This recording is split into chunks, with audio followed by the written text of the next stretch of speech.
What is up? What is up? What is up, y'all? Welcome on in. Havoc, Edwina Hewitt, Dreamy, and John Denicola on panel today. Thank you all for coming in. Hey, brother, what's going on? Same shit, different shovel. You know how it is. Jody Who, Yeah. welcome in.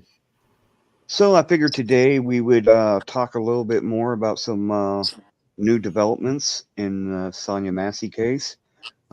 John, I understand that you're not really caught up to date here, so we'll kind of go through things and show what's happened so far, and then we'll try and show you some new developments in the case. Havoc, you got anything to? Hello, everyone. I'm going to try not to do a woodpecker impersonation today.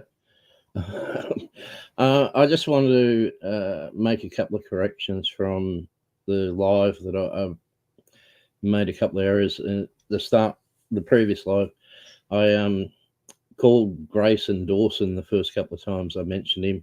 Also said at a later point something about that'd be good for the defence. Didn't mean the prosecution or the defence, actually meant for the lawsuit on behalf of Sonia Massey. Whenever there's litigation against rights being violated in my head, I equate that to a defence, defending someone's rights. But I got that, I just used the wrong word. It wasn't intentional.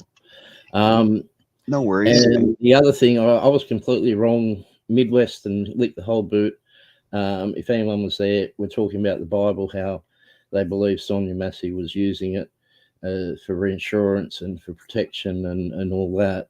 And I was offering a different thing. I was completely wrong. We found proof that is, even because I'm not religious, I forget that for people who are very religious, it is a shield. It is something they believe completely in. So they were absolutely right in the observations on that. I was completely off base. So, and we found something out about that no one else has spotted in any video that we've seen. So yeah, we're going to prove that the whole her asking for the Bible was kind of a different take on things. And I want to address this comment here. Blue, the whole point wasn't to change your mind per se. The whole point of showing the video slowed down was to maybe open people's eyes that what they were being showed in other videos, other channels, or whatever isn't exactly what was actually happening. So I appreciate you admitting that what you saw was wrong, and we enlightened you to something else. But the whole point wasn't to change your mind, bro. It was just to open your eyes maybe a little bit. So thank you for that. Cajun Randy, what's up? IP, what's up, everybody? Good to see everybody. Dreamy, you got anything? Anything you want to add from the last stream? Anything that you noticed that you didn't get a chance to say? Not really, other than I did a little bit of looking into that sheriff that hired him, as well as whenever I watched the video where the cousin and the uncle were on there, and the fact that she had to go in and clean up the mess so her niece and nephew or her other little cousins could get in there to get their clothing. So she had children, that could have possibly been there at that same time. And they also stated that she was already down when he shot her. She was already crouched down because of the trajectory of the bullet. So, yeah, she'd already ducked when he decided to take her out. She was not throwing the pot. Maybe that was a reaction before she felt something, maybe the pot thing. I don't know. Just know that the shooting part itself, they said the autopsy showed that it was a downward trajectory. Well, you got to keep in mind too, Dreamy. He was 6'4", and Well, yes. even her coming up, we're not looking at the fact that the pot was thrown at the officer. We're not even yes, we know it happened, but we don't know why it happened. It didn't look like it was in an aggressive manner. So that's what I'm going with. I can't get in her head. to know what she was thinking at that time. But the fact is, she was crouched down, so she was probably 3 foot tall or less at that time, and Right. all the way up. If he's 6'4", then of course it's going to be a downward trajectory. So, whether it was thrown or not, the one thing that we do know is that she did put hands on it, and it was propelled forward in the direction of the officer. But as I said in private before, come on, it didn't matter. She could have thrown anything in the house at him. She had every right to. It was pure self-defense. Absolutely. And no matter what, would have ended up being murder if she's the one that dies. Well, I mean, just as and his the other thing which we didn't talk about before, and if anyone didn't watch the conference about the autopsy, where she was hit was below the left eye, and it came out on the left side of the back of the neck, just at the base of the skull, at the hairline. If it hadn't have nicked a subdural artery that was in there, it was completely survivable. So they're not rendering aid. They had no idea it nicked that artery. It didn't impact the brain. It didn't go in the cavity there at all. It didn't go through the spine, didn't go through the jugular, anything like that. Now, in retrospect, because it hit that artery, was bleeding internally, they wouldn't have been able to stem that flow, but enough of it. But there's just a few mils to the side, and she's 100% should have been able to survive, yet they didn't render aid at all initially, and one of them not at all. Johnny Bravo, I agree with you wholeheartedly. They should have never been in that fucking house, bro. 100%. 100%. When they entered her house, they were violating her rights, and she had every right to defend herself. And we're gonna get into a couple other things later in this live that were said in response to my last panel that had. But we'll get into that here in a little bit. Absolutely, Blue. That's what happens when they want that ID crack. Yeah. She was already shot through the eye, and they were telling her to drop the pot. I mean, come on. They knew it was already down because they were commenting about the water almost hitting her fucking shoes. Well, first of all, we already know that once they cleared the call, they should have just hit the road. But even going beyond that, when they got into the house, there was no reason to ID her. They already had her name from the 911 call, the dispatch, right? So there's no need to ID her. They didn't have to go through that, right? The fact that when he started to advance on her, whether she picked up that pot, initially when she picked up the pot, she wasn't moving it forward at him. And that's when he's uttered the words, if you throw that at me, I'm going to shoot you in the fucking face. Right. He had every intent on shooting that woman. I don't care what anybody says. It was his intent. Yeah, absolutely. And I agree with that synopsis, John. I really do. That was the whole point. I think he knew that his partner had the body cam on.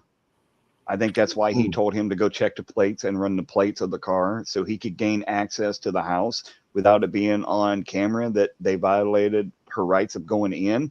And then the other officer followed him in thinking, now I'm not making excuses for the other officer. A good officer should have pew pew or put bracelets on him, but they went in illegally.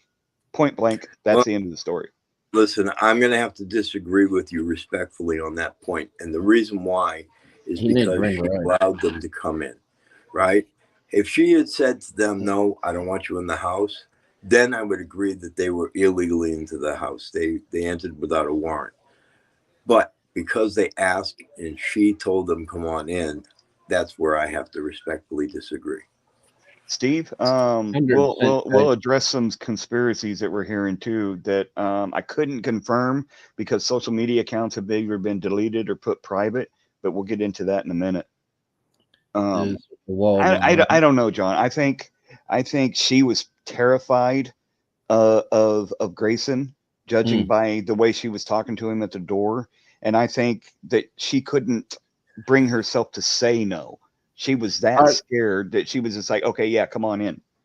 I did have a thought on it too. Remember when Grayson indicated to Farley to turn the stove off, and Sonya Massey jumped up and went to it. I wonder if part of the reason she jumped up so quick and went to it is she didn't want to be left in that end of the house so close to Grayson without the other officer there. Just a thought. You know? Well, and we're going to show you why we think, or why we confirmed that she was in fear the entire time. Do we have that video ready? Sorry, or do we want to go to the new developments first? You want the Bible one, you mean? Yeah. Yeah, I actually have it. I was waiting. Okay, let me play this little snippet here. It's 3-minute section. I just put the Bible one in the chat. All right. We'll put this one. We'll play this one real quick. And this is some new developments on this. And a Springfield church will host a community healing and listening session, giving friends and neighbors a chance to mourn the loss of Sonya Massey. The Springfield mother was shot to death by a now fired sheriff's deputy after she called 911 for help. Meanwhile, our Dave Savini has uncovered new details about that officer's past. And Dave, there are serious questions about why he was hired multiple times. Erica and Joe, CBS News has uncovered notes from one of Grayson's former police chiefs during a reference check for his next police job. It was a warning of the trouble Grayson had already caused, and it doesn't stop there. Another supervisor said he failed to obey orders, especially during the high-speed chase you're about to see. Okay, I'm sorry.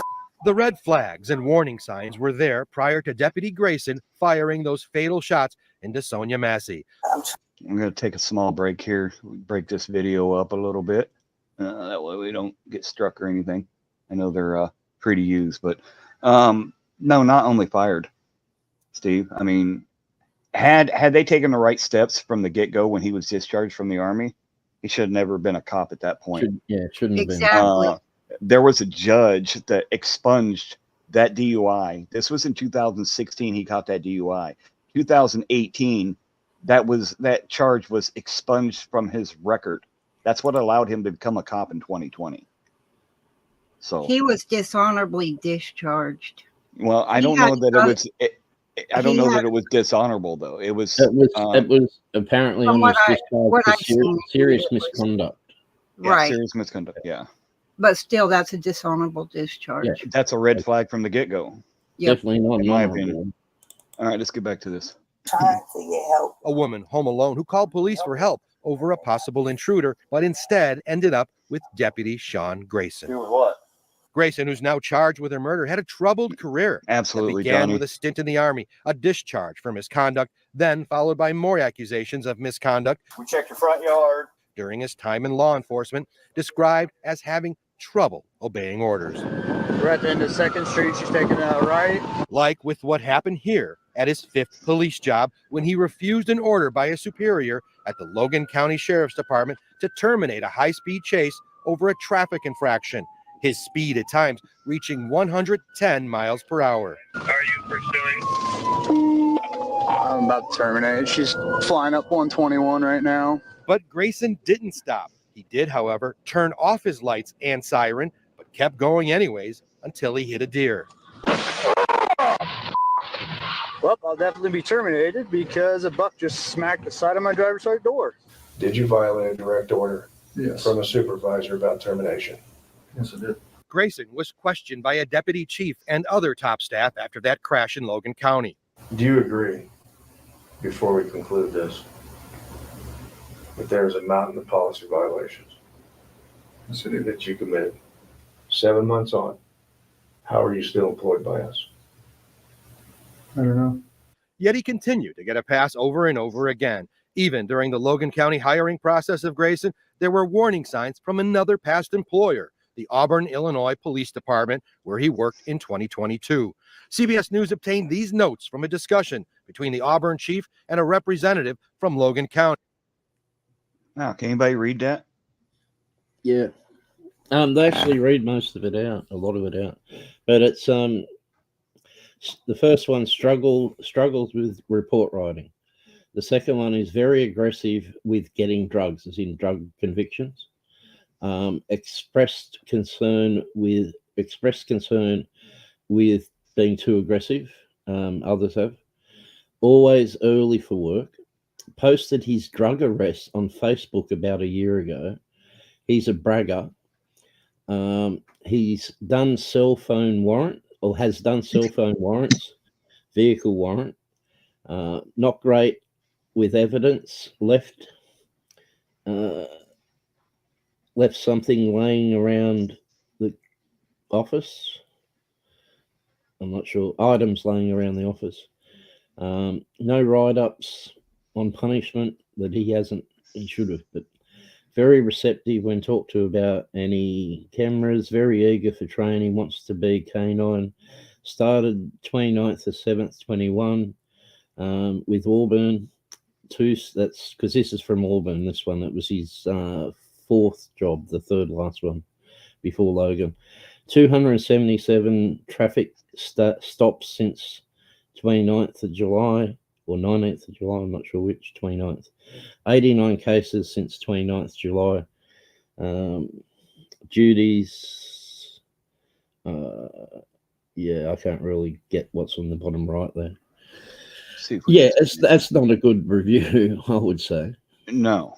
I mean, the only thing that he was eager to do is get there early so he could fucking violate rights and fudge reports and everything else. So he said he had no write-ups or punishment. Well, he avoided a lot of punishment, it seems. This is interesting too. Sorry, John. I just want to interject something. Yeah, go ahead. How many lawsuits did this guy rack up? I mean, with just looking at this review, there has to be lawsuits behind this guy. Has to be. And there hasn't been any found. There was a complaint which I think was from, I'm not sure which one, Logan, I thought. I'm sure it was from Logan right before he resigned, where there was allegations from a couple he stopped that he did a traffic stop and wanted to search, or stopped them, wanted to search them for drugs, and he wanted to search the female, and he insisted, despite her objections, of going in, and it's against policy, this is allegedly, into the hospital room where she was being searched, body searched, and which is against policy for a male officer to be there. But they investigated, and it was unfounded. It was dodgy as hell, though. There was another report, and I couldn't find it either. It's almost like they were hiding it, but he had an interaction or something with a female subject. The female subject filed a complaint on him, so he retaliated against her by fucking with the boyfriend. Yeah, that's the same couple I was talking about. Yeah. Oh, is it the same one? Okay. I can't remember quite what happened with the boyfriend. What I was going to point out here, which is, it took me a second to spot it. This one, very receptive when talked to about any cameras. All right. So talk to about body cameras. That looks like cameras, isn't it? It's what it looks like to me. Definitely looks like cameras. Yet what happened in the Sonya Massey case? Didn't turn his camera on. Good night, homegrown. Until after. Jody FJ, his father was a decorated Navy SEAL, so I don't know if that maybe had something to do with it. But his father passed away last year, early this year. I'm sorry, early this year. His father did have two charges against him for bad checks, which were both nil prosecution. So whether it was a favour, because of his record, I don't know. But his father did have two charges. That's the only thing he had on him. Okay, so since we're talking about that, the whole family thing, there is speculation running around the inner social media of this guy and his fiance that speculates that earlier that day, his fiance, I can't remember her, Isabella Butterfield. She works at a hospital or a clinic on Cook Street in Springfield. And it is alleged that earlier that day, Sonya Massey was at this clinic where his fiance, Isabella Butterfield, works. And they had a physical confrontation earlier that same day. And then later at night, this incident happened. There's some other speculations out there that he was the prowler, vandalizer of the car. And this is all within the inner circles of the social media. But again, I can't confirm and tell you who's saying that, because a lot of the stuff has been closed out and shut down and privatized. So I tried getting proof of that so it wouldn't be mere speculation. But at this point, if you guys want to dig into it, there's the information I've given you. You can look into it. Again, it's just speculation at this point, but that's what's going around. I would add there, though, that as far as the allegations that he may have been the one that vandalized the car, that would make no sense given that he was trying to find out about the car. He wouldn't, if he was responsible for that, it makes no sense that he'd even want anything to do bringing up the car. Do you know what I mean? Well, yes and no, because he's a twisted individual, and maybe that was his way to find out, you know, what she knew and to see if she was on anything that was going on. I don't know. I mean, Jody, that could be why his camera was off, though. You know what I'm saying? Well, like, here's an alternative theory. How about a little retaliation for his girlfriend and her getting into the physical altercation? I mean, if it comes down to it, you know what I mean? That's why my question is: was he first on the scene, and was he there prior? Maybe he was the prowler. There's some questions in that because of his behavior. And if you post that last link I sent you in the chat, private chat. Sorry, Edwin. I believe, or Dreaming. Sorry. If he was retaliating, he could have been at the scene earlier, and maybe he was the prowler. I mean, it just keeps crossing my mind. I can't get it out. I'd like to know if he was first on the scene. Then that might clear that up. If the other officer was, then maybe not. But he could have just knew that she called because he's got a radio. He could have left the area and then came back after the other officer. Which makes sense. And down there, the shift starts at 11 o'clock at night. And this happened at 1 a.m. or 1:30 a.m., something like that. I believe the first call from her about a prowler was at around 12:50 a.m. And that body cam from Farley started, I can't remember exactly when, it was about 1:10. So it's about 20 minutes later when he was there. And we don't know how long Grayson was already on scene. He was looking through other places when he first got picked up on Farley's camera. He was coming across the front of the next door neighbor's yard. Right. But that's my question. Where was he and everything? Because like I said the last time, this is not normal for a cop to get immediately arrested and held without bond. So there's more to the story. I'm just waiting for it.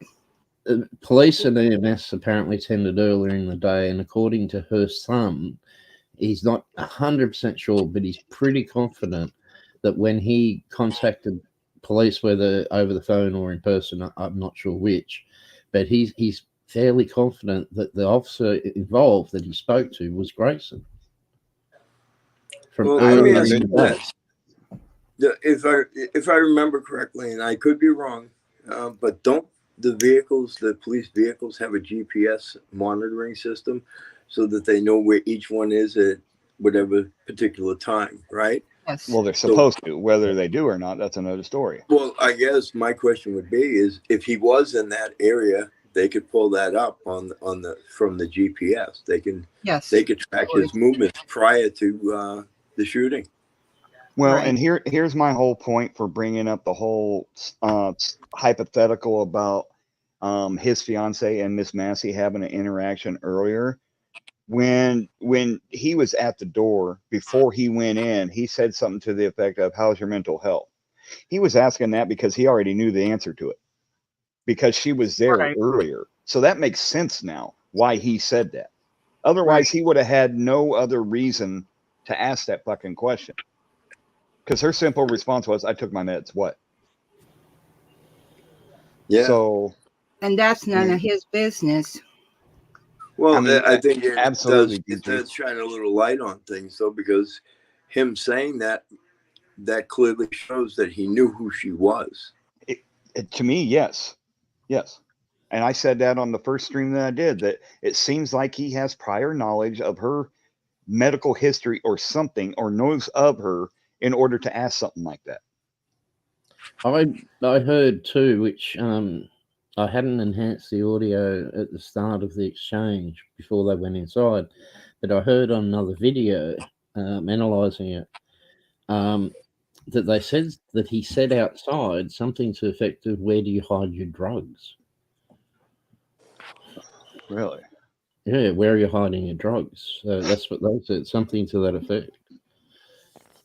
Well, I can't be convinced anything other than he knew about her having mental health issues, allegedly, and that she was at the clinic earlier that day. I'm sorry. It fits with what happened with him getting aggravated so easily about her coming to the door, taking so long and whatnot. So, yeah, I agree. Yeah, I think there's every possibility he's had some contact with her before, because she was definitely not comfortable around him from the start compared to the other one. So, did you post that video? Johnny Bravo just said something in the chat that was pretty interesting. He's like, intent is everything. And I agree with that statement. It's a pretty good statement. The only problem with the intent part of it is you have to prove the intent. Exactly. And that's where... I didn't hear all that. What did you say, John? I said Johnny Bravo had posted a comment in the thing about intent is everything. And the problem with the intent part of it is proving the intent. Right. Yes, you're right. Proving it. Well, I think the only one that had, and we can prove there was no ill intent on behalf of Sonia Massey. We're pretty confident on that, given what we spotted late on in that last live.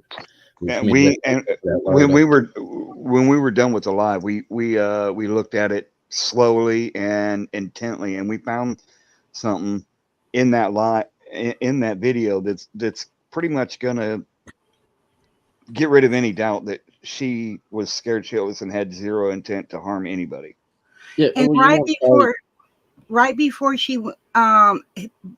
they went into the house with her, she told them on the porch, she says, "I love you guys." She had no intent. That was coming from her heart. You could tell by the way she said it. She was glad they were there, and she was nervous and scared because she thought there was a prowler out. So it just makes sense that she had no intent to harm anybody. But she was still we found that she was still wanting God's help. She wasn't comfortable with them coming in or being there. Right. So it might be a good time to play that last link that I sent Midwest. I don't have anything. Oh, the last one? In the private chat, yeah. The one that it's on there now? Finish playing it? We'll finish playing that and then play that last link I sent. Okay. Where Grayson had applied for a new job. It states the Auburn chief said Grayson struggles with report writing, that he was very aggressive with getting drugs. The chief expressed concern that Grayson was too aggressive and that Grayson posted his drug arrests on Facebook. And the chief called him a bragger and was not great with evidence, left items laying around office. The entire thing makes me sick. Sangamon County board member Mark Aers is on the jail committee that authorizes the hiring of new sheriff deputies. He says he was never informed of any negative notes about Grayson prior to hire, and his background was not shared with the committee. I would never bring on someone that had that troubled past or that record. As we have been reporting, Grayson worked for 6 police agencies since 2020, ending with Sangamon County, where he was entrusted to help residents in need like Sonya Massey.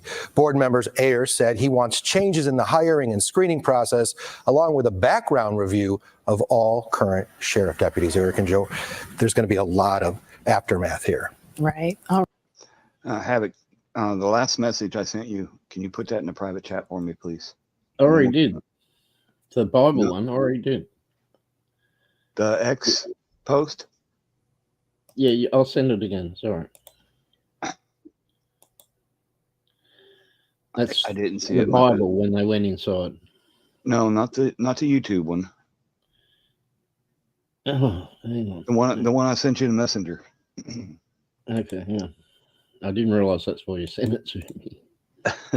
I thought you just showed it to me. And then we're gonna play this little 52-second video here. And then we'll play this other video that I got that's kind of strange. Well, there's a couple it provokes thought. There's a couple of other news reports which are really good, and especially like really reveal something. It has the recording. Yeah, they're just worth having a look. One of them, especially with the union. Yeah. All right, let's watch this one real quick, and then we'll go to this conspiracy theory type video that I found, or that was sent to me.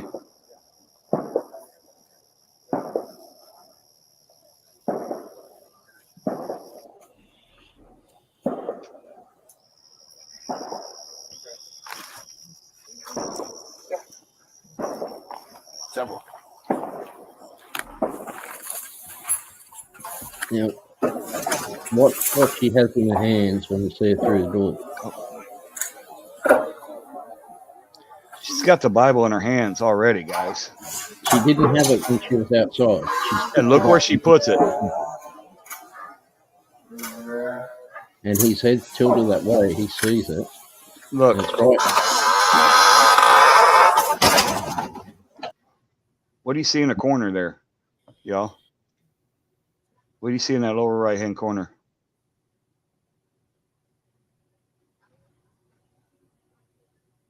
Anybody? Right next to that Bible. That's a nice looking aluminum bat. Yeah. And you could see his head tilted down. He could see it. Yeah, he's looking right at it. He knows it's there.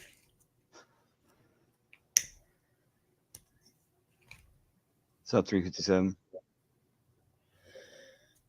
So what that demonstrates is that she was genuinely concerned about a prowler. Them spending 2.5 minutes banging on the front door without announcing would have had a freaking right out.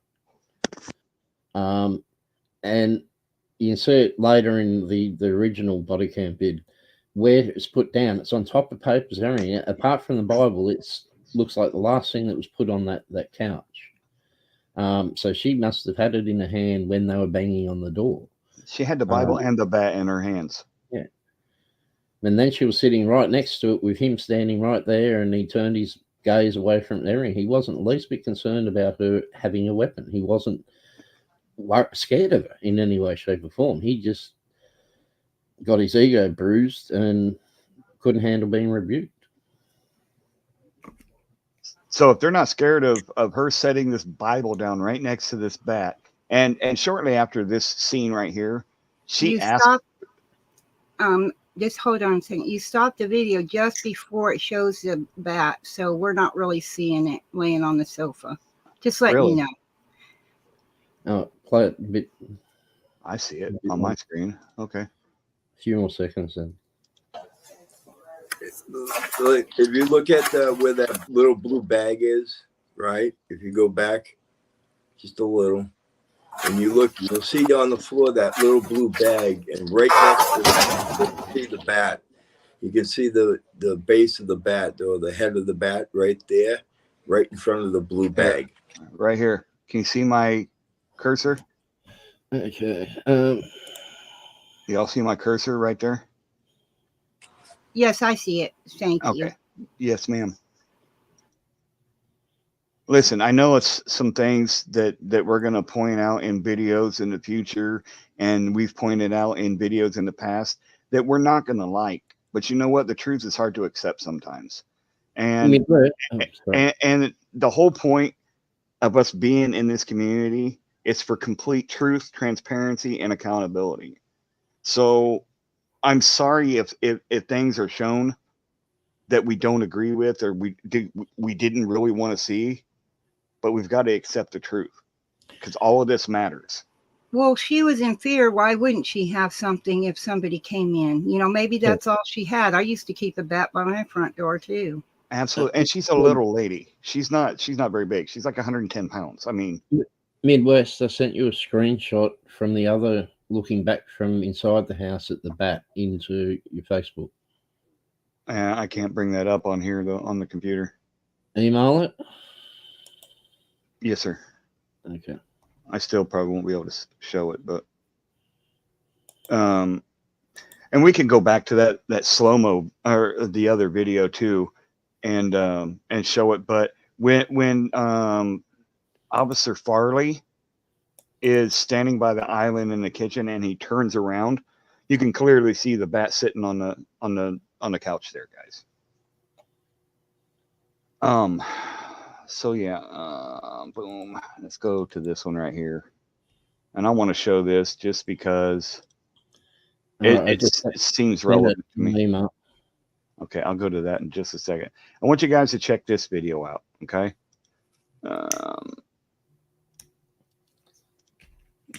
I know it's TikTok, and I know a lot of people don't like it, but what if a lot of these things that we'll show and tell you guys is to provoke thought, not to stir up shit. So speak out in the cracks of this Sonya Massey story. We know what Grayson did, so we don't need to speak about that. But the first thing he did when he walked up to the door was ask her about her mental health. Well, Grayson's wife named Isabel is a nurse. And guess where she's a nurse at? Capital Community Center, where Sonya Massey had treatment. They say that her and Sonya Massey had an altercation, and it just went bad. So Sonya Massey came home. It is alleged that she called her husband. Her husband broke all the windows out of Sonya's car and then waited for the call so that he could be there because, well, apparently he was upset. Now, because the first thing he did was ask about her mental health, we're going to assume and allegedly that his wife, Isabel, leaked information, confidential information, causing her to break HIPAA law. Isabel's husband has these tattoos on his arms that would signify, allegedly, that he's a racist. So I can't see her being any different. See, a racist nurse is to us as Black women what the police is to a Black man. So when you have a police officer that's racist, who's married to a nurse that's racist, allegedly, well, that's a racist power couple. He works from the streets, medical. A racist nurse does things like fudge your high blood pressure and say it's not high, and then you go home and a racist nurse will fudge your blood pressure and then tell the people in the files that you are a drug seeker, you are a frequent flyer. She will not control your pain. She is very, very dangerous to us. Well, her and her husband's life has already changed, but we want it to change a little more. On the front of the screen is her employer. I want you to call the human resource director, the CEO, and anybody else that you can get in touch with. I want you to send emails and tell them that you suspect that she broke HIPAA law. You suspect that her and her husband conspired to unalive Sonya Massey. It was an execution. I want you to let them know that you believe that it was race motivated and she doesn't need to be in the clinic. I want you to do it before they have a chance to ask her to resign. I want you to change her life. On the front of the screen is the nursing board information. I want you to go after her license. I want you to tell them that you suspect that she broke HIPAA.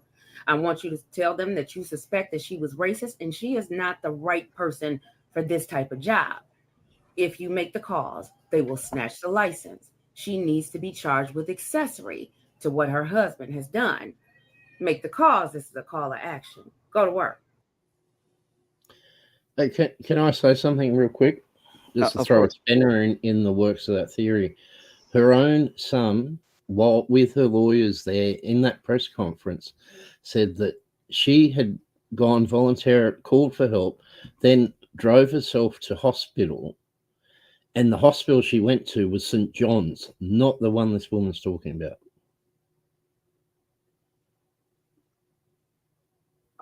Do what again? I'm sorry. I was reading comments. During the autopsy press conference, her own son, who she called while she was driving herself to hospital to tell him that's what was going on with her, after she called for help, but I guess didn't want to pay the ambulance fee to go to hospital. She drove herself to hospital, called her son, told her what was going on. Her own son, with the lawyers there, said that the hospital she went to was the local one, the St. John's one, not this clinic that this woman is talking about. So that puts a massive hole in that rumor, doesn't it? I want to respond to what you had there up there where it has Edwina's name. A family member that works in a medical field cannot discuss their patients with their family members. I know that because I have a daughter that's in the medical field, and she can tell me about a certain situation, like one of her, she's a massage therapist, does therapy work. So she can talk about the like an accident where she's working on a certain person for a certain reason, but she cannot mention that person's name, where they live, or anything like that. She can also do that with other massage therapists, but cannot give out any kind of personal information, or that breaks HIPAA, even with family members. Yeah, not without express permission from the patient. Right, right. So like if she goes to a conference and she's talking about certain type of accident that caused an injury and how they work doing the massage, that kind of thing, she can discuss that. She cannot give out the person's name. Can't give details. It can be Right, general, but it can't be right, detailed. right. So yeah. So she cannot tell her husband personal information. If she did that, then yes, she broke HIPAA. Edwina, since you got a mic, you can try unmuting yourself and try talking, see if that works. Well, y'all are very vocal. I didn't think I could get a word in edgewise. Hi, Edwina. Welcome on in. So yeah, there's just a lot of avenues that this potential cluster. Well, it's already a clusterfuck, but there's a lot of avenues they could take from here to make it even worse. And I don't like the whole race baiting issue. I don't think that it is, but there is some signs there that it possibly could be racially motivated. Springfield Police Department or Sheriff's Department is pretty diverse down there. I know because I recorded a lot of them, and Springfield PD. But I don't know, man. I just think sometimes that stuff is thrown up to create vision, and that's the last thing we need.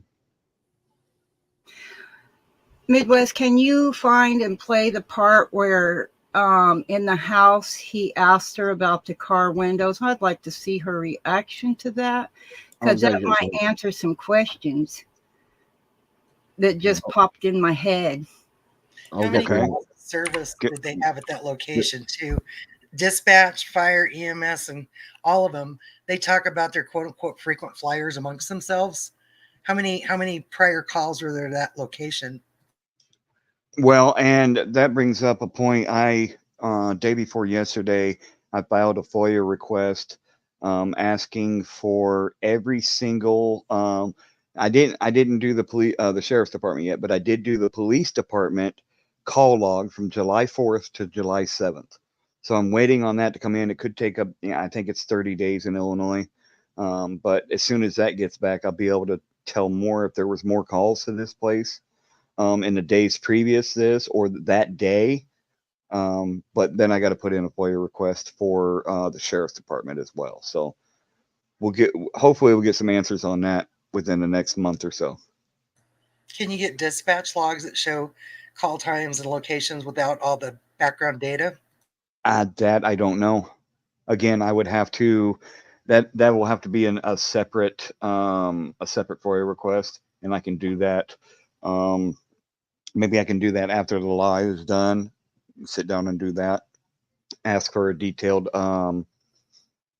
dispatch logs and see what they'll give. They'll probably redact all the addresses, so it may not be much help, but we can certainly try. You know what I'm curious about? What time he started his shift, right? How many interactions he had before Sonia Massey, and how many of those interactions did he not turn his body camera on? That's a good question. Yeah. That link I put in the private chat, that picks up from the moment they enter the house. That's the original body cam footage. All right, here you go. Was that Dreamy asking for it? Yeah, I think she was evasive. If I recall, she looks up and then looks down. I just wanted to double check that, because maybe she realized who she's talking to, that he was. Oh, I see where you're going. You see what I'm saying? Well, and if I remember right, in the last live that I did, I said that she keeps looking at him specifically and not the other deputy cop or whatever, and that she acted like he was familiar to her. Yes. I see where you're going. Okay, let's play this. Okay.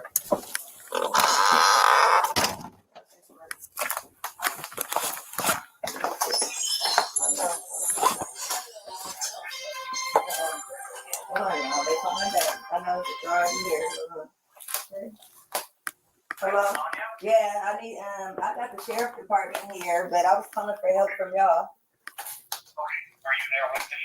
They're here in my house right now. Okay, how much you gonna need to talk to them? No, hold on, wait a second, sir. You can hang up, Cottonwell. You're there with the deputy, correct? No, hold on, okay? You can hang Hold up. on for what? Just 1 second, okay?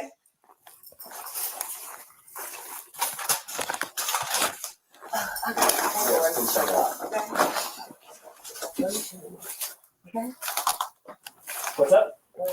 I got some paperwork. Can you grab that Bible, please? Yeah. Hey, I just need She's your name. adamant she don't want that other guy to hang up. Was there any damage? No, we brought that up last stream too, that she did not want the 911 to hang up. She wanted them on the phone in case something happened, it seemed like she it's almost like she had a premonition that something was going to go wrong. She asked for the Bible. She didn't want them hanging up. You know what I mean? Like, Right. But wasn't that an officer, not the dispatch, that called her back? no, that was dispatch. Okay.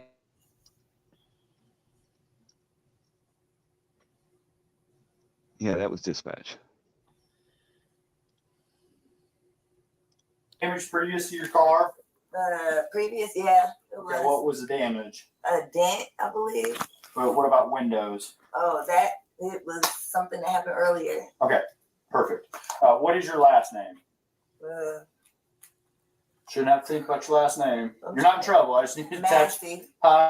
Massey. Do you have an ID that makes? Well, did you notice this little pause right there? Yeah. Am I the only one that caught that, or?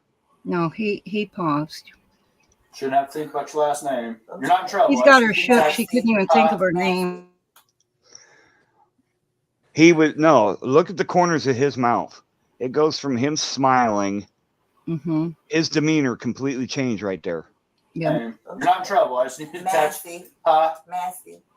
What happened? Oh boy. Whoa.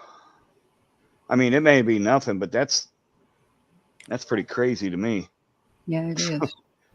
Did you need me to go further into this, Dreamy? No, that was good. Okay. I thought you might as well show him the bat while you're there. Okay, yeah, might as well. Okay, so this officer is gonna You have an ID that makes turn around here in a minute. Well, you can see it right there, the handle of it, right? Yeah, you see it clearly when the Charlie goes to turn the stove off and then turns around and heads back the other way. That's when you can see it very clearly. And see, this whole time, this deputy is right next to this bat. She's right next to that bat. So he's clearly not in fear for his safety or the other deputy's safety or nothing like that. They know it's there. They both do. Well, listen carefully. They're trained to look for shit like that. Listen closely, because he tells the other officer, no, let her turn off the stove. Well, he didn't even mention to her to turn off the stove. He just pointed it at the stove and looked at the other deputy and was going to have him do it. She saw that motion and got up on her own accord. No, I think he told her, let her turn it off. Nope. But then he gave approval for it basically when he said, "Oh yeah, we don't want a house fire." Yeah, you'll see here. Hold on. Fire. And he not that it's up to him to approve her doing anything in the house, but correct. Yeah, he was okay for going to turn it off. You know, he chuckled, "Oh yeah, we don't want a house fire," and that was directed at her. We don't need to explain it. We'll just let the video talk here. Yeah. Prices will do, and I'll get out of your hair. I want to show y'all my paperwork. I will get your paperwork. What paperwork? Okay. I got some paperwork. Well, just get your ID. Well, let's get your ID first, and then one task at a time here. Okay. Let me Here, grab your ID for me. Hold on. Okay. Your ID, one task at a time. So let's do an ID, and then you can dig around for your paperwork. I don't know where my ID is. you have that stack right there, maybe. Right there, he's pointing at it and looking at he looks at the other officer when he says it. Yep. A second. See, he's not saying anything to Massey at all. I don't know where my ID You is. can send that stack right there, maybe. 1 second. Check on her. Let me get this. No, we don't need a fire while we're here. Right. Okay. Let me see. Okay. Where you going? Huh? Where you going? Wait for your hot steaming water. I'm not watching any further. I can't stand to watch it. Sorry, it was after the shooting when you saw the bat really clearly. Yeah, I don't need to see it again. But yeah, she didn't have to ID herself, frigid bitch. That's the point we're trying to make. These cops, from the moment they stepped in her house, were violating her rights. I believe. I didn't hear, because his body cam didn't capture her giving approval. It is my belief, and I know others share the same belief. It's my belief that they were in there illegally and unconstitutionally. Yeah, I agree. No, she was definitely, CJ. She was rebuking him, not the water. Because she looked right at him and said, "I rebuke you in the name of Jesus," looking right at this deputy. And he told her, you better not. Yeah. And then the other officer said, "Well, you better not." Hey, Steve Harloha, what's up? Welcome in. It's sad. Absolutely, Mel. This was an intimidation tactic the entire time. We got a second video, I think. She may or may not have recognized him individually, but you know, just on the little bit I've seen, she's obviously was a woman of faith, and whether you've got a faith base or not, basic human nature clearly lets you know if there's a problem. In either faith-based or human-based, she knew that guy was a problem. She knew it straight up. Absolutely. I hit the agree. wrong I button. think she felt it. But also, if the earlier interaction with him, possibly, you know, I don't know. But also, you have to remember the little kid that was in her family that was also shot and killed. So, and finding out that day, I could just imagine what her mental state of mind was. So it may not be like just total mental illness. Maybe she just couldn't handle knowing that the other officer that shot her, whatever, cousin, nephew, whatever, wasn't going to be held accountable. So that really upset her, you know, so she went to seek some help. And there is nothing wrong in that. And I'm so sick and tired of them using mental health as an excuse to harm people. It's getting ridiculous. It really is. And CJ, let me address your comment right here. No, they didn't think she was smoking anything. Marijuana is legal in Illinois, if that's what you're thinking. But they didn't want to go inside the house until that car incident. They saw the window of the car and they started asking about that, and then sent the other deputy over there to run the plates of it. And once they ran the plates, that's when they started to go in. And John Eagle, no, acquitted? And no, this is just now happening, dude. We're not even a month in. He is allegedly still sitting in jail. Oh, CJ says not. They held him on with no bond because he's a danger to the public. They deemed him a detriment to the public. They tried using this officer, or this piece of shit deputy was diagnosed in October with anal cancer, colon cancer. So the asshole is nothing but asshole, or assholeless now. But they tried using the fact that he has a colostomy bag and was having issues with it to get him out of jail, and they denied that. So no, he is sitting in there without bail. Illinois is complicated because we have the Safety Act here, which is, you know, pretty much anything under second-degree murder, it's no hold. It's cite and release. Other higher crimes, they have to, in order to hold you, they have to determine that you are a detriment or a harm to society in order to hold you. If they can't do that, if they can't convince the judge, they're not going to hold you. So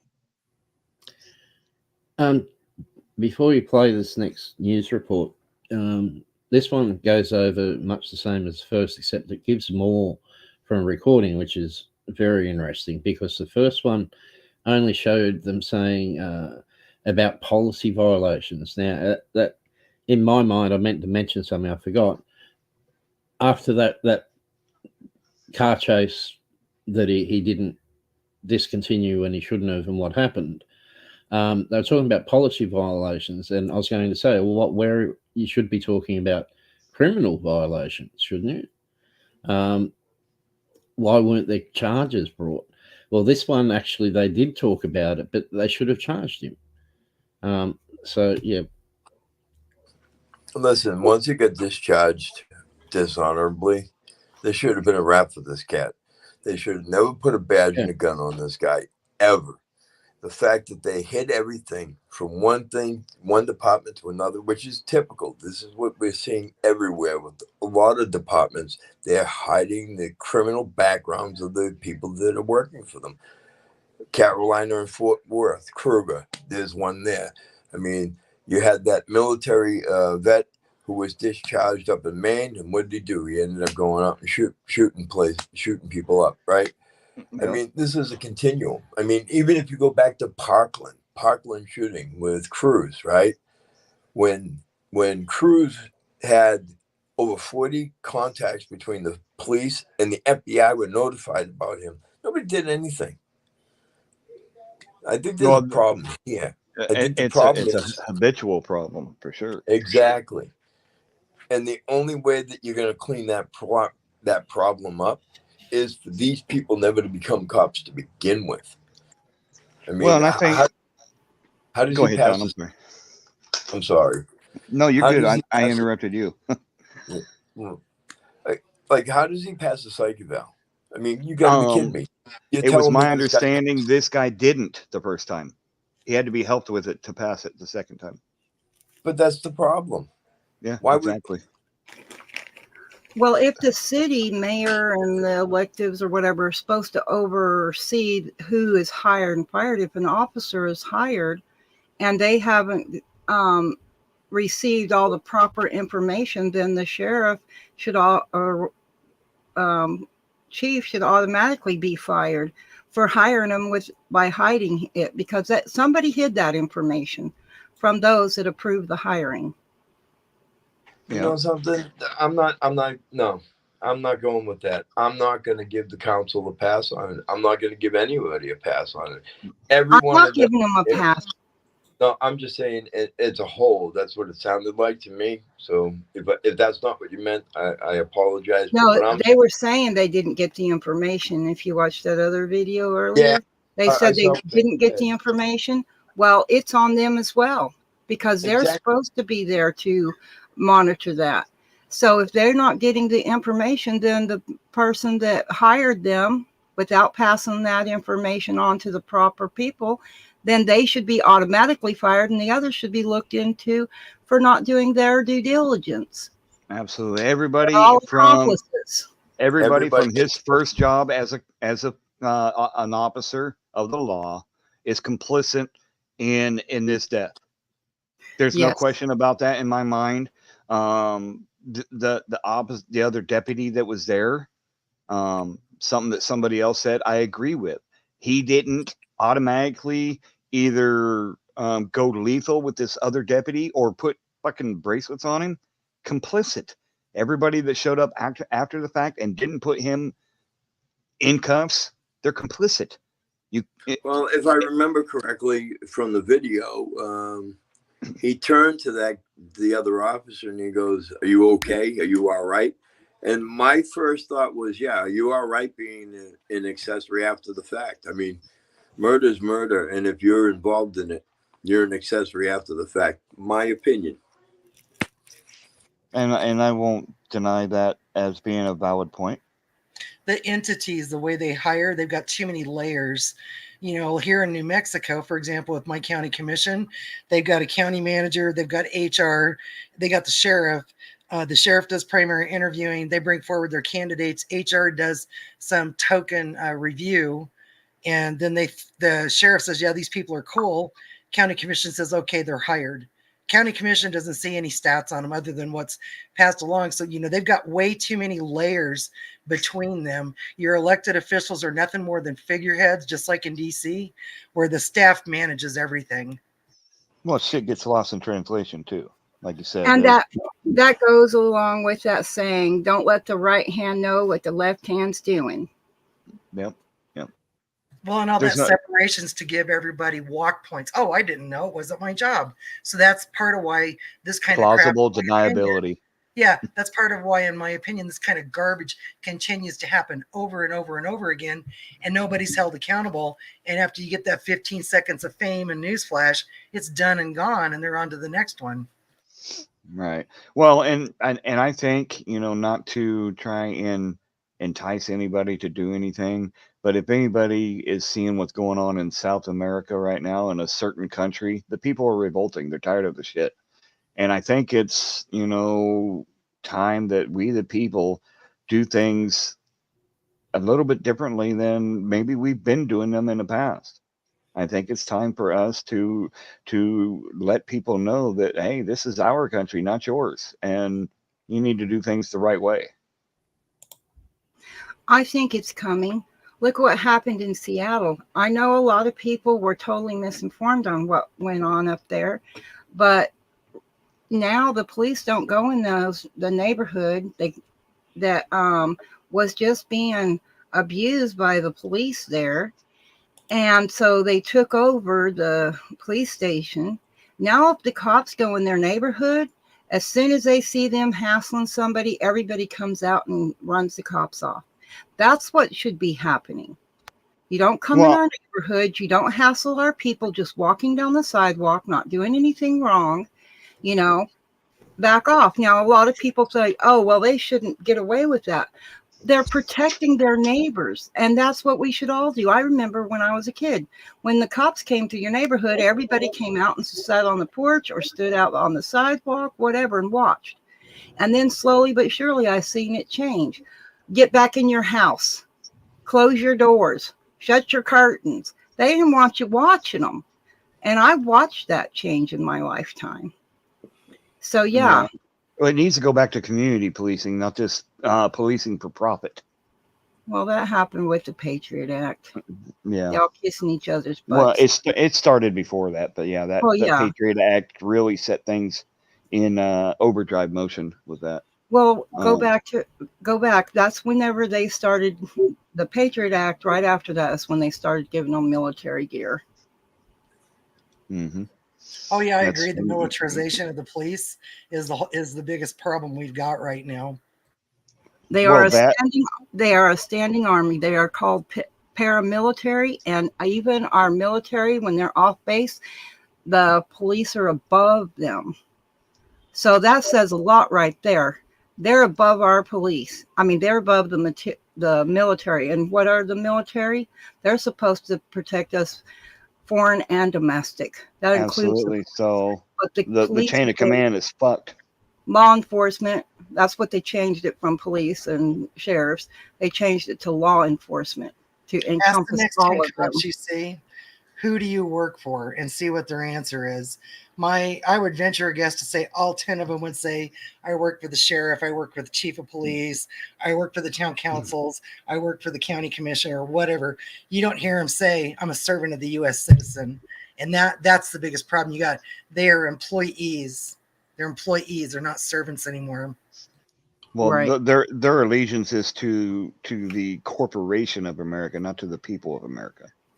They have two titles that protect them: paramilitary and officers of the court. You can look up both those definitions. They're there. So, we've got them, and you'll hear cops. I've heard this on several cop watching videos where the officer is giving somebody a ticket, and he goes, well, this isn't you saying you're guilty. This is just saying that you'll show up to see the judge. So it's a third-party contract. That cop is there getting you to contract on behalf of the judge to show up. And then they're all on the same side, so they're very biased. When the judges gave cops or law enforcement across the board qualified immunity, they became biased. They biased themselves in that act right there. So when you go in that courtroom, it's you against all of them. Right. Just saying. All right. Let's take a little break from the discussion. Let's go watch this other little video. It's 3 minutes long. This is audio of a chief deputy scolding Deputy Grayson. Fatal police shooting of Sonya Massey and new questions about the now fired Illinois sheriff's deputy who killed her. Newly released audio indicates concern from a senior officer for past behavior. Alex Perez is in Chicago with the latest. Good morning to you, Alex. Hey, good morning, Robin. Yeah, we're learning a lot more about former Deputy Sean Grayson's past. He jumped from one law enforcement agency to another. Warning, some of those images may be tough to watch. This morning, new details on former Deputy Sean Grayson's troubling history in law enforcement. 30-year-old Grayson worked at 6 police departments in 4 years. 7 months on, how are you still employed by us? I don't know. That's Grayson in a 2022 recording responding to his then boss, Deputy Chief Nathan Miller at the Logan County, Illinois Sheriff's Office, questioning him about his mishandling of a traffic case. Do you understand that's a violation of pursuit policy? Yes, I do. Grayson was accused of violating department policy and submitting inaccurate reports. But a lot of officers have been charged and end up in jail because that's what they perceived. Official misconduct will land you in jail. Grayson's integrity also raised. Others will say you have no integrity and you're lying. I'm calling you on your integrity. How does that make you feel? I'm learning from it. I don't get angry. Logan County eventually terminating Grayson. If we can't trust what you say and what you see, we can't have you in our uniform. Grayson now behind bars and charged with murder for the July 6th shooting of Sonya Massey in her home near Springfield, Illinois. Massey called police to report a possible prowler. Things quickly escalate when deputies told her she could remove a pot of boiling water from the stove. Where you going? Away from your hot steaming water. Away from my hot steaming water? Yeah. Oh, I rebuke you in the name of Jesus. I rebuke you in the name of Jesus. You better not. I swear to God, I'll shoot you right in your face. Okay, I'm sorry. Drop the pot! Drop the pot! Drop the 19 shots fired. Shots fired! Shots fired! Grayson has pleaded not guilty. Massey's heartbroken and angry family now wondering why Grayson was able to jump from department to department. Her father speaking to ABC affiliate KATV. Our whole family is in a disarray. The main focus of everybody is that this animal gets justice. He gets exactly what he deserves. Overnight, the Sangamon County Sheriff apologizing. I'm sorry. She called for help and we failed. That's all she did. That's all she did to call for help. And Grayson was also discharged from the Army for serious misconduct. He is being held without bond. His attorney declined to comment. Robin? Also, he was charged with 2 DUIs as well. The more you learn, the more questions that we have. Now, how he was able to keep a job like that. Okay, thank you so much. Now, just think if they dug into the backgrounds of all these officers before they let shit like this happen. Well, I say the sheriff is complicit for hiring him. He's playing fucking. He may as well have been holding the gun himself. He hired the ticking time bomb, and he knew about it. And yes. Here's a fact that a lot of people are not talking about. His fiance, Isabel Butterfield. Her dad was the previous chief, deputy chief. That's who Grayson took the spot of. That's who replaced Butterfield's dad, who worked in that position for 22 years. No, he worked in various different positions. He was with Sangamon. I'm not sure. It was only a year or two, a couple of years, I think. He'd worked in different law enforcement in the area. So right. Well, he was the chief deputy. I misspoke. I meant in law enforcement 22 years, but he was a previous chief deputy And then he retires and Grayson takes over. And he just happens to be dating the dude's daughter. I mean, that raises serious questions as well. The average citizen can Google these cops and they can find out all kinds of information on them from newspaper articles and stuff. There's a ton of stuff on these guys out there on the internet that the average Joe Schmuck can go and pick up. And then you get over to where these hiring agencies are that have our money and supposedly have lots of positions to go further down and drill down, yet they can't find the stuff that I can individually. It's just, they don't look, they don't care. They don't want to look because it might dwindle their force. Can I make a point too about that last one we just watched, and we heard the audio where he was saying to Grayson that what you've done, you could be charged for official misconduct and go to jail. And for, you know, they knew he'd been filing false reports and what have you, and had no integrity. Now, they had enough there. They could have potentially filed a charge for that car chase, but at the very least, they should not have let him resign. They should have fired him and had his certification taken away. Absolutely. So the sheriff of Sangamon is 100% complicit, but he's not the only one. No, that was another one. That was Logan County. Logan County. What I'm saying. Logan is the one right before he was hired by Sangamon. Logan should not have given him the opportunity to resign. They should have fired him and gone and taken his certification away. Absolutely. Think about this, guys. Think about this, right? With his past, how much of that was ever turned over to a defense, right? As part of the discovery. Yeah. Where he testified in cases that put people in jail. Now you're talking about possible appeals. You know what I mean? For any case that he's involved in. Well, he did enough there to be on the Brady list. Absolutely. At Logan over that car chase. These guys get layers of protection, though, on ferreting out their stuff. You start with their unions. And they go in and they go, oh, these guys are employees. They get XYZ rights. Then the agencies have to dance around all that just like any other entity does. I mean, they've got so many built-in protective layers to cover up bad actors. And then it's all that buck pass. Oh, well, we did our job. Somebody else did it. And then you get this. Yep. I think we should get rid of the fucking unions as well as the community. A perfect the union ain't segue. protecting him this time. The union won't protect him this time. This one. Wrong. Wrong. They're saying they're not. Wait. Where's that at? That's one you're about to play. This one right here? Okay. Yeah, and let me say what you're about to hear coming from Sheriff Jack Campbell. Way too little, way too late. Shame on you. I'm just going to say that up front. It's this one right here, right? Yep. Okay. Pay attention. Of Sonya Massey and the community had the chance to speak to members of the Justice Department tonight. 3 weeks ago, she was shot and killed by a sheriff's deputy who is now charged with murder. Our Charlie DeMar is in Springfield, where the sheriff admits his department failed Massey. Say her name. Sonia Massey. Say her name. Sonia Massey. Sangamon County Sheriff Jack Campbell says his department didn't do their job the night Sonya Massey was shot and killed by now former deputy Sean Grayson. She called for help and we failed her. All right. That's all she did. That's all she did was call for help.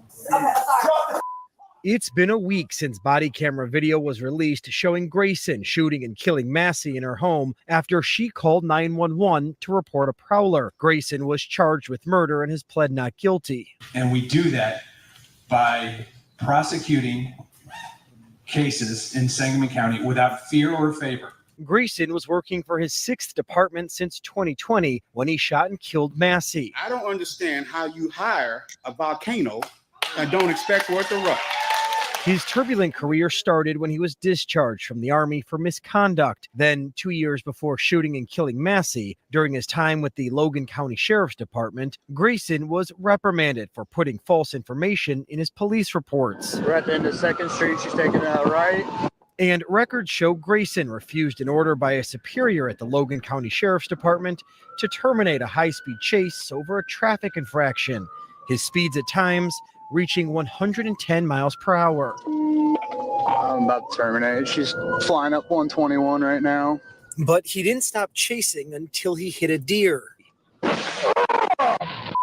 The union representing Sangamon County Sheriff's deputies is asking that former Deputy Grayson be reinstated and reimbursed for any lost wages. Her family, the strength they have. Springfield Mayor Misty Buscher. What message does... Are you fucking kidding me right now, y'all? Go back and stop that on the screenshot of the union's letter and just read it. I haven't even read the whole thing. You might want, yeah. You might need to get rid of subtitles. Yeah. The agreement was terminated without just cause.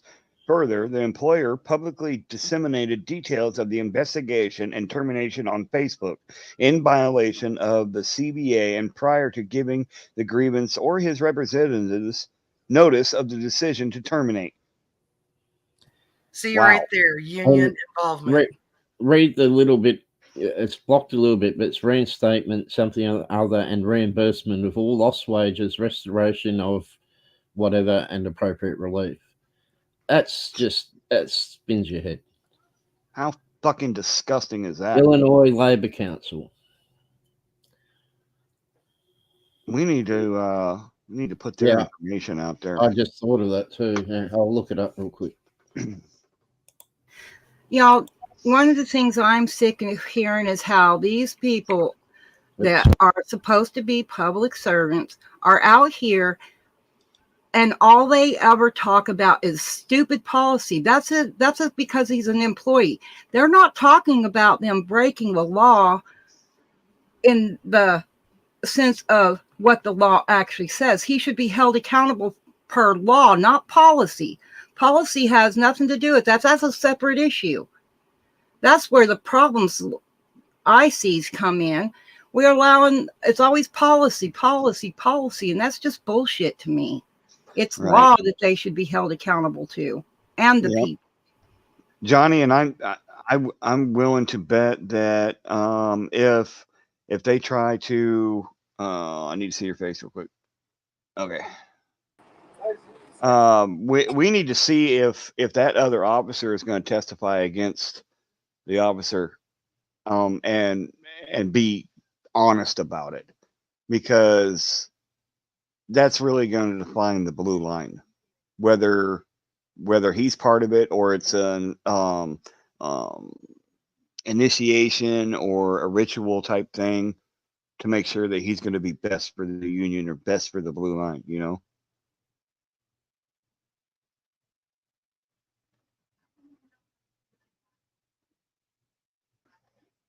Let's play the rest of this real quick. Lost wages. Her family, the strength they have. Springfield Mayor Misty Buscher. What message does that send that the union would fight to reinstate this officer? So I am a pro-union mayor, first of all, but that union I would not agree with, and I would fight them to the finish. Sheriff Campbell declined to answer our questions on camera. Tuesday, the Massey family will be in Chicago for a rally in Sonia's honor. In Springfield, I'm Charlie DeMar. USA Today says that the police union will not fight the firing of sheriff's deputy who fatally shot Sonya Massey. You can go to their website, see that. So, where was that published? It's published on USA Today. You want me to put the link in? I have it open. I read it earlier. Okay, so let me copy. I'm putting it in the StreamYard chat thingy. Yeah, that's fine. I'm going to create a banner with the police union's info in it and everything. There you go. I want you guys to let them know how you feel. It's not a video. It's just their, that's fine. It's just a news thingy. That was a headline. So I don't know, we get mixed messages, they say different things, depend on who's doing the mouthiness. Right. But this shouldn't be okay with anybody. Doesn't matter the color, doesn't matter your age, whether you believe in your Bibles or you don't. It doesn't matter. Oh, It's okay. this I know is- what this is talking about. This article here, the police union is not supplying the lawyer that will defend him. He had to hire his own lawyer for that. Right. That's what this article is talking about. It says the sheriff's deputy facing a murder charge for gunning down Sonya Massey won't be defended by the local police union. And Right. his boss is under fire from the slain woman's family who wants him to resign. So this is talking about them supplying the attorney. I read an article about that too, which they are not going to supply the attorney. He's hired his own counsel. Well, on that. same as not backing him because they're not, catering to him Right. like they do the others. I bet you behind the scenes, though, they're filtering as much information as they can to help him get off. Oh, I wouldn't be a bit surprised. Absolutely. Absolutely. They got to do that to keep their membership up, if you will. Yeah. Well, I just got a call from them the other day.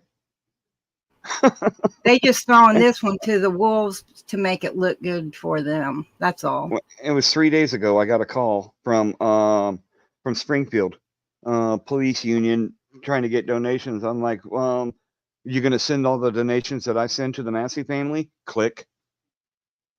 Motherfuckers. That's funny, but not funny. They told on Right. themselves by hanging up.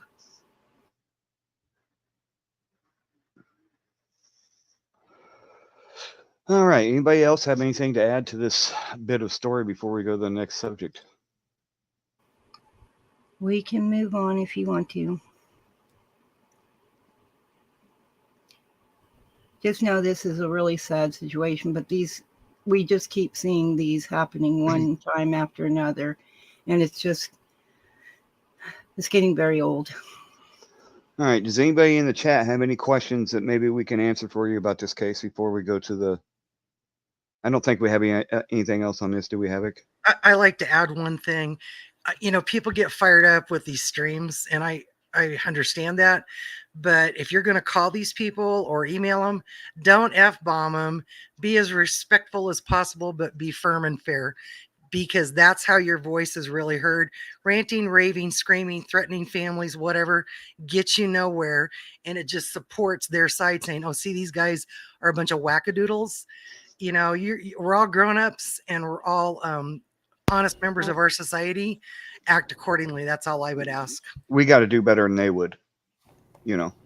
Yeah, don't stoop to their level. I like that, Johnny Bravo. Firm and fair is a good way to put it. Yeah. Let your voice be heard. Be firm about it, but be respectful, because at the end of the day, you can get more flies with honey than you can vinegar. Right? The guy that screams fire starts a stampede. The guy that opens the door and says this way is the one that saves lives. Well said. I think what I said to you earlier was you get more flies with honey than vinegar, but let the maggots drown in the vinegar. Correct. Yep, absolutely. So, I mean, that's all that we've been able to find out as far as updates on this. They're hiding a lot of stuff. A lot of the social medias are like the police departments, sheriff departments, they're not posting a lot. They've really slowed down on the posting.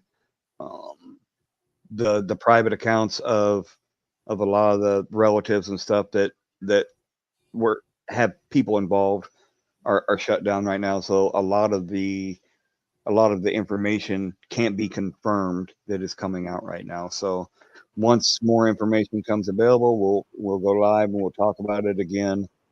I mean, that's pretty much all I have right now. I'd also like to put it out there that the sheriff's department should have either paid somebody or went in there and cleaned that house up. It was their mess they made. It shouldn't have been left up to the family member to do that. That sickens me. That makes me angry that That's never going to happen, because that's an admission of guilt. They never admit guilt on anything. Well, they made the mess. They should clean it up. That's all I'm saying. I'm just putting it out there, Edwina. One more thing. When you get this stuff to court, anybody that's been in court for anything, all of that data, all these data, this data that's available, like us fine tuning and going over this video, how many times, that stuff doesn't get into court. They argue fine points on why it's not available, and they selectively manipulate everything to where it's virtually unusable. And it's ridiculous. I mean, in the old days, it'd be like, you got a problem, you get up, you speak to everybody, and you're done. Next guy speaks to everybody, they're done. Your jury hears all of that, and then they make a decision. That ain't how it works today. It's all very, very managed meticulously for the outcome that they want. And it's a damn shame. Right. Absolutely agree. Blue, can Blue Unicorn ask a question? I'm not sure what he's asked, what it's in relation to. I have a question. Who? Oh, hold on. Hey, Steve, welcome up, buddy. Sorry, I didn't see you down there. You were in a bottom basement. How's it going, everybody? Is that Steve from Hawaii?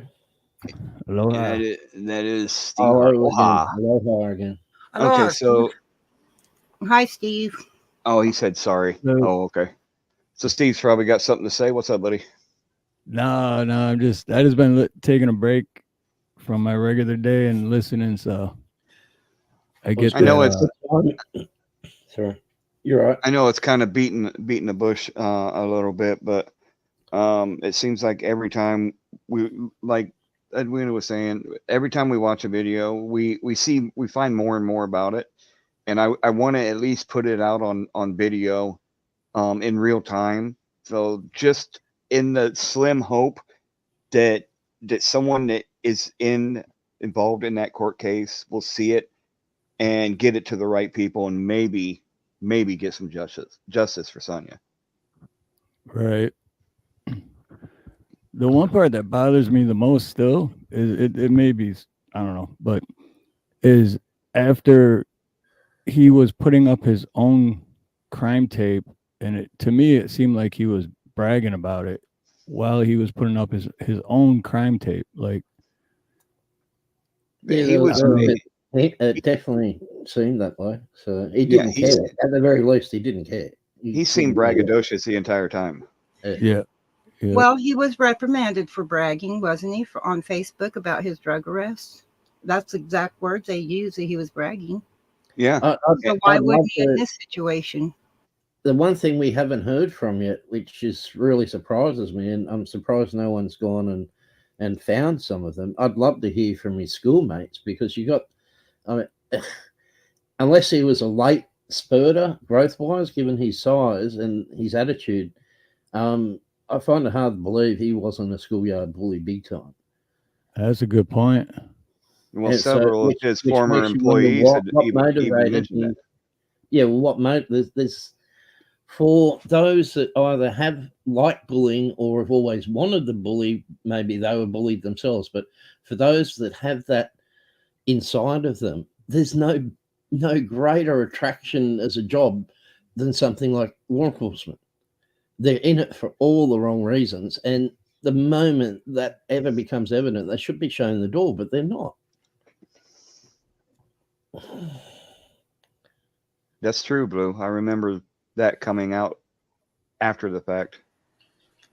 Yeah, Blue Unicorn said it a couple of times in chat about the Golden State Killer actually working a couple of his own crime scenes.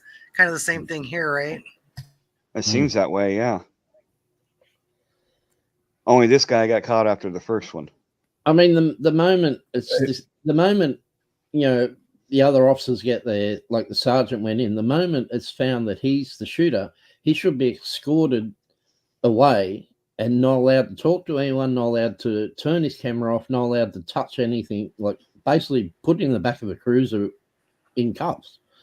If not, and it should have been an external agency that had no touch to that entire group that does the investigating. And that's not how this stuff goes either. Their own departments investigate themselves. It's ridiculous.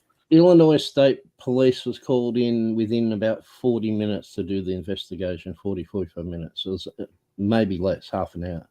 They were called at 1:40 something to take over the investigation. So. And is it just me too? But in the video, when it happened, when I forgot his name, but when the cop walked outside, and then there was like 9 other cops all standing there, and they were just all looking at him. They kind of had that look in their eye, like, you really showed your true colors this time. Like, yeah, well, they were all looking at him like, you fucked up, dude. You know. I'd like to know who the guy was that was chest bumping. Yeah, that was with the other deputy. There's a sense there was concern shown from some of the other deputies there for the second deputy, but there wasn't that same level of concern towards Grayson, which kind of tells you something. Like they were just, like Steve said, they were looking there like, what? I don't think you get I get the feeling that he wasn't liked by his colleagues. Right.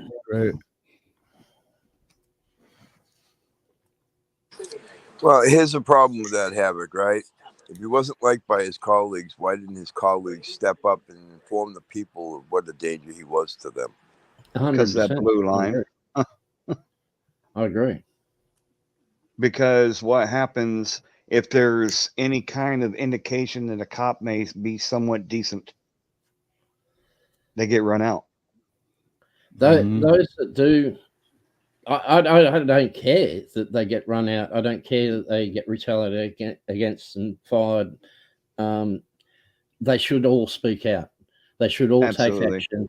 If they don't, a little bit lost is asking if the second cop is still out on admin leave. As far as I know, yes, but I haven't been able to confirm nor deny. I will. It's going to get difficult for me to do much research as of tomorrow because I go back on the road. But we'll see what we can find out, and if we get a few more updates, we can go back live and give you guys some updates. Also, those other officers, even if they get ousted, they can become whistleblowers and sing like canaries, and that's what they should all do. Yeah. Well, and they should get whistleblower protection, unless they're trying to just get to highlight other people to get the fucking spotlight off of them. Well, I'm talking about the good cops. We're talking about good cops, bad cops, right? So if they're a good cop and they're getting kicked out for being a good cop, well, then they should sing. And of course, it's considered to be a whistleblower. So therefore, they should be letting everyone know, hey, I got fired because I would not allow this to happen, just like that other case you covered. I can't remember her name. The one that arrested that, was it Miami or something? Joy Phillips. Yeah, the Joy Phillips. Yeah.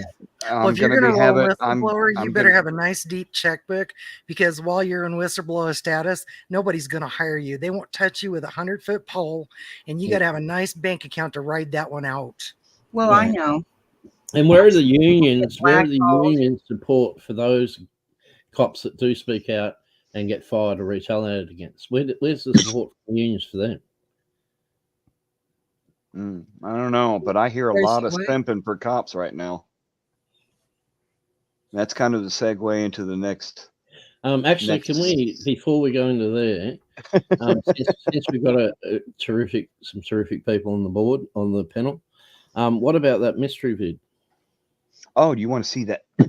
I forgot all about that. My apologies. I've got a vid which I didn't tell until just an hour or so ago, or right before we started. I didn't tell anything to Midwest about this. I want his live reaction and critique of it, because it's a head spinner. It's a critique of the incident, Sonya Massey shooting, by a channel that's run by an ex-police officer, and he's got a retired police officer co-host, as a guest to analyze the incident. But I don't want to say too much. I don't want to give a spoiler or anything. I just want to see. I had my head spinning right from early on, but I just want to see how you guys react to it, because it gives you a look into the mind of police and a lot of what's wrong. So I'll give you the link. I've already got it. All right. This how far do we need to watch into this here? From the start. Sorry. Where you've got it at 13 minutes. Yeah, I had a timestamp link to give you from the start. Sorry, that's as far as I watched. I saw enough. I knew I wanted for you to cover this if you went on live. Oh, so you want me to start it from the beginning? Yeah, sorry, bro. You good? And it's 20 minutes long? Okay. Yeah, I don't even know if you'll need to go past where I was.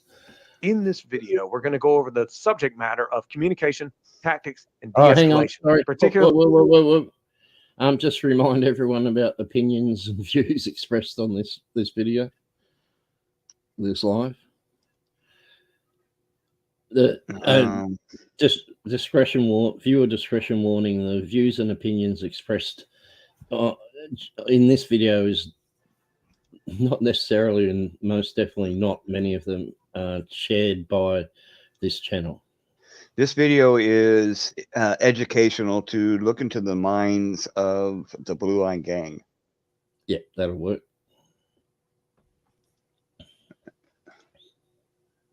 incident regarding the officer-involved shooting when Sonya Massey was killed.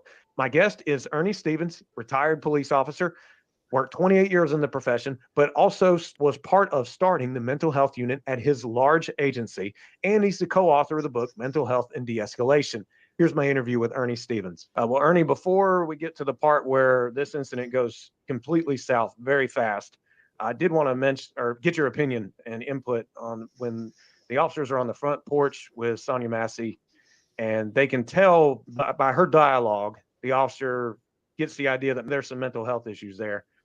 So he asks her, how are you mentally? What's your opinion about how he approached that and asking it? Yeah. So at the 1:16 a.m. mark of the body camera footage, the victim comes out and contacts the officer, but the victim continues to repeat, "Please God, please God." Please God, please God, please. Is this your car over here? Oh. Please God. That's not your black car in the driveway? Oh, well, we checked your yard. We walked around the whole block. We didn't see anybody. Right.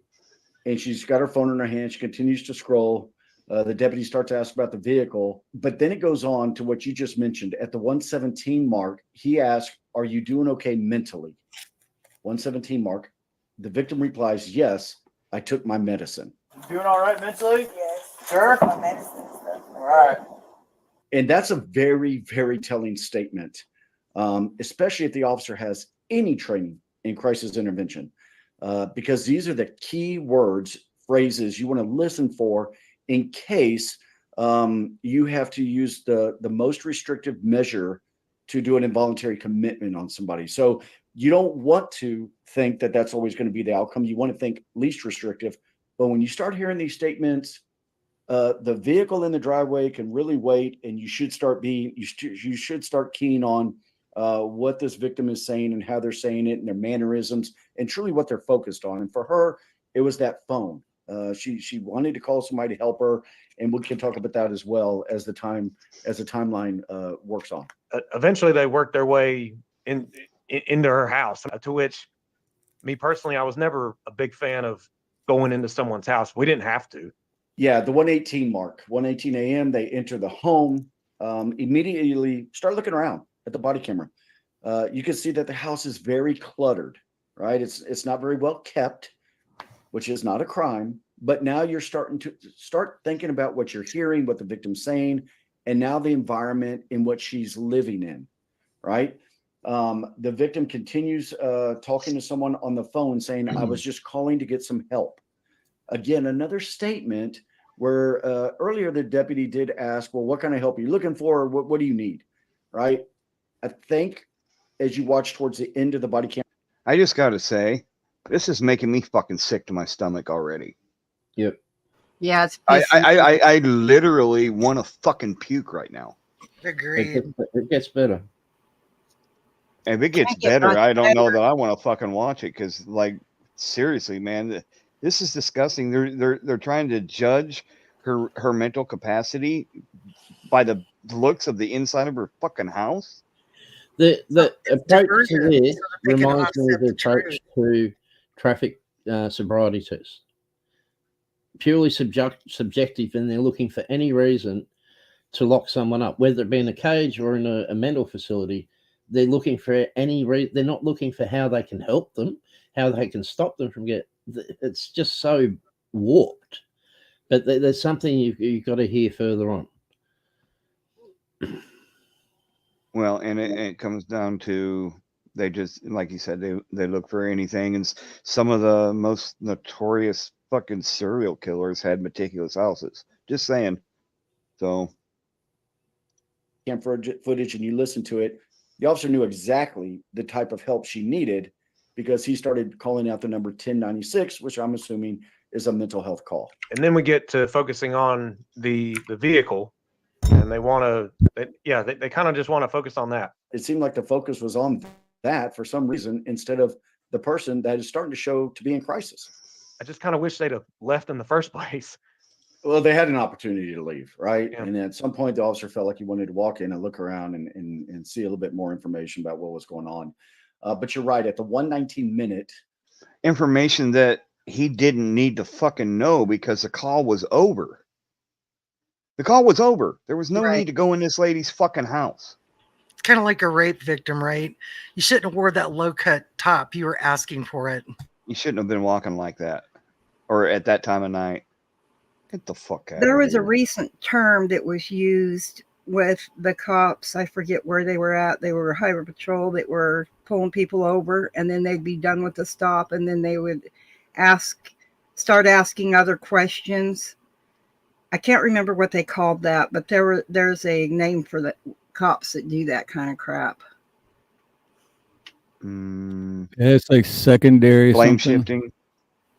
shifting. No, it's. Oh, I wish I could remember. Sorry, I had a stroke, so my dang brain don't work all the time like I wanted to. I know what you're talking about, though. I know exactly. But yeah, they would end the stop, be walking away, and then they'd turn around and they'd go, oh, and by the way, and then start talking to them again, and end up getting permission or searching their cars or whatever. They were stealing people's money and claiming they were carrying drugs or whatever, it was those types of stuff. Yeah, they put them at ease so they then catch them by surprise and try and get some sort of admission. And then make an arrest at that time. And so there was a term for that, and I just can't remember what it was, but that's what I see happened here as well. They finished the initial reason they were there, and then they started a secondary reason. Yeah, I don't know, man. It's just these two just fucking disgust me. They couldn't even acknowledge the fact that they had no business being in there. Let's just keep playing. Oh. The mark 1:19 a.m. She's seated on the couch. He's asking for the ID, and she says, "Hand me my Bible." Grab that Bible, please. Yeah. Right. So that is an incongruent response to a request from the officer. Right. Had nothing to do with what he asked for. She said, "Hand me my Bible." Already on the porch, she's saying, "Please God, please God, please God." Right. So is this somebody that's in a mental health crisis? Is this somebody that's in a spiritual emergency? Like, there's so much here early on that can be identified where you need to start thinking, okay, let's reassure this individual that they are safe. Right after that happened, right after she asked for the Bible, the officer involved in the shooting tells his cover officer, kind of makes a motion towards the kitchen. Okay, but they're still not pointing out the fact that this cop was so scared that he just blanked out and didn't notice the fucking aluminum baseball bat there. Well, these guys haven't noticed that yet. If you play through where they talk about the pot, you'll see how just clueless this guy is. All right. That stack right there, maybe. 1 second. Check on her. We don't need a fire while we're here. Right. And that's when you see the body camera of the cover officer start going towards the kitchen.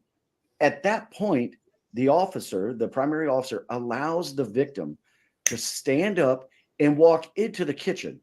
Now, I don't know what your training taught you, Scott, but kitchens are bad.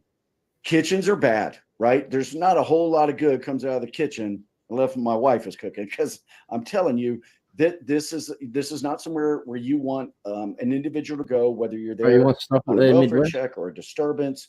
It's just a. What's that? Now, what was wrong with that statement he made? As far as I've got a lot of shit going through my head. He's trying a lot of fucking anger. It sounds like he's trying to justify the kitchen being the worst place for someone to go to like make it okay for the cop to be scared. No, he said the cop allowed her. He shouldn't have allowed her to go into the kitchen. Oh, he Who the didn't. hell is the cop to be telling her where she can and can't be going in her own home? He shouldn't have been in the house to begin with. It's a violation. Like, it's not for the cops to allow anything in that house. Exactly. They were invited into her home. She wasn't under arrest, was she? Well, they were allegedly fishing invited. I don't think that, to me, watching the video, I turned up the volume and watched that video, and I didn't hear Grayson even ask to come in or her invite them in. I think he just started moving towards the fucking door. She moved out of the way. The only one. I think I heard her tell him to come in. I'd have to go back and listen to it again. The only one of those three that should be allowing the movement of anyone else in that house is Sonya Massey. These cops shouldn't be, if she doesn't want to allow them in the house, doesn't want to allow them to move around the house, that's her right. They have no right to be telling her where she can and can't go in her own house. The only one that should be allowing or disallowing anyone movement in that house was Sonya Massey. How much more of this have you got, Havoc? Because this one's pissing me off pretty bad. I don't know that maybe that might be the end of it. I can tell you the rest. What I was going to say about the pot. This can't do guy no more. on the screen right now. He gave the opinion that she dropped the pot where she stood and the water flowed across the floor to the police. Jesus Christ. So the only good thing is this just goes to show you the mentality of the way cops think. Now they did condemn the links they Grayson for killing her, but it's all this other mentality. That's why I wanted to play it for you to play it. It shows how warped they are, how completely ignorant or inconsiderate they are of people's rights. They don't give a shit, or they don't know, and they don't care. And whether it's whether it's a lack of training or bad training, more likely, whether it's incompetence, or it's either incompetence or it's a dereliction of duty that they don't know that they have no right to be allowing her anything, that they have no right to have, to violate her rights like this. Absolutely. Havoc, they do know. I grew up around cops. I'm telling you, they know. But it's the people that do not know their rights, do not exercise them, that have allowed this to go on until they've just become, completely oblivious to what's going on. So that, they're just numb. So when a cop pulls people over and starts asking questions and whatnot, they don't realize they don't have to answer all that shit. Yeah, that was me up until about 4 or 5 years ago. That was me. Right. I'll throw into the mix on this. Bullies. These guys are nothing but bullies. When you're a kid in school, how did you deal with a bully? You kiss their butt and avoid them just to try to stay away from them, or you get backed into a corner and you'd have to bloody their nose to get them off you. I think most of society is in the avoidance and trying to kiss butt stage just to keep them off of them. And that's part of why this crap goes on too, I think. It's called being comfortably numb. Yeah, I ran. Sorry. I was just going to say, when I was a kid in school, bullies, we had them. And I was always taken up for the people that were the underdogs. I'm not afraid of them, but I guess because of my background. But the thing is with all this anti-bullying crap in school and teaching the children to obey authority, and they're not allowed to fight, not even off school grounds. Excuse me, after school, that's when it took place. You don't get to bully people. And then in school, I just didn't care where I was at. But, I don't like people that hurt other people. But I will be the one to hurt somebody if they come after me or somebody I care about. I just can't stand to see it. I lived with it. I lived with the cops at the cop shop because of the abuse in my home. So I'm just telling you, when you live around them and day in and day out, you hear them talking about things. I've had family members in law enforcement and what have you. So when you hear them just talking casually amongst themselves, you know they know. They don't need training. They're getting trained. They're getting trained to treat people like this because their training has changed immensely since the Patriot Act. They had the Israeli soldiers come here and train our police a few years back. They were training our police, and look at how they treat the people over there in Israel. I'm just saying. So they know. They know. Yeah. Don't give them that excuse that they don't know. They do. I ran into my first bad cop experience when I was 18, and myself and my two brothers and two of our friends, so it was 15-year-old, 18-year-old myself, and 3 21-year-olds, were on our way to a party. We'd stopped at a liquor store and got alcohol, a case of beer, which I was carrying. And a senior officer stopped and pulled us up. And only a few months earlier, they'd passed a law in the state I'm in, which allowed police to stop anyone on the street and demand ID, and you had to give it. And it didn't last that long because obviously it got abused, like in our case. And this cop did that to us, and he claimed he was a assistant chief who normally apparently stays in the office, who came out to investigate stones being thrown off a highway overpass from about 8 hours earlier. And he caught us as we were walking across the sidewalk on the overpass on our way to the party, because none of us wanted to drive home after drinking. And he stopped us, demanded ID, and tried accusing us of being the ones throwing rocks off an overpass. And I was like, "You're kidding!" We had alibis for where we were, but he got all our IDs and he wouldn't let us go. And he was determined he was going to get us for throwing rocks off the overpass. And we're like, "We're not kids. This is ridiculous." It was from earlier in the day. Go and check with the liquor store. We live in a straight line in the opposite direction is where we came from. You can check. We were there 20 minutes ago. And I'd been working all day, but he would not let us go. And he after about 10, 15 minutes of it, I said, "Look, mate, my arms are starting to fall off holding this case of beer. Can you let us go already?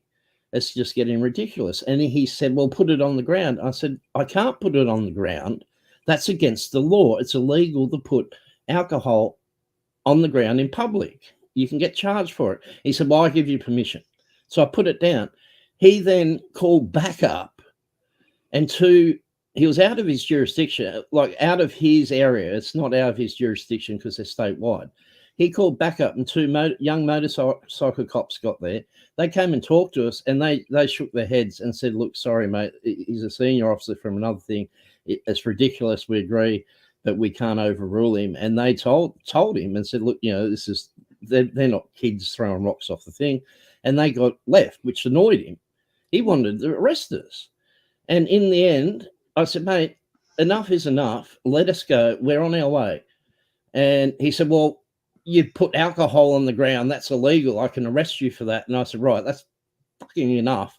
I pulled the case of beer up and I started walking away. He said, "You can't leave. I'll arrest you." I said, "Mate, forget about pulling the cuffs out. If you want to stop me, pull that gun out and take your shot, because I'm gone." And I said to my friends and brothers, I said, "That's it, guys. We're gone." And I turned around and walked away.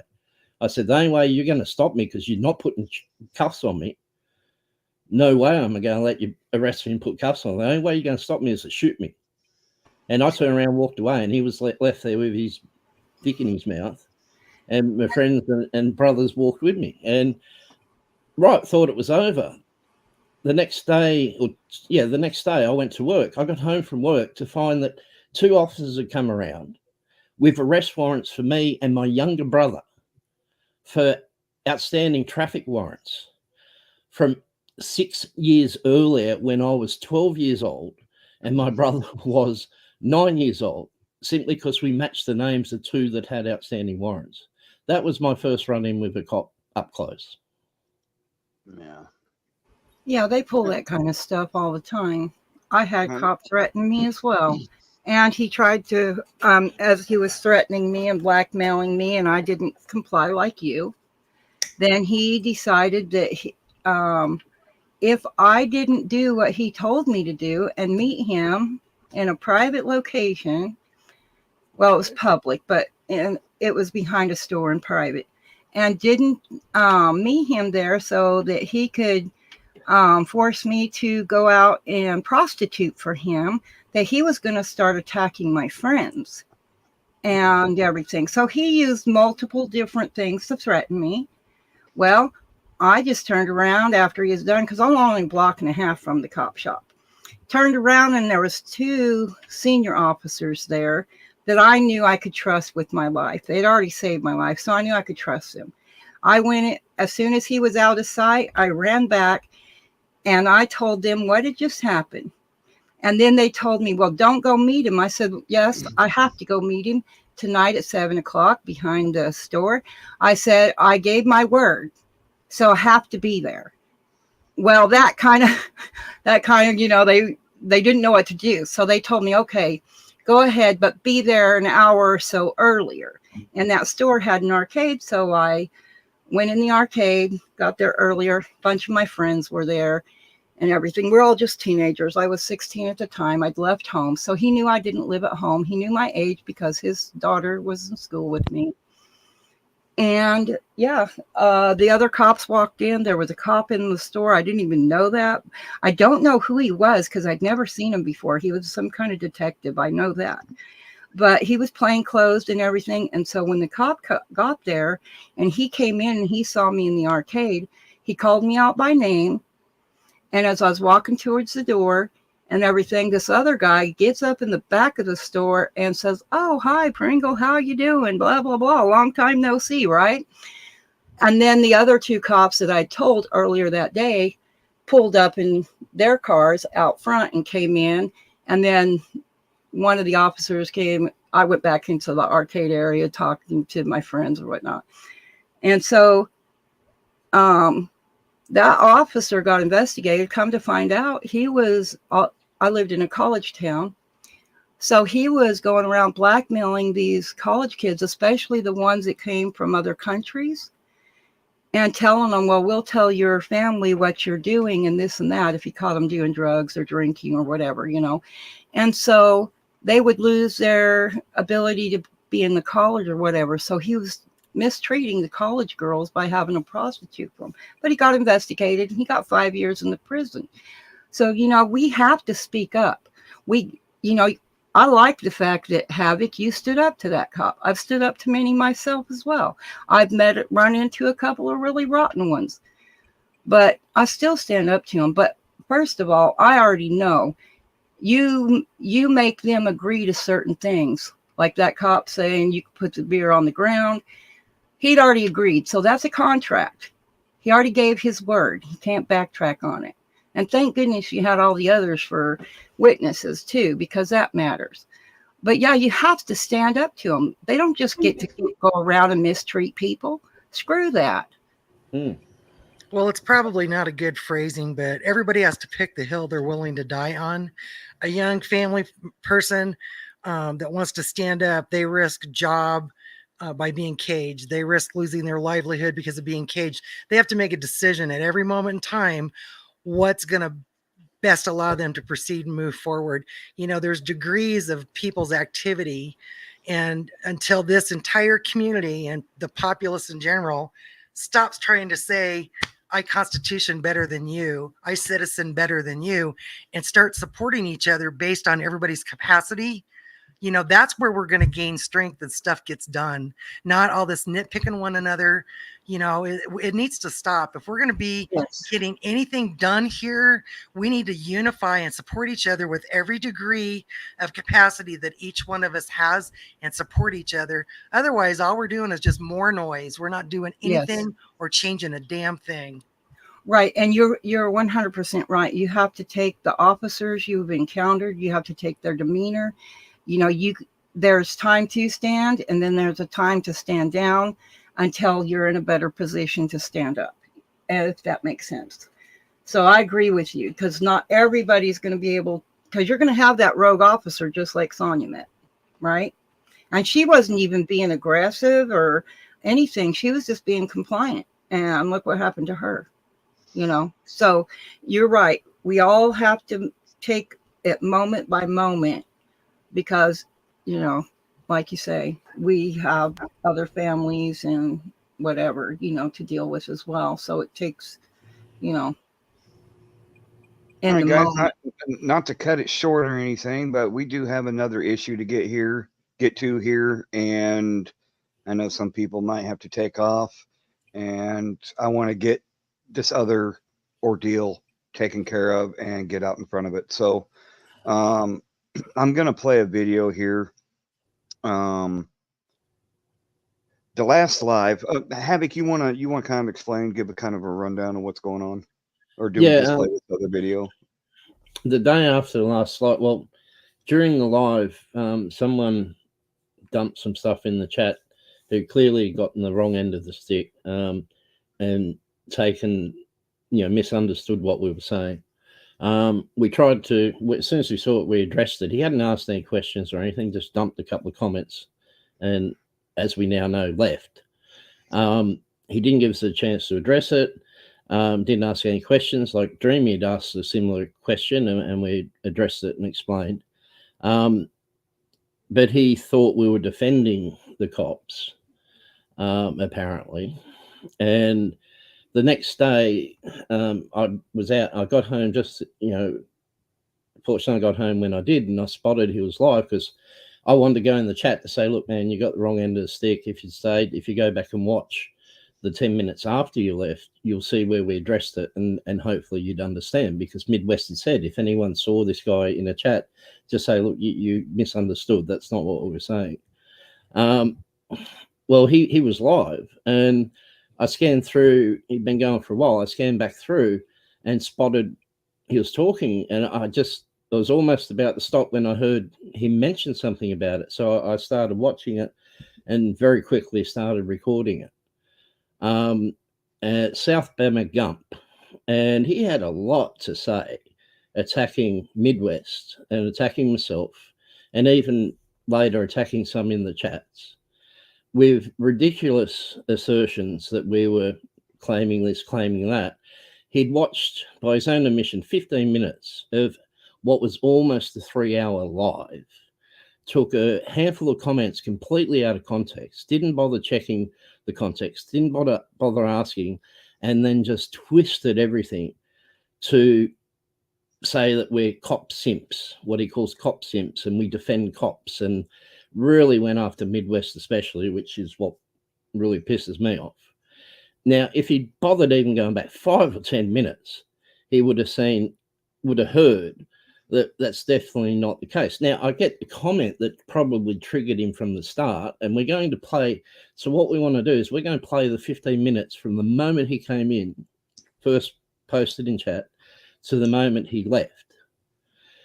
So as you get an idea of what he may have taken out of context. Now, he obviously, more than half of what was said, he either ignored or didn't hear because it contradicted what he said later. And the more concerning thing, after a massive rant attacking Midwest, he makes the thing private. He didn't, chat was disabled, so I couldn't chat to him on YouTube. He made the thing private, which is, if I hadn't stumbled across it, we wouldn't have known anything about it. There weren't many people that I could tell that watched it. I could only tell who was watching at the time I went in, which was after his rant. And to be fair, he does make his lives private or deletes them when he's done. So it's not like it was anything out of the normal. No.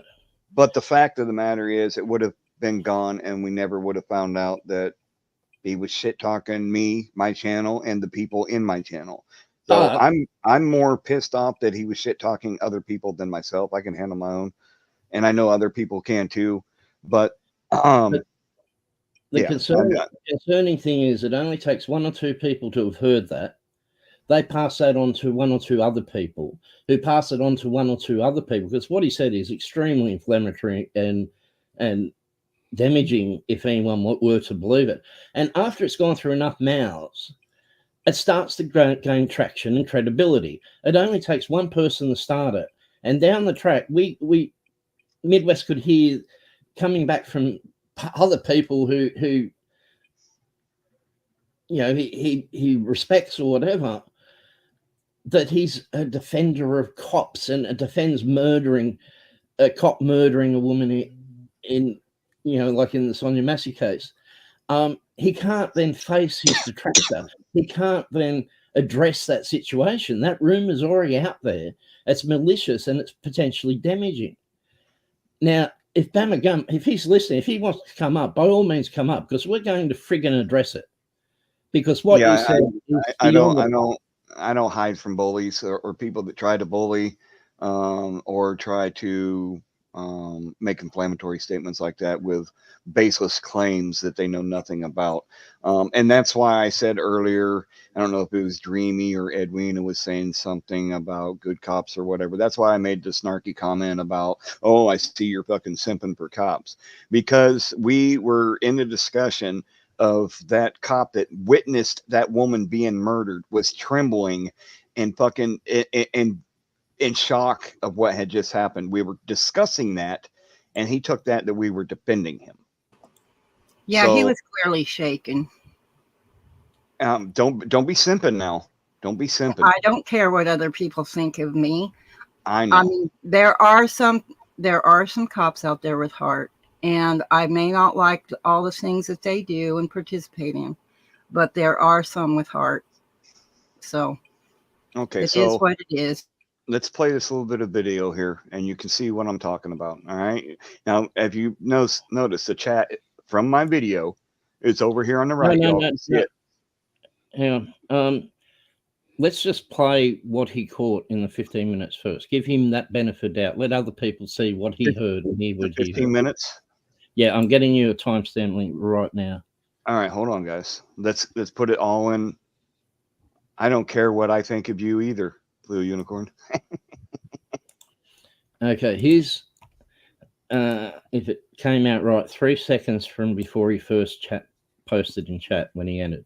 So let's just I just put it in private. Let's just let everyone else hear what he said to the point where he left. All right, hold on. Here we go, guys. It's I guess I got to share this one instead. Now, this is me being completely transparent and accountable for everything. So if this causes problems, I apologize, but I want to get out and ahead of this and let you all decide for yourselves what is going on. Okay, there we go. Initially, his comments in chat were just, I'm looking, and then highs to people, and that's all. Let's play it. He's going to shoot her. So she believes she's going to get shot or whatever. And at last, all right, you see his first comment when he comes in, right?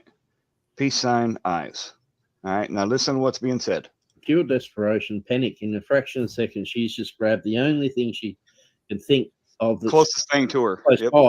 Something they've already put the idea on that they're afraid of, that it's a weapon. They've already put that idea in their mind, and she's tried to use it to defend herself. Yep, she wasn't thinking like that. Yeah. Well, I can't say that. That's speculation at this point because I don't know what she was thinking. But from what I can see in the video, it doesn't look like she was thinking that was a weapon. Yeah. Not before that, no. No. And I don't know. To me, this is clear, irrefutable evidence that it was definitely being forward, not in a nefarious attempt to hurt somebody, but in a self-preservation manner. Unfortunately, he pulled the trigger before he did. He should have backed up before pulling the trigger. Yeah. Because there's only so much hot water in that fucking pan, and once it was thrown, he could have approached her with non-lethal. But he didn't. Yeah. He didn't have the presence of mind to think about it then, but after he fired, he had the presence of mind to think about it because he backed up.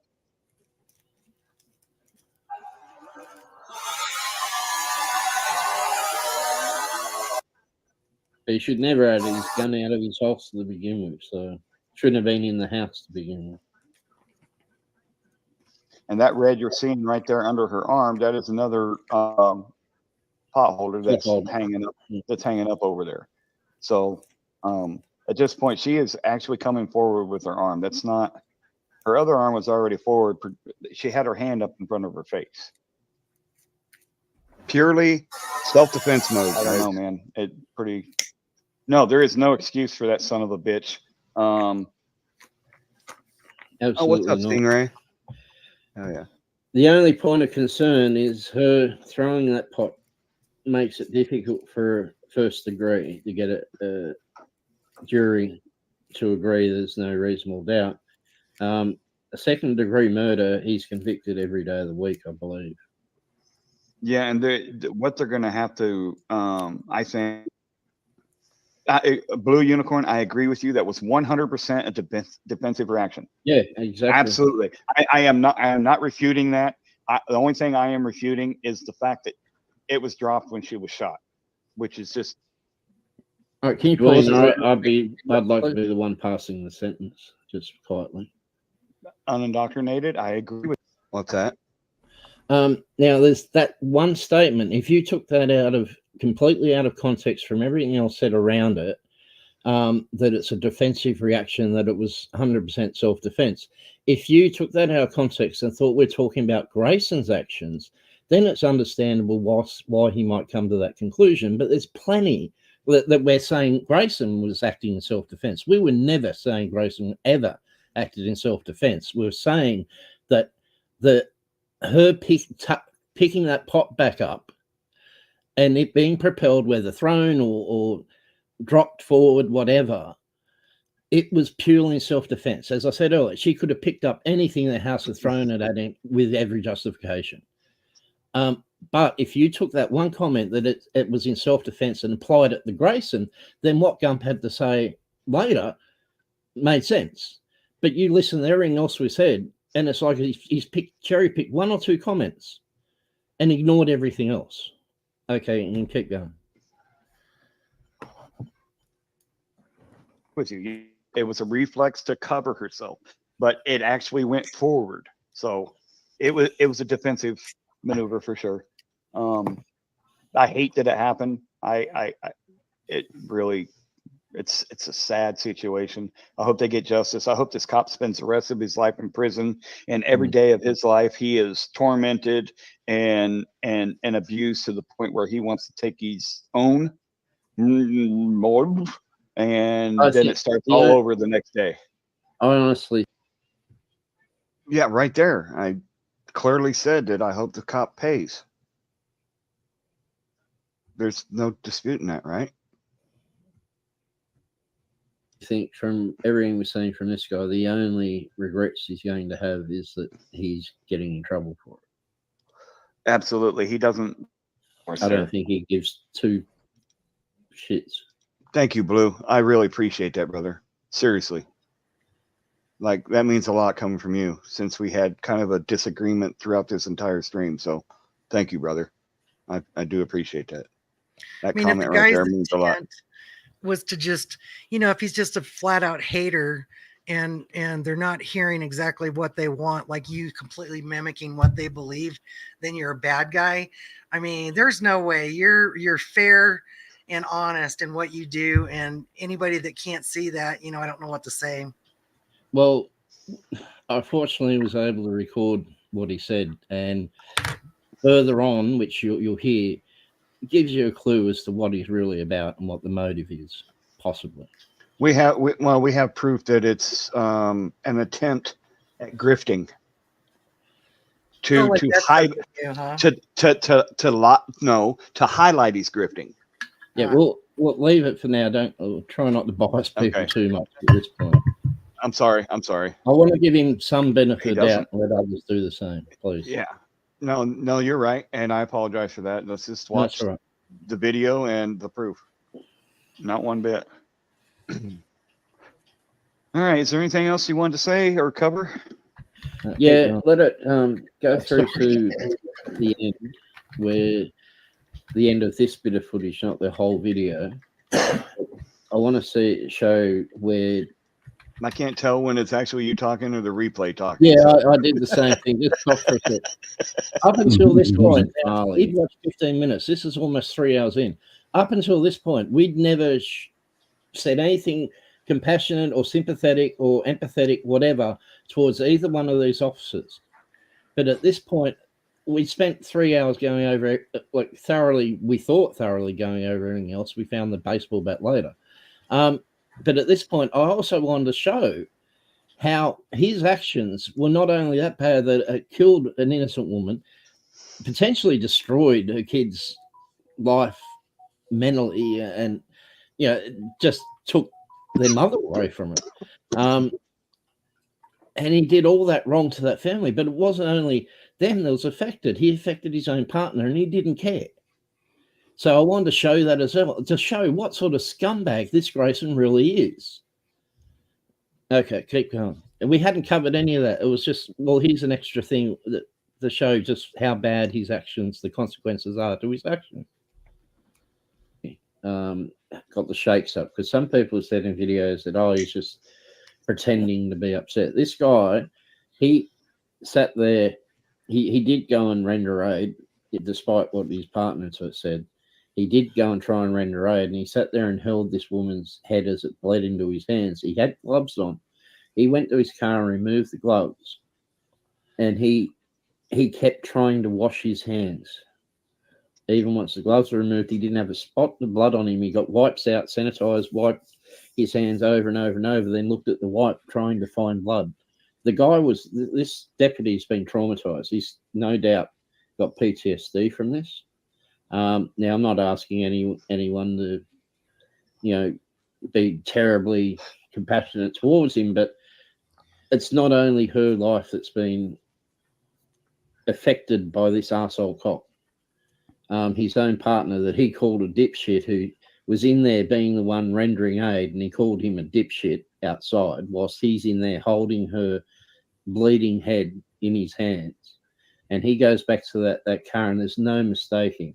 He is just distraught by it.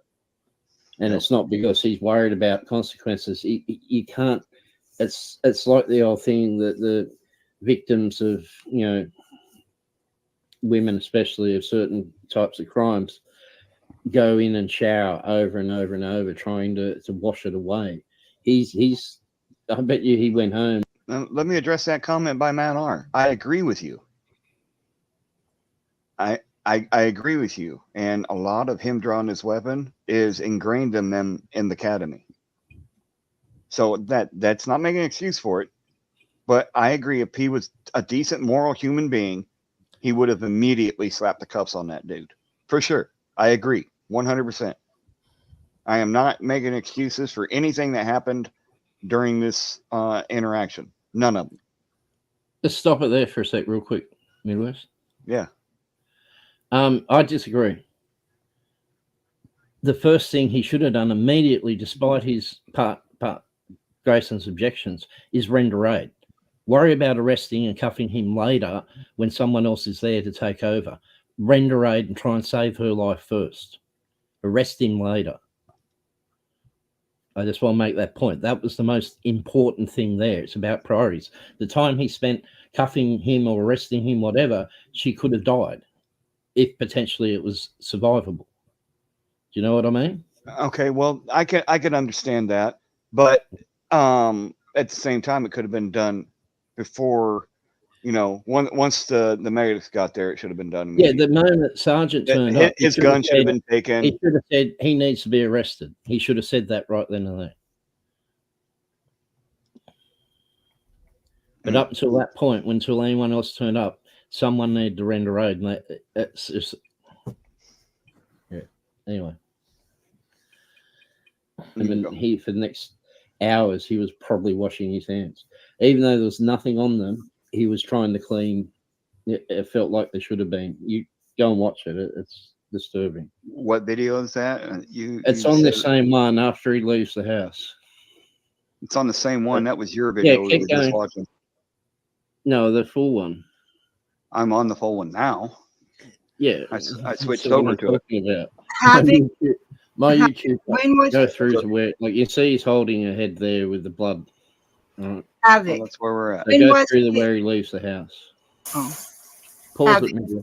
Can What you was hear that, me? Jamie? Yeah. When was he arrested? Was it the next day?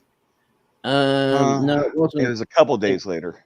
Oh, Yeah, okay. it All right. might have I was a been little late, I confused don't on remember. that. I wasn't sure when he got arrested, but thank you.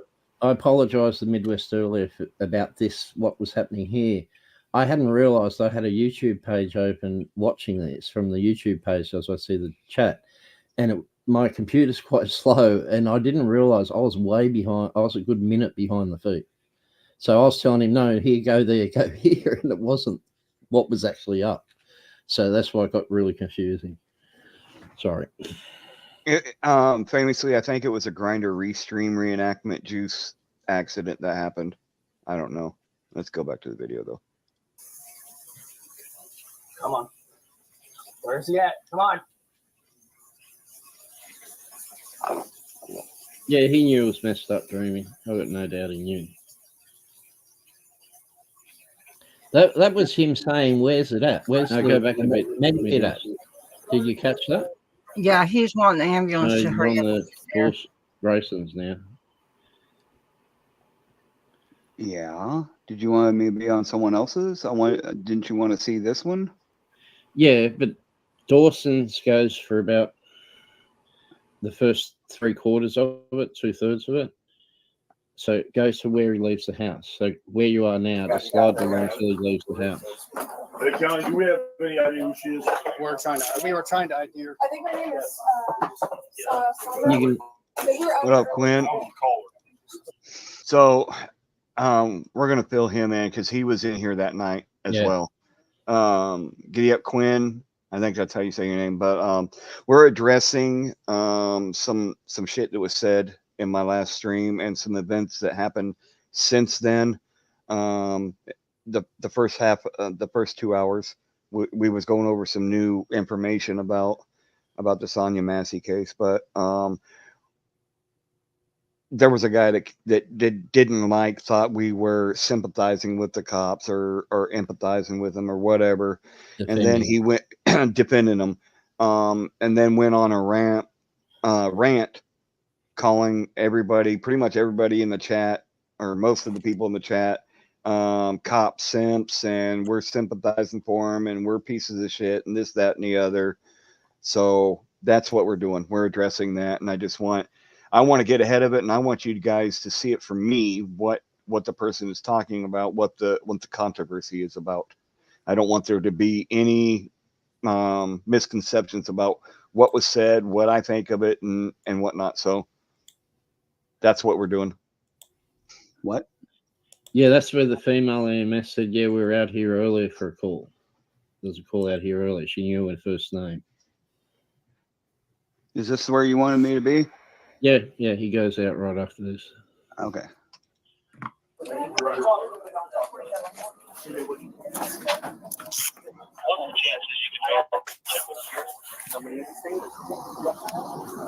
He's not talking to anyone. He's just going to his car.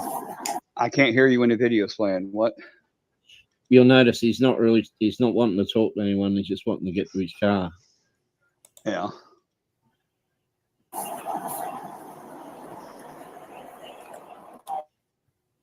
Oh, G'd up, Quinn. I got you. C4, I got you.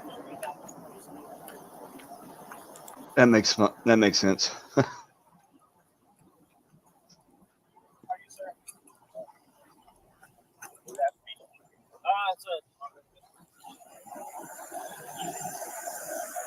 Yeah, D done and Dr. A. There's no denying.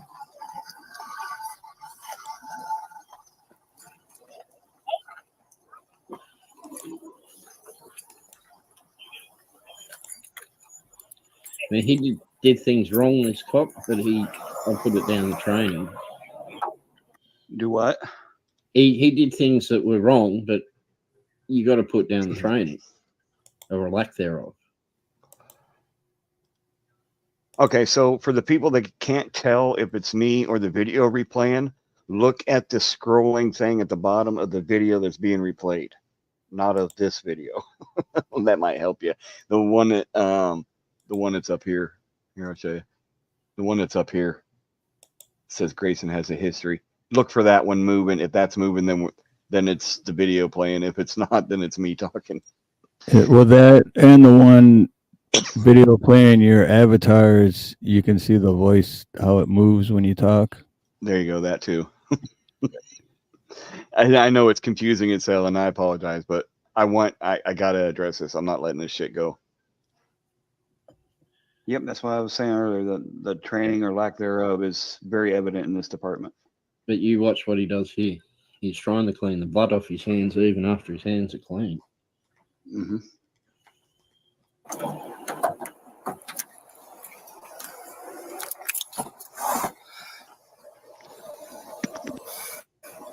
He's already taken the gloves off at this stage. He already took the gloves off when he was leaving the house. Yeah. Damn it, Bobby. What the hell? Right now, I'm hearing him breathing heavy and... Yeah, he's in shock. He's gone in shock. Yeah. White now, white now.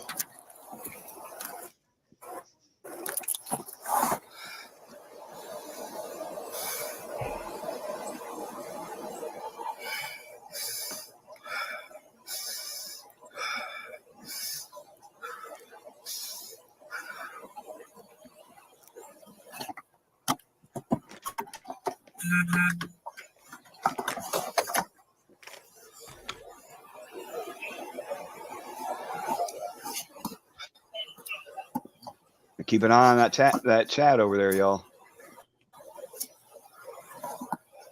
In the end, you put up all his comments except his very last one. Once he did it. Oh, okay.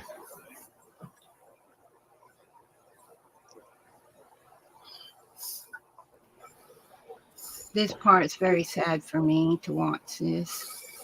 His hand is trembling. I wonder if that's manufactured or if that's legit. No, it's I think legit. it's legit. You watch when he picks the wipes up again and tries to wipe his hands, and then looks and finds no blood. Anything? I'm good. Okay. You all right? Yeah. All right. Thanks, so. You can tell by his responses he's a very private man too, with his emotions. Well, I wonder if any of that has to do with the fact that he knows his body cam's on. I don't know. Let me respond to this real quick. Dreamy, I saw parts of the civil rights lawyer where he was just reading from what the Illinois State Police put out instead of doing any digging into it. Yeah, he read the affidavit. I don't know if you read my comment. And I he don't know. assumed things in there. Yeah, I absolutely agree with what you said about the training and that. We just because we had Midwest and I had talked at length about civil rights law because we like him so much, and noticed he got something wrong. So when you mentioned his name, that triggered that. That's all. Sorry, we're very sorry. We misunderstood. Well, I don't know if you saw my response after that. I didn't even watch his commentary on this particular incident. No, I responded to it. I said I wasn't even. Yeah. Sorry about that whole confusion. That was kind of that was my bad, and that was nothing that you did. That was my thought process.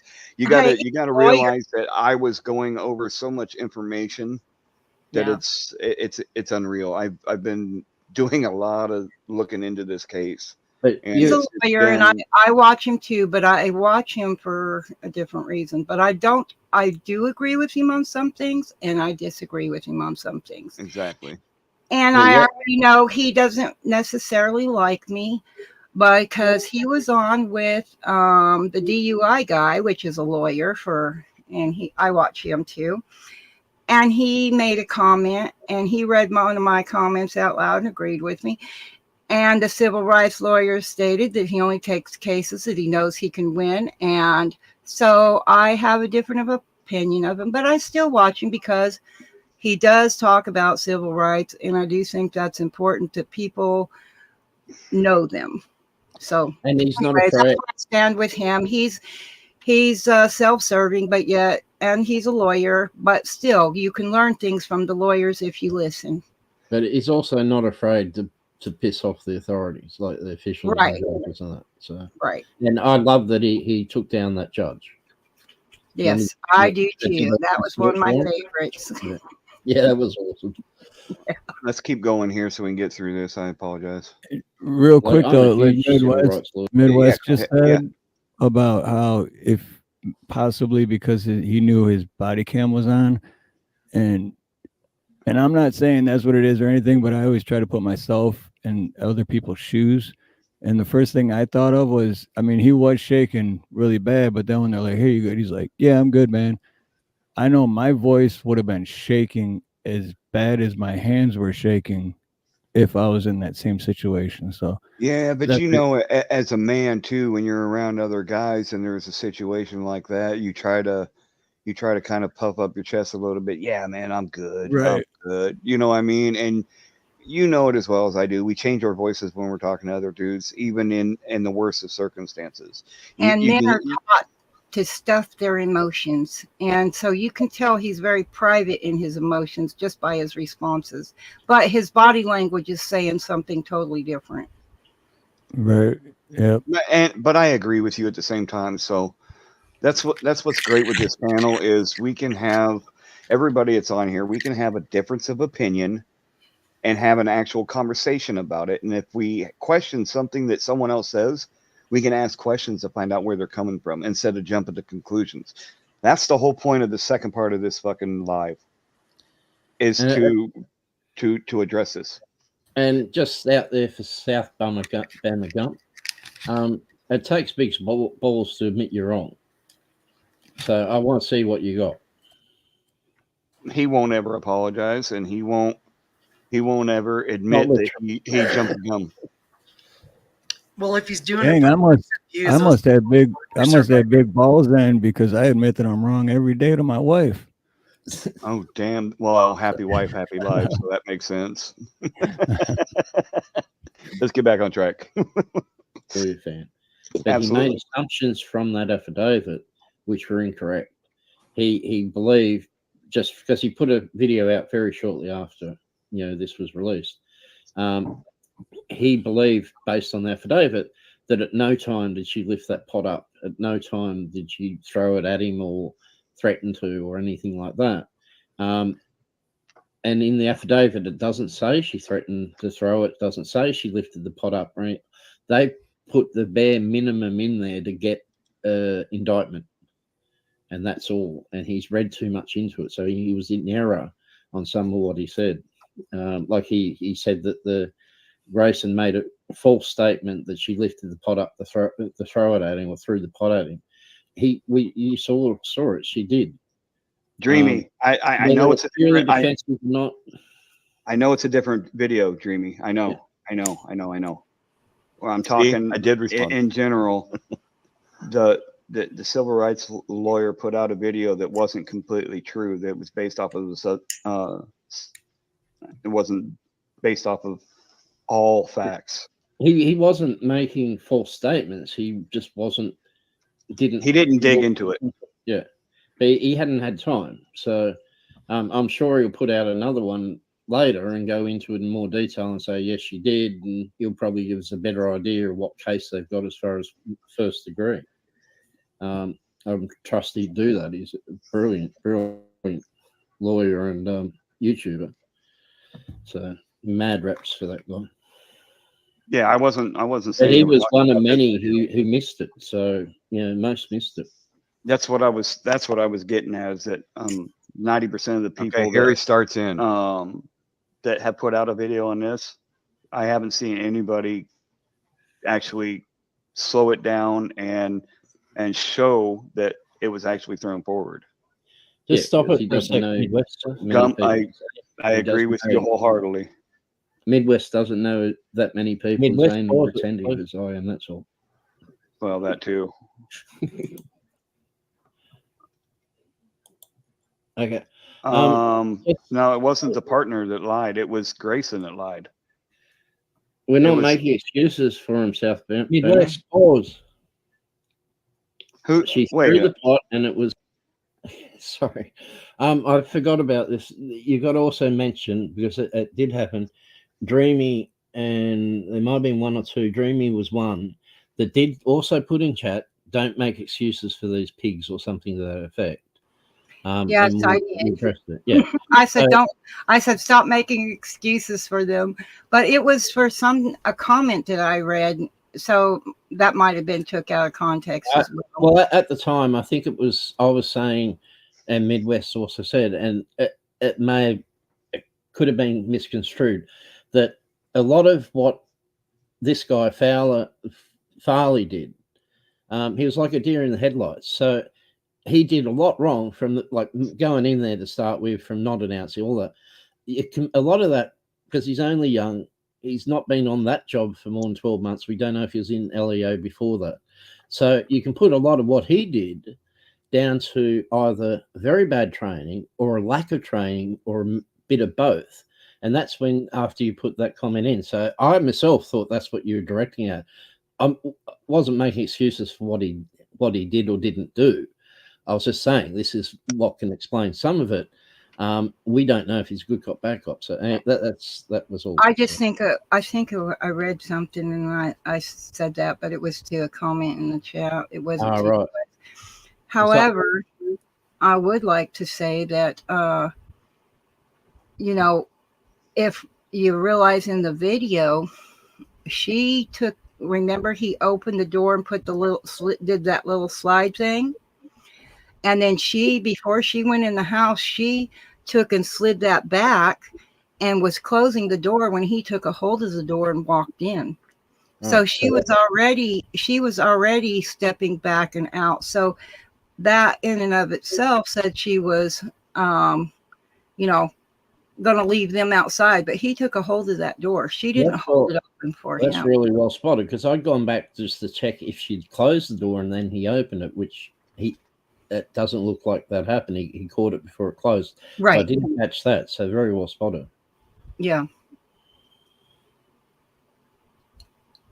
All right, I will good. tell you this much. I don't know about other states, but I do know in the state of Texas, if your door is shut, even if it's just your storm door, an officer is not supposed to open it. If you open the door, then that's their invitation that they can come in.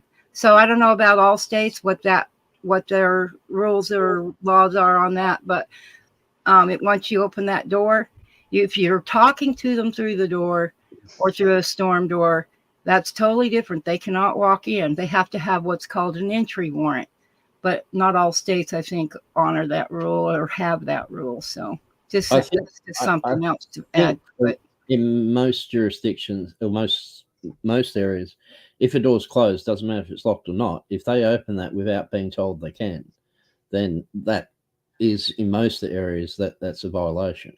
That's right, famously. Yeah. I agree. I thought that too. So yeah, but I just know Texas law much better because I lived there so long. Unless you're like me when I was 19 years old and you just say something stupid like, because you don't know who's at the door, and just say, "Come on in," and then the cops walk in and you're like, "Oh shit, I didn't know it was revoke you." my consent. Get out. That's what people don't understand too. Is when you're out on, you're pulled over by the cops and you initially give them consent to search your vehicle, you can revoke that consent. Yep. And I suggest that if you fuck up and give them consent, revoke that shit immediately. Don't let them fucking search your shit without a warrant. Let's go back to this and let's get to this fucking stupid fucking bullshit this idiot put. It's purely defensive. She had good reason to try and defend herself. She was in threat for her life.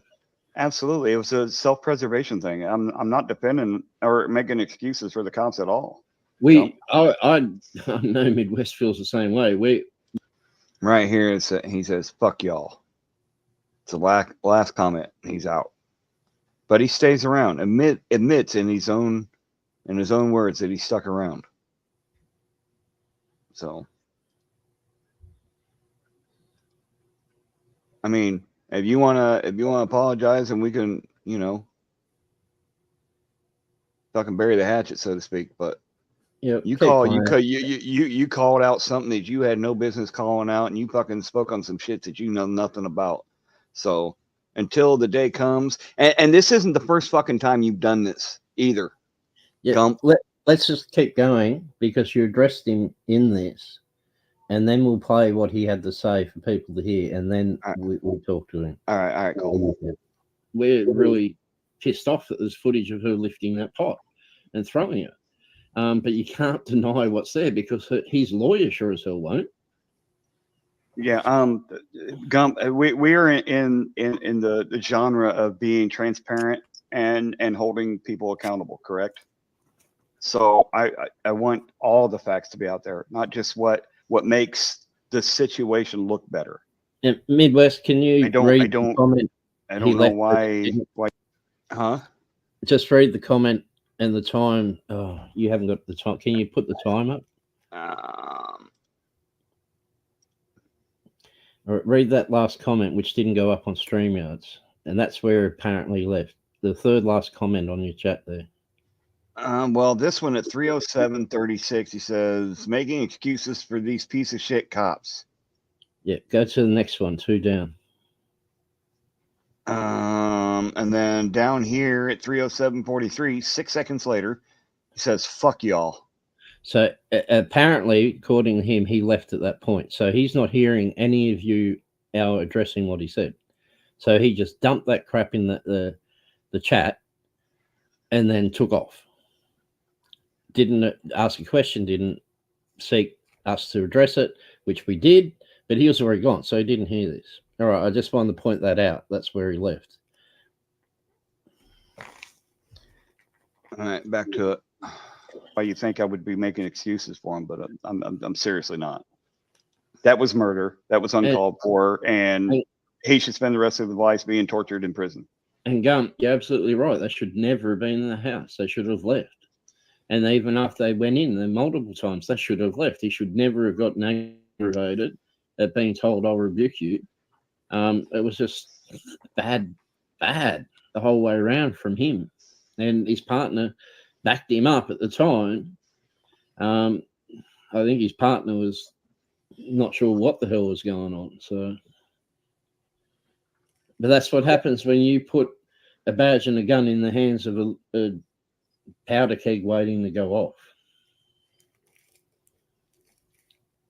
Hey, accountability, Angel. Quinn, it was to my understanding that Grayson wrote the report, not this guy. Grayson is the one that wrote the report. No, there was nothing. Well, I mean, you know how cops are. Acorns falling on a car is threatening, Dreamy Lynn. Well, she wasn't never threatened him with the pot. She threw it in self-defense. It wasn't a threat. It was, she just threw it as last-ditch effort, believing he was about to end a life. I think people are under the misconception that we're trying to make excuses for this fucking piece of shit cop, and it's not the case at all. Us breaking down the video is not giving him a fucking free pass. Fuck this cop and anybody that fucking allowed him into the department, and any department are fucking complicit in this. Yeah. It's that simple. I don't approve of what this fucking cop did at all. This is chickens coming home to roost is what it is. You know, they put the guns and badges in the hands of guys they know shouldn't have them because they're going to back the blue and they're, you know, blue line gang members or they're so ignore the telltale signs that this guy is bad news, and they put a gun and badge in your hand, and then this is what happens. Nepotism at its finest. But we're not defending him in any way, shape, or form. What we're saying is this is what happened. You can see it. This is what happened, but this is why. And he's all these things, telltale signs that he knew what he was doing.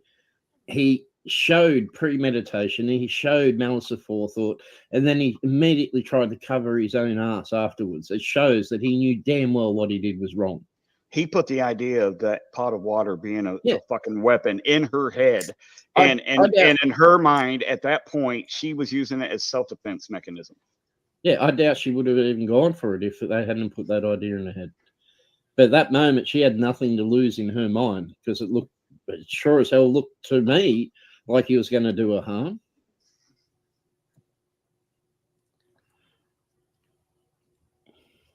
You could be wrong, but I watched something saying he also lied to cover Grayson back once again. There was Quinn, there was a mistaken message went over, which Midwest played earlier. Midwest, met through dispatch. It sounds like it's coming from EMS to dispatch. What? You can stop it there. We've addressed enough after it there.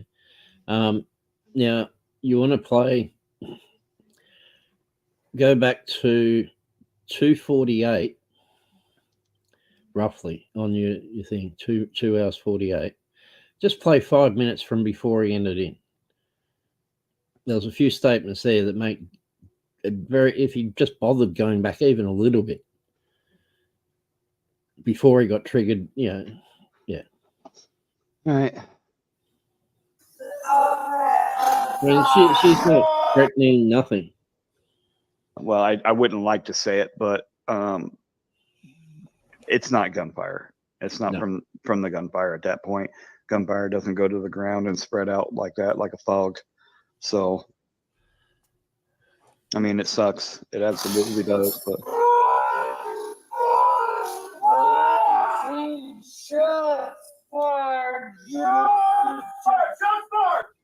Drop the fucking pop!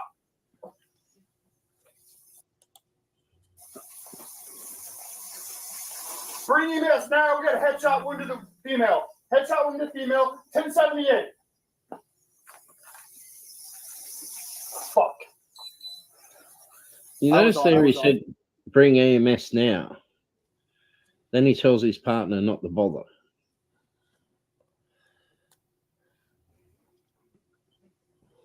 Say that again. Grayson radioed in, bring EMS now. We've got a woman gunshot to the head, or female gunshot to the head. Bring EMS now. But then right after that, he tells his partner not to bother to render aid. Guys, if that was gun smoke, you would see it coming out the barrel and out of the fucking exit chamber. I'm sorry, it's not gun smoke. I know we would want to believe that, but it's not. Edwina, that's the point. Yes, it was a defensive maneuver. Yes, yeah, we're not saying it was absolutely self-preservation that she put the pot up like that and threw it at him in self-defense. Yeah, she wasn't doing it to actually hit the guy. There's no doubt that he had her in fear of her life, and that's the only reason that she tried to throw the pot or threw the pot. All right, Dreamy, you want to see her throwing it?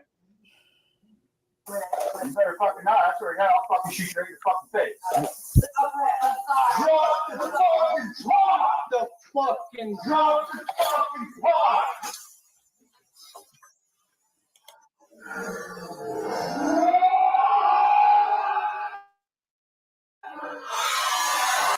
Right there, he's shooting. There's no smoke out in the front there. She threw that, Dreamy. But it was purely in self-defense. Shots fired! Shots fired! Shots fired! Drop the fucking pot! Where it landed, Edwina, it's a bit good 6-7 feet from where she was standing. Bring EMS now. We got a headshot wound to the female. And that was in a fraction of a second. But she held it. All right, hold on. You'll see it again. We don't need. She's laying clear over here. Her head is over here by the stove. Now, everybody that's in the chat right now, put a 1 in there if you think I was being sympathetic to any of these cops. Put a 2 if you think I wasn't. I'm curious to know your thoughts. And then get you people to answer this real quick, and then we'll go see what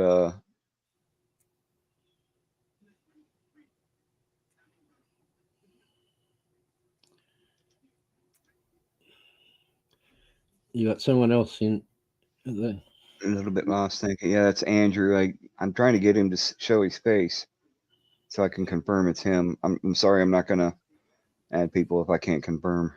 No, yeah, definitely be careful with that. I got Okay. I got screwed twice. I see you, Andrew, and we're gonna take turns talking here. Okay. Okay. Thanks, man. Welcome in, buddy. All right. So. Oh, Andrew Langlis. Hi, mate. Yes. Hi. I'm Silver. sorry. I got rid of the hair on the 4th of July. It was getting very hot. It's all right, buddy. Silver, the question was, put a 1 in the chat if you think I was being sympathetic or empathetic to any of the cops involved throughout any of this live stream, because I know you were there most of the time, or you've seen it this time. Or put a 2 in the chat if you think that I wasn't. Anyone that thinks you was crazy. We'll just ignore them. We'll just chalk it up to their mental illness. Sorry. I happen to agree with you, but at the same time, I wanted to address it. I'm not the type to let shit go, and I've done that too much already. And I just want to be able to show facts and have discussions about videos like this without people being a complete fucking moron and rambling off about shit that they don't know nothing about. It's only got about 2 minutes. 2 minutes 10 left to go on this, so let's just play it. Oh, you're killing me, Smalls. All right. So hold on. I was on.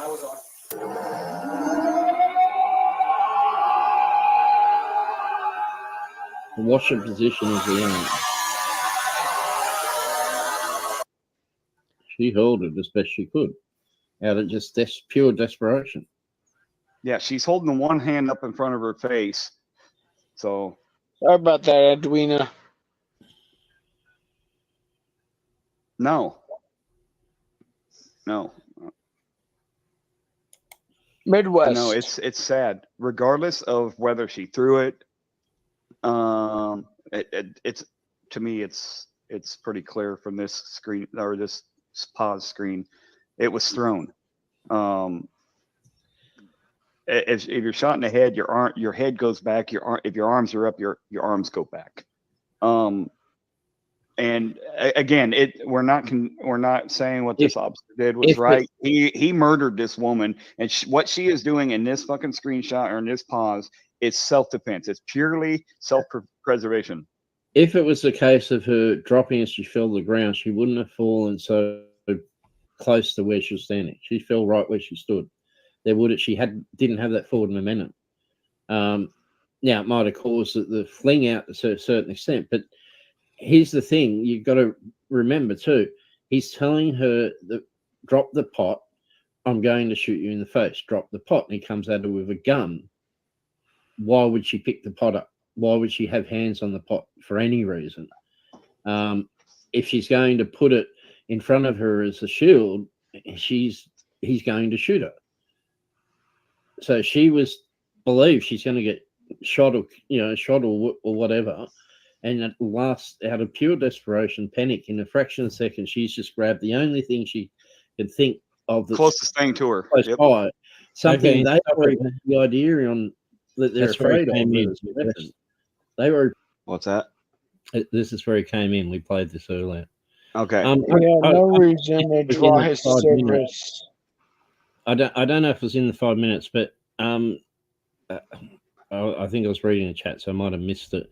When it could have been a few minutes earlier than that, when the second deputy Farley crossed over with the gun and had the gun pointed at Grayson, I said there that it's a shame he didn't pull the trigger before Grayson. And I said, in retrospect, knowing what he knew was about to happen, he should have pulled that trigger.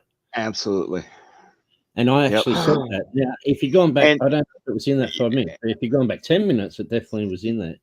And you guys can go see all this for yourselves. I'm not taking this fucking live down. It's staying up. And if Bama Chump wants to fucking clip it and fucking pickpocket whatever he wants for his own little clicks and views, so be it.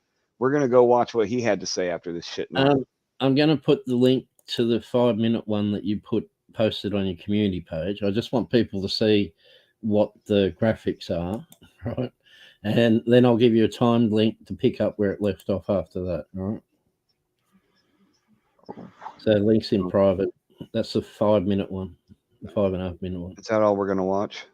No, we watched I the rest. first watched this one on Leroy's channel. No, he showed the whole thing as it was. No, we're not talking about the actual We're video. talking about someone had to say about this live that Midwest did. This is the one you put up on your community post, just the teaser, right? Okay. This is the start of his rant, but we didn't want to show what some people might be offended by and others might get a tremble in their voice from.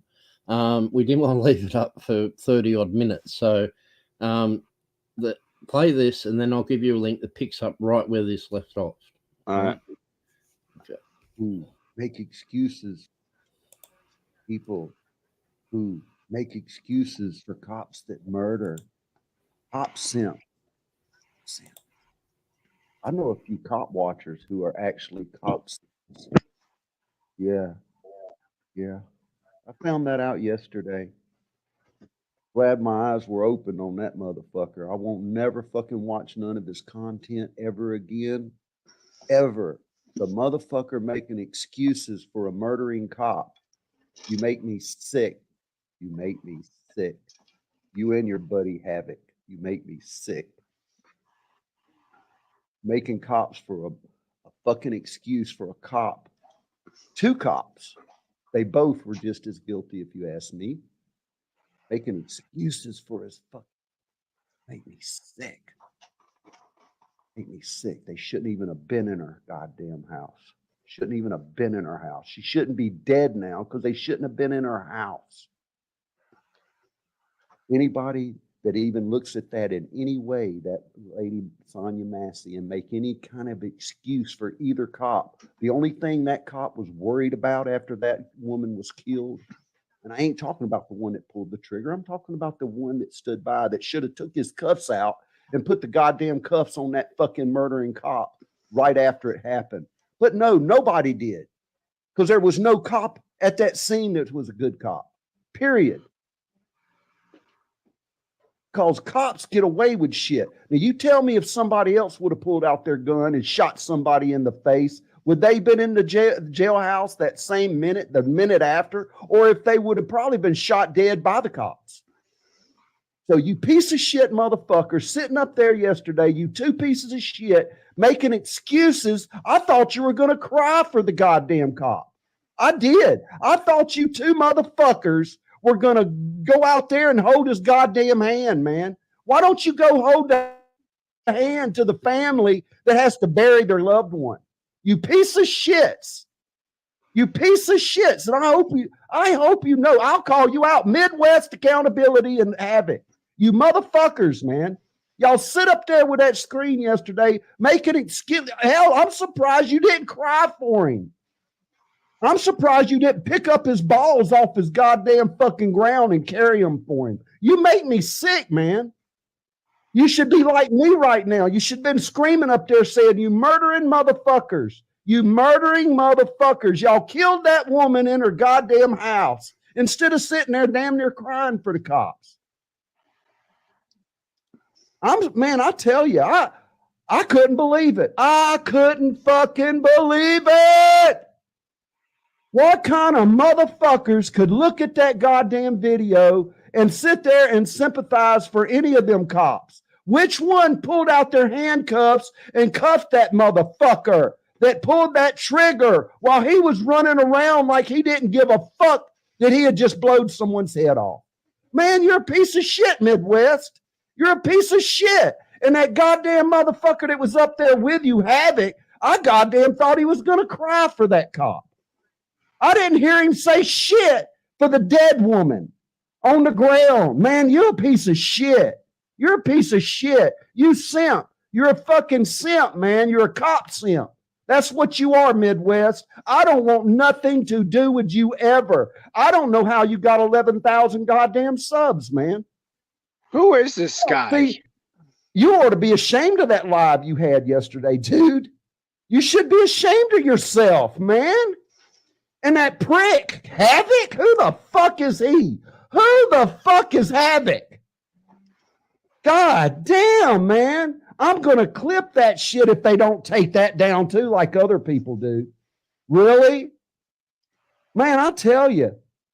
I ain't got nothing for you. I ain't got nothing for you. If you can watch that recording and sit there and feel sorry for the cop that didn't take his handcuffs out and put him on that fucking murdering piece of shit right when it happened. That's what I don't like about cops. They are not held to the same standard that we are.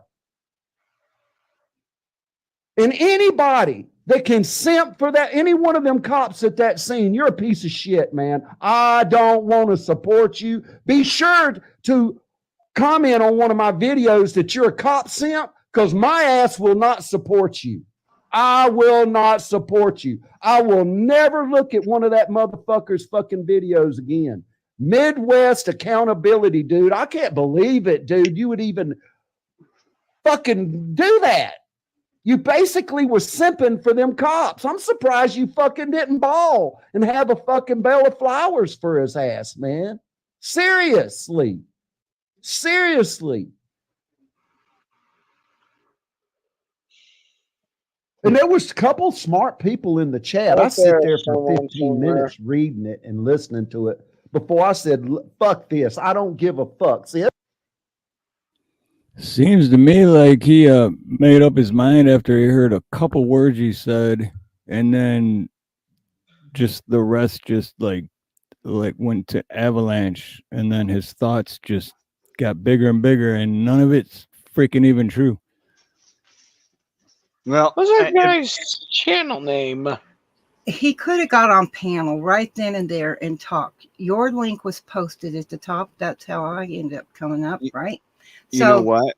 No, he's just being a man. He's just a backstabbing idiot. That's all. You know You what? invited people to come up too. I went into one of his lives yesterday and told him that, hey, let's have a panel. Let's get on and discuss it. I ain't going to get on a panel with you.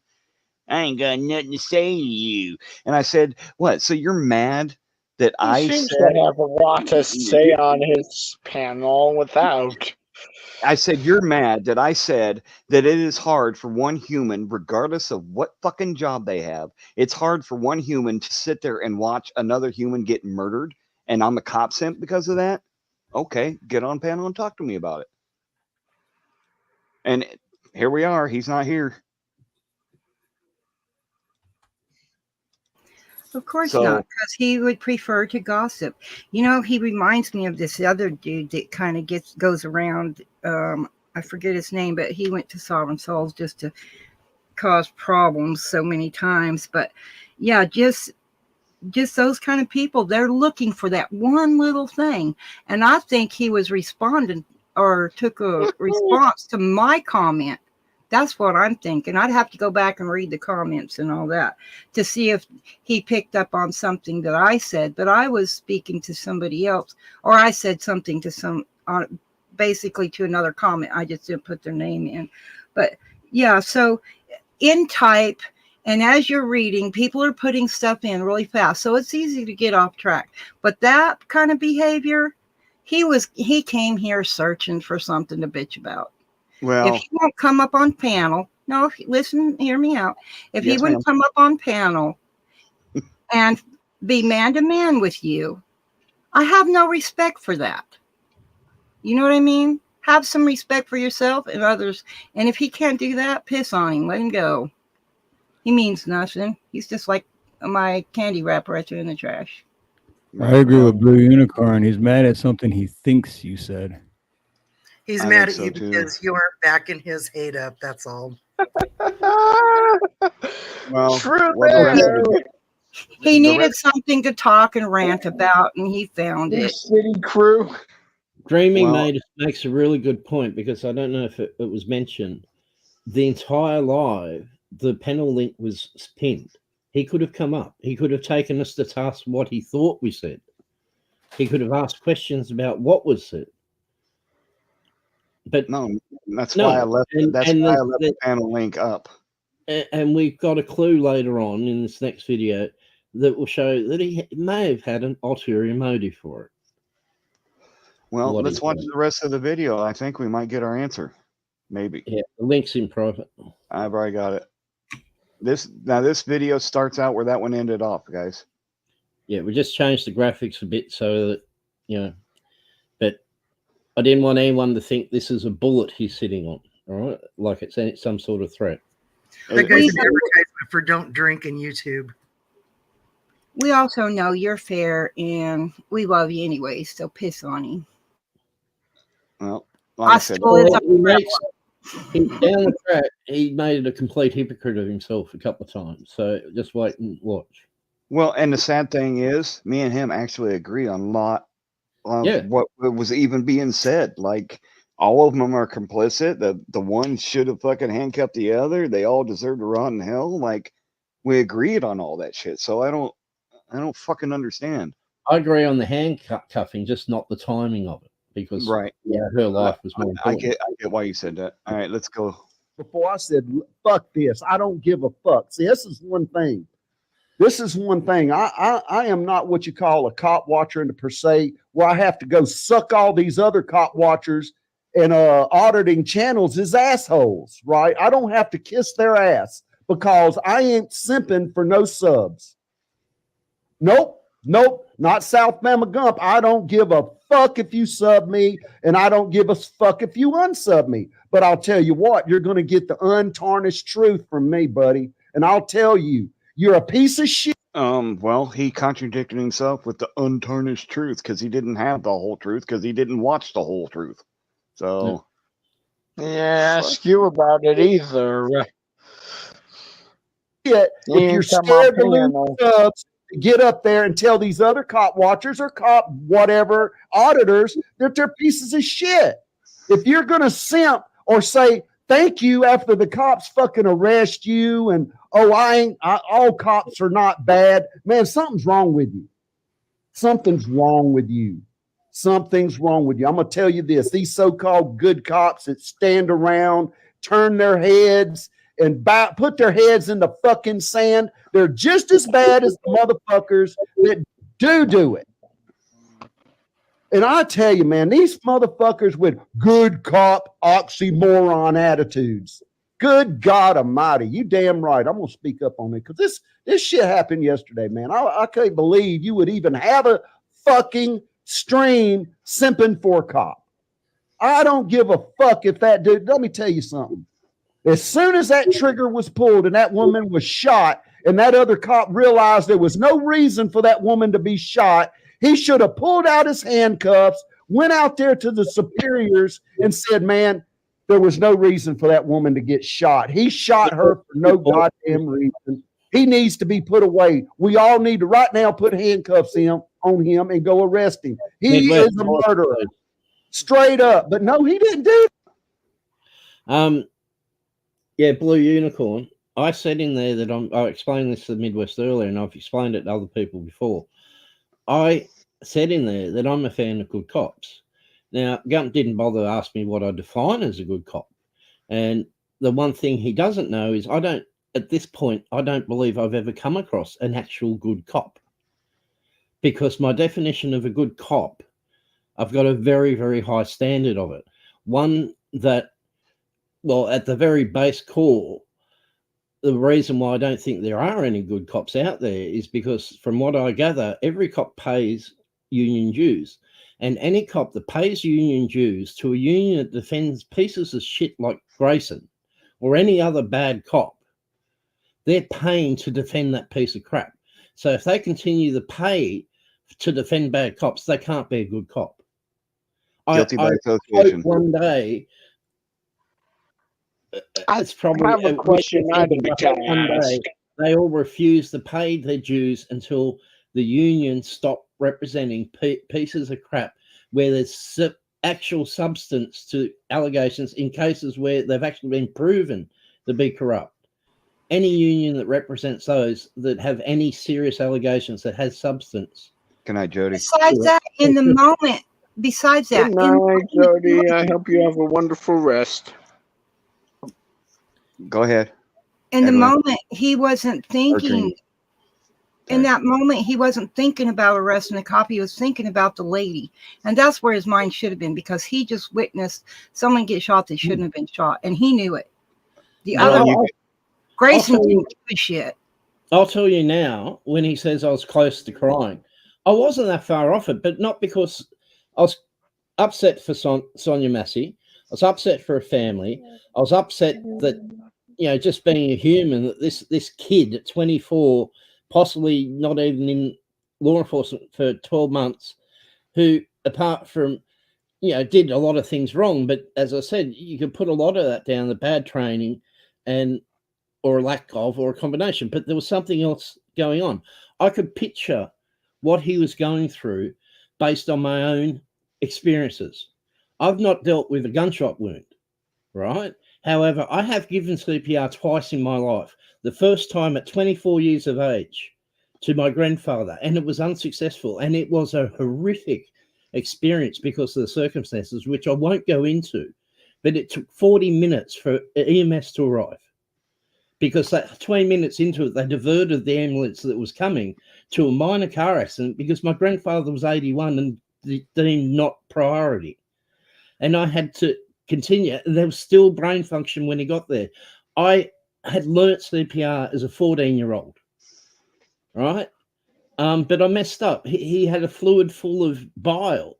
A lung full of bile. He was drowning in bile. Yet he hadn't been anywhere near water. I didn't even think to clear his windpipe. Every time I breathed in, I got a mouthful of bile, and I swallowed a lot of it. At the same time, I was kneeling.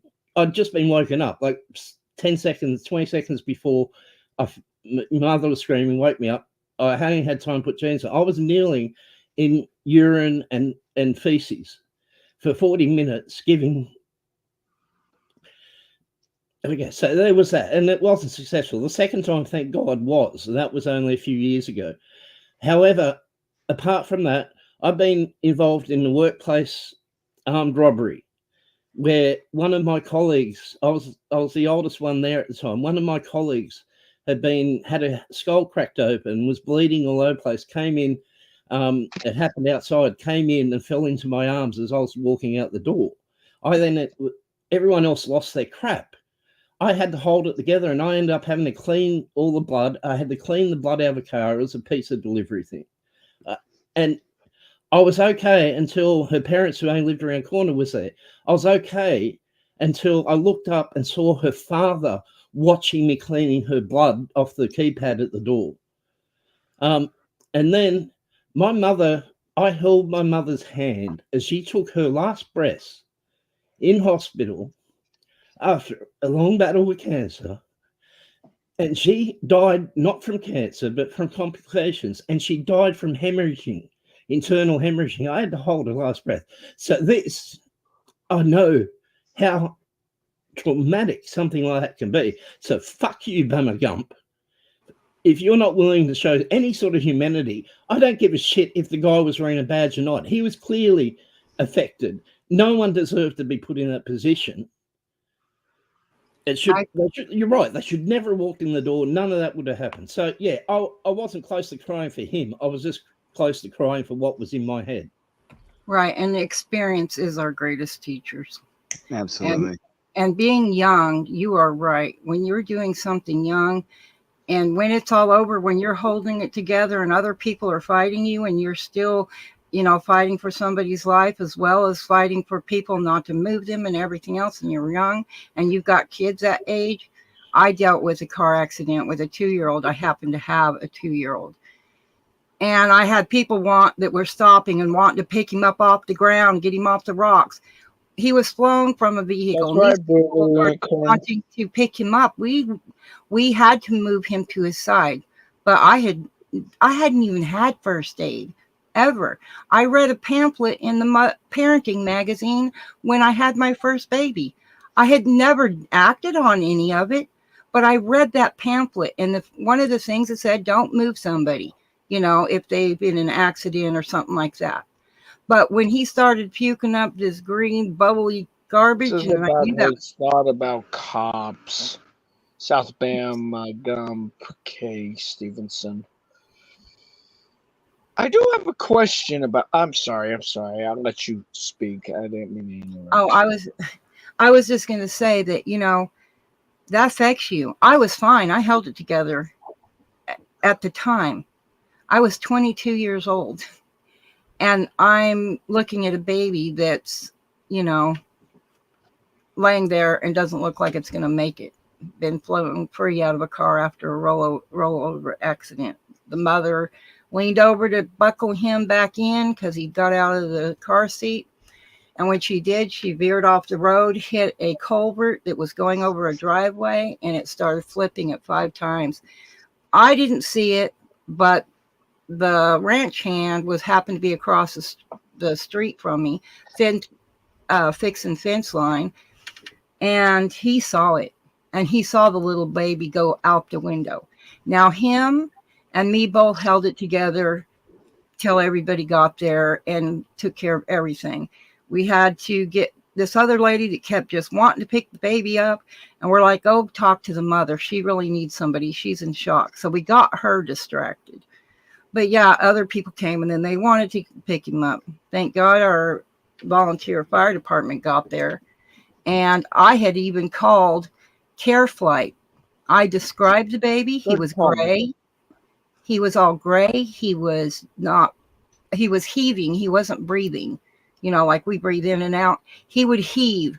He'd take a breath in and then wait a long time before letting it out and heaving again. So I knew what was going on. So I called for Care Flight.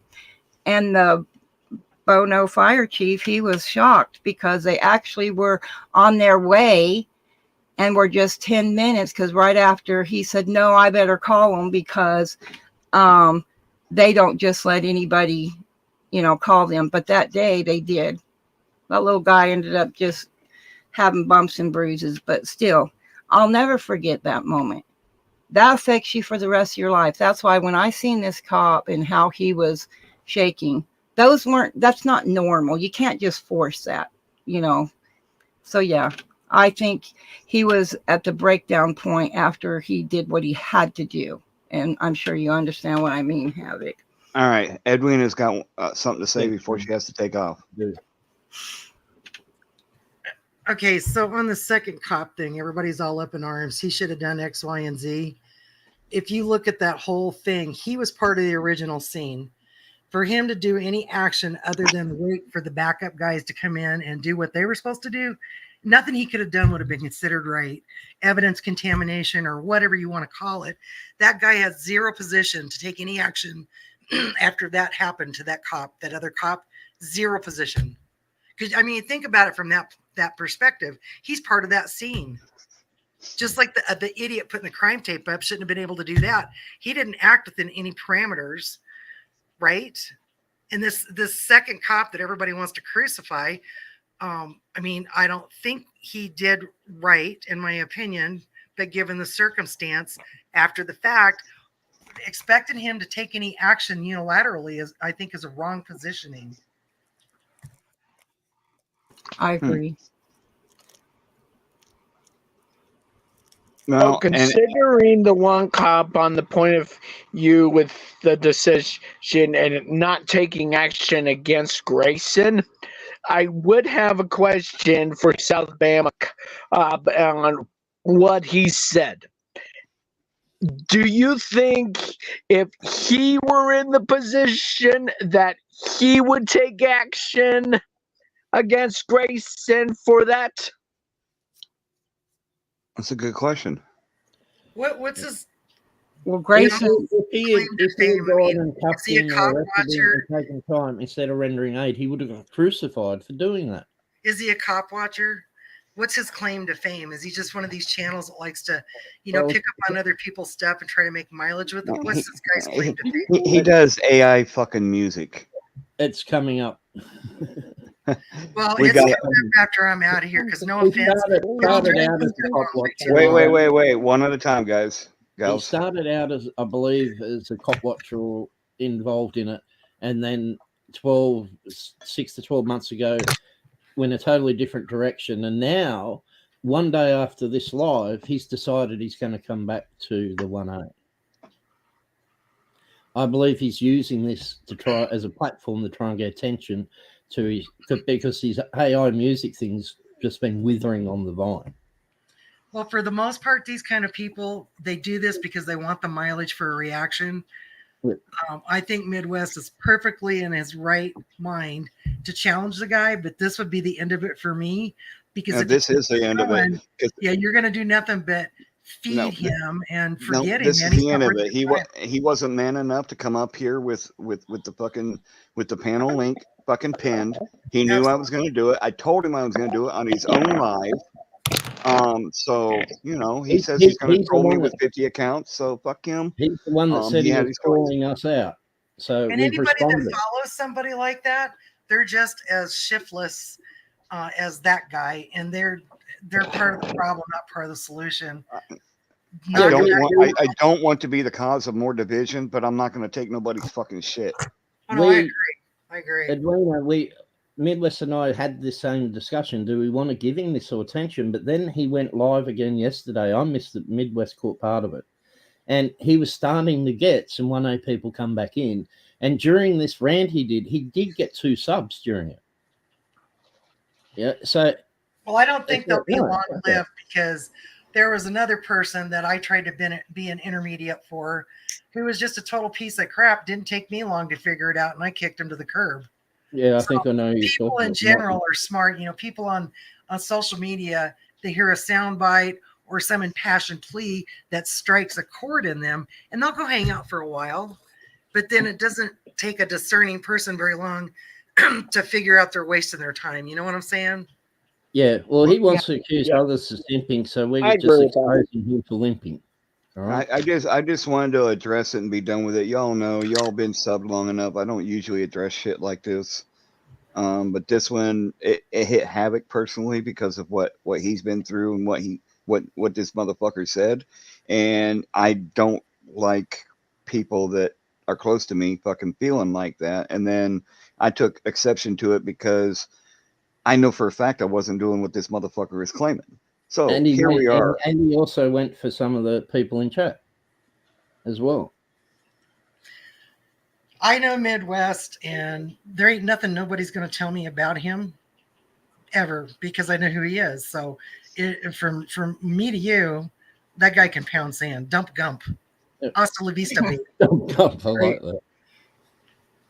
Yeah, I agree with you. Once you discuss it, then just ignore them because you don't want to feed the monster. Yeah, we're putting this out there, and that'll be it as far as we're concerned on this. Exactly. On the Midwest channel.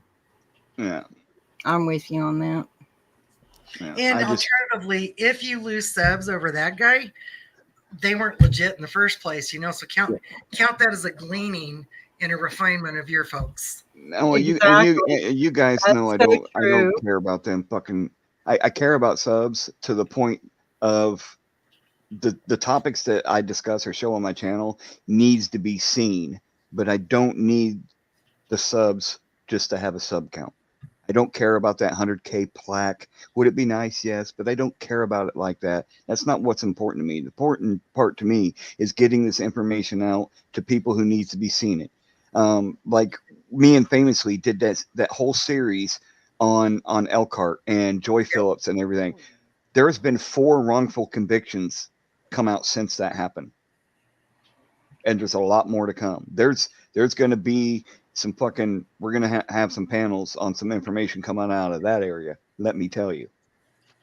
Well, don't let an asshat like this color what you do. What you do is valid and viable, and it's important. And God love your heart for taking the time and effort to do it, because it ain't easy and it ain't cheap. Well, I appreciate that. I do. And I thank everybody that takes the time to kind of get to know me through talking to me online and seeing what I'm really about and not jumping to conclusions. So, yeah, I mean, if the guy wants to be a man, have a conversation with you, come up on panel, or you guys one-on-one it. And if you're cool with each other, sweet. If not, part company and call it a day. And he had his chance. This is it for me. You offered yesterday, didn't you? Yep. This is his chance. I told him I would be doing a live panel. I told him I wanted to confront the issue and squash it. He didn't show up. Here we are. So I'm not after this. I'm done with it. Yeah, Edwina, I know you got to get going. I'm sorry to keep you up so long. Dreamy, I'm sure you got to get going too. I do want to show the rest of this video. I'll send links to people that can't stay or whatever. But well, your son does not rise or set on somebody else's opinion, so leave it where it's at. You know what I'm saying? You can't control other people, only yourself. Screw that guy. Kay Stevenson, I agree. I tried to have combo first. I really did. I told him that, I tried 3 or 4 times, kept laughing at me, saying I was begging. I was a simp for begging. And then I told him, this is your last chance. I gave him plenty of warning. Now yeah, we're I here. originally sent to Midwest in Facebook chat that, we should ask him for a chat, sort it out. If he got the wrong end of the stick, because at that point we hadn't looked at the 15 minutes he was there and thought, yeah, okay, he obviously took it out of context, whatever. But then when we went back and looked at it and saw how much contradicted what he has to say, it's like, well, how can you take that, like 1 or 2 comments, and from 15 minutes ignore the other 14 minutes? They don't make sense. No. Oh, he's a funny guy. If he won't come up and explain, call you out. No, I've been subbed to Gump for well over 12 months. I ever went in there a couple of times. I just started going in, playing those word games and hanging out with Joko in there, and doing the word games. So unfortunately, well, now I don't care that it's not unfortunate, but something came up which took me away from a lot of channels, most channels I follow at that time. Now I couldn't give 2 Fs. Okay, let Andrew had something to say. Sorry. No. Okay, let's. I really hate to, but those of you that need to leave, I appreciate you for being here. I'm sorry again that you had to stay so long, but I'll get you this video if you want to watch the rest of it. If not, I understand that too. But we're going to go ahead and play the rest of it. Well, much love to you guys. Just know you're loved and you're appreciated, and Thank you. keep that close to your heart, because this other crap don't mean nothing. Just saying. Thanks, Edwina. Yeah. Thank you. I appreciate that. Sweet dreams. You're a hard ass, but we love you for it, Edwina. Yeah. Night. You forget I'm West Coast, so it's only 1 o'clock here, so 1:15. Okay, so you're good for a little bit then. I'm good. 6:15 p.m. So I'm good to go. I got a few more hours, 4 or 5 o'clock. California, Oregon, Washington. Well, Blue, I'll say I took that into consideration. That's why I went directly to a live that he had and told him that I would like to talk to him about it and try to explain myself and answer any questions that he had and address the issue. And he didn't want to do that. So he wasn't so emotional that he couldn't understand that much part of it. Blue, you'll see some stuff later in his rant or during his rant video. Love you, brother. Yeah, he's not. I don't think he's genuine at all. Oh, he's subscribed with the Lumatami, if anyone ever heard of his channel. You're gonna see in the rest of this video where we're gonna show what we think is his motives. Right on. Okay, let's go ahead and play this. That he didn't. You know why? Because he's a cop. Cops are not going to treat cops like they would treat us. They will throw us to the ground and break our shoulder or what else for a camera. But I'll be damned if they're going to fucking arrest one of their own for murder right then and there when they know they seen it. That other cop witnessed a murder. He witnessed it. There is no ifs, ands, or buts. And let's step back. The cops shouldn't even have been in the house in the first place. Agree with that. Agree with that. Let's just go there. Cops shouldn't have been in the house in the first place. They wouldn't have been around the pot of water. Blah. Beep. Bop. Done. There's no other. Oh, well, they were inside. Well, that was they shouldn't have been in the house. They violated her Fourth Amendment right then when they walked up by her. When he stuck his big ass head up in that woman's house. Agreed. So right there, that was a no-knock. I don't care what happened after that. I don't give a damn if she picked up that fucking hot water and threw it square in his face. Neither do I. He shouldn't have been in the house. Agreed. He shouldn't have been there. The shooting wouldn't have happened if his big old ugly ass wouldn't have been up in the house in the first place. 100%. We said that. That woman over would be and over alive, and over and she'd again. be able to praise God and Jesus all she wants to right now. I pray for the day that man is in a prison cell or in a fucking in a cell block with about 50 other people that know he killed that woman like that. But no, you want to know why? Because he'll get special treatment. He'll be put into a jail where all that's protected. You see what I'm saying? While they stick other people, snitches or whatever else, in general population, to hell with a snitch. Well, if you ask me, this motherfucker is worse than a snitch. Man, I'll tell you, I can't believe somebody would hold a live stream and simp for a cop. Havoc, I thought you were going to cry, bruh. I thought you were going to cry for that motherfucker. I didn't hear none of y'all up there talking about the woman that was there over there dead, about having the family. No, Blue, that was me saying agree to watching the video. My voice isn't on that video.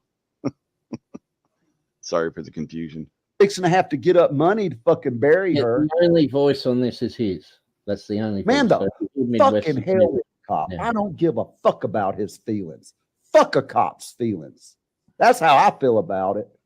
South Bama Gump don't simp for cops, and I don't simp for cop watch channels and auditing channels that's gonna simp for cops. I'll tell you what. I've been watching this other channel lately, and I stopped watching him. Impact Media. I stopped watching the dude. At first, I could go by him constantly wanting to make up excuses for the cops. He literally... Blue, here's the problem. The problem is he came in for a 15-minute section where we were talking about the emotions that the second cop was talking about or dealing with at the time after witnessing this horrible murder. And he took that and ran with it without even going back even 5 minutes and seeing that we said exactly this shit that he's saying right here. And that I thought we're on the same fucking page. But apparently he wants to take this small section of a 6.5 hour live. It was not quite 3 hours at that time. And he wants to fucking run with it. So. Waste of time. Get down and lick the cop's boots just to have a good interaction with them, man. I'm serious. I had to stop watching the guy. I had to stop watching him. I was watching him every fucking day. And now he is constantly. He's lucky. Man, you're lucky. You didn't get shot in the face. Oh God. Great for you. Great for you. Got to be a good cop being right, because you got treated decent with a camera in your hand. Got to be a good cop. Yes, let's shake their hands and lick their boots. Yeah. Pause it for a second, please. Yeah, I had to stop. And I'm going to stop supporting channels like that. I like that hand. If I see a cop watcher or an auditor going up and shaking cops' hands, see for a moment. Simping. Cop simping. He lied whenever he said he watched you every day, unless he's been obsessing over you because you don't post a video every day. Well, I think he was talking about the high impact. Talking about high impact. Oh, okay. Okay. He said previously that he watches everything Midwest puts out. So he goes around just stirring the pot, trying to make a name for himself, I think. Yeah. What's up, Andrew? He's what you call all bark, no bite. That's and then what I think. Then he hides it at the end. So yeah, you guys will see his true intentions. I think are coming up. Yeah. Man, they literally are kissing these cops' ass while they're cop watching them, and so they'll have gooder interactions where the cops won't come over. Okay, so right there he says we're literally kissing cops' ass, so we'll have a gooder interaction. If he has been in the fucking community and a supporter as much as he says he is, he would know that good interactions don't get views. Right? Exactly. So why would that be a goal of most of the channels, to get good interactions? Yes, that's what I want, because I don't care about the fucking views like that, other than getting awareness out there. But right. I want to be able to fucking bridge the gap and have them understand that everybody is a fucking human being, and we're trying to fucking coexist, but we can't do it right now with them fucking violating everybody's rights and killing everybody. So we want them to do their fucking jobs correctly. But it also, the thing is too, if you go on a cop watch or an audit, whatever, and you're deliberately antagonistic, you're treating them with disrespect from the start, you're denying the opportunity for someone that really shouldn't be in that job to expose themselves by treating what respect, or if there's no, like you just go up quietly filming and then they come at you and show disrespect, that exposes them. So, but if you've baited them to do it, that kind of defeats what you're trying to expose. You know what I mean?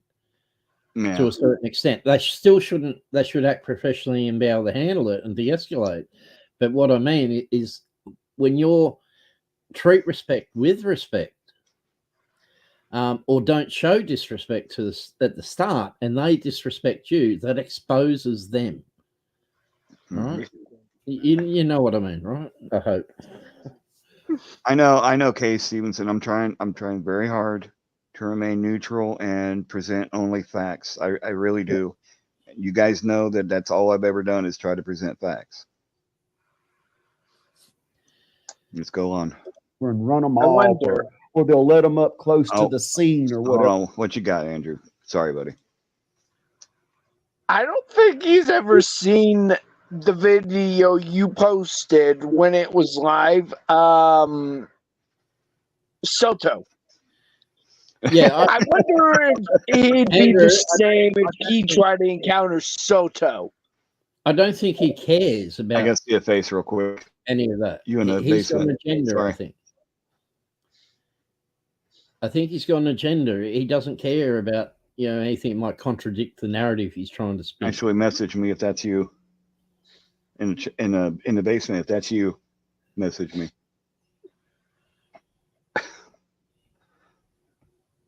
I have my chats on the private chat right now. Hold on a second.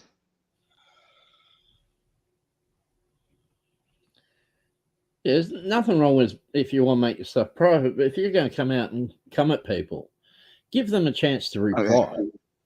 Okay. Give them a chance to know that you come at them in case they didn't see it. Because it was just dumb luck that I came across this. It was only because I wanted to pass on that he got the wrong end of the stick in his chat that I even went in there. What's up, Gooder Inner Waxons? What's up? What's up? What's up? He's one of you. He's a good interactions. Oh my God! I look up a definition of gump. Maybe foolish person. Okay. Welcome on panel. Okay. Oh my goodness! Both What's of you. up? What's up? What's up? You got Crown Royal for my sister. Oh God. Okay, back to the video. All right. What's up, everybody? That's famously, guys. I don't give a fuck. Oh yeah, you treated me so good while I had my camera in my hand. You got to be a good cop. Thank you so much, sir. Thank you so much. Man, you have that comment up, so I can't see him.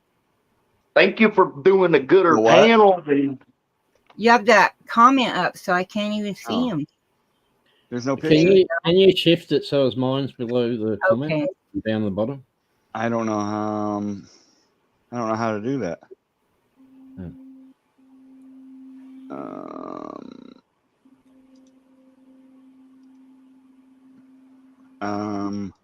Well, thank you for doing a panel about it. I mean, having an intellectual conversation about it. Midwest, I'll drop out. I'll come back in. I'll message you, in the thing to say it's me. I'll all right. Message you a word to let you know it's me. Yeah, you're good. Okay. What's that, famously? Go ahead, man. I didn't hear what you said. Famously. Just a second. Oh.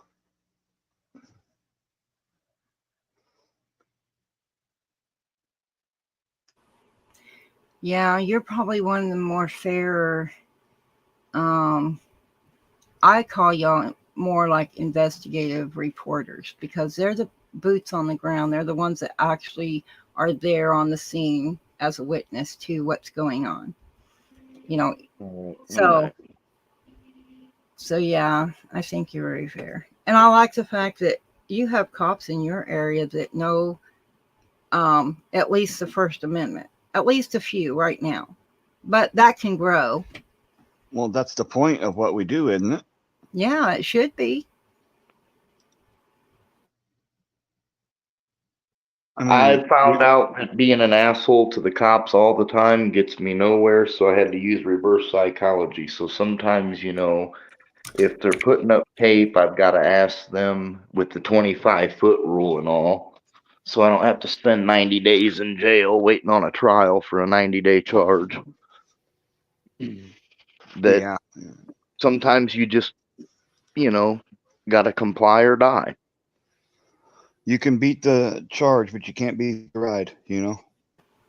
Well, and then, you know, it's like our situation. Like, I'm not trying to change the subject, but with the officer in Elkhart that was a whistleblower and held hostage, you know, We're who do talking we about defend? that's Joy Phillips, guys. Yeah. But I mean, when we file a complaint, who do we go to? The cops. When you get into an accident or rear end somebody, who do you file the insurance claim with?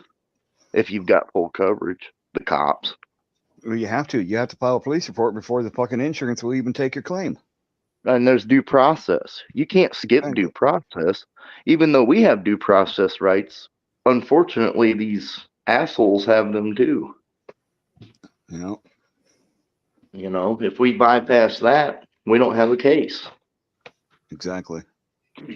So there's a lot more that goes into it than, you know, what meets the eye. Well, Just also, like everybody on this panel, you know, everybody on the panel is giving their time to discussing and having a intellectual conversation about it. If you watch trials, they're going to go through everything with a fine-tooth comb. The defense attorneys and the prosecution.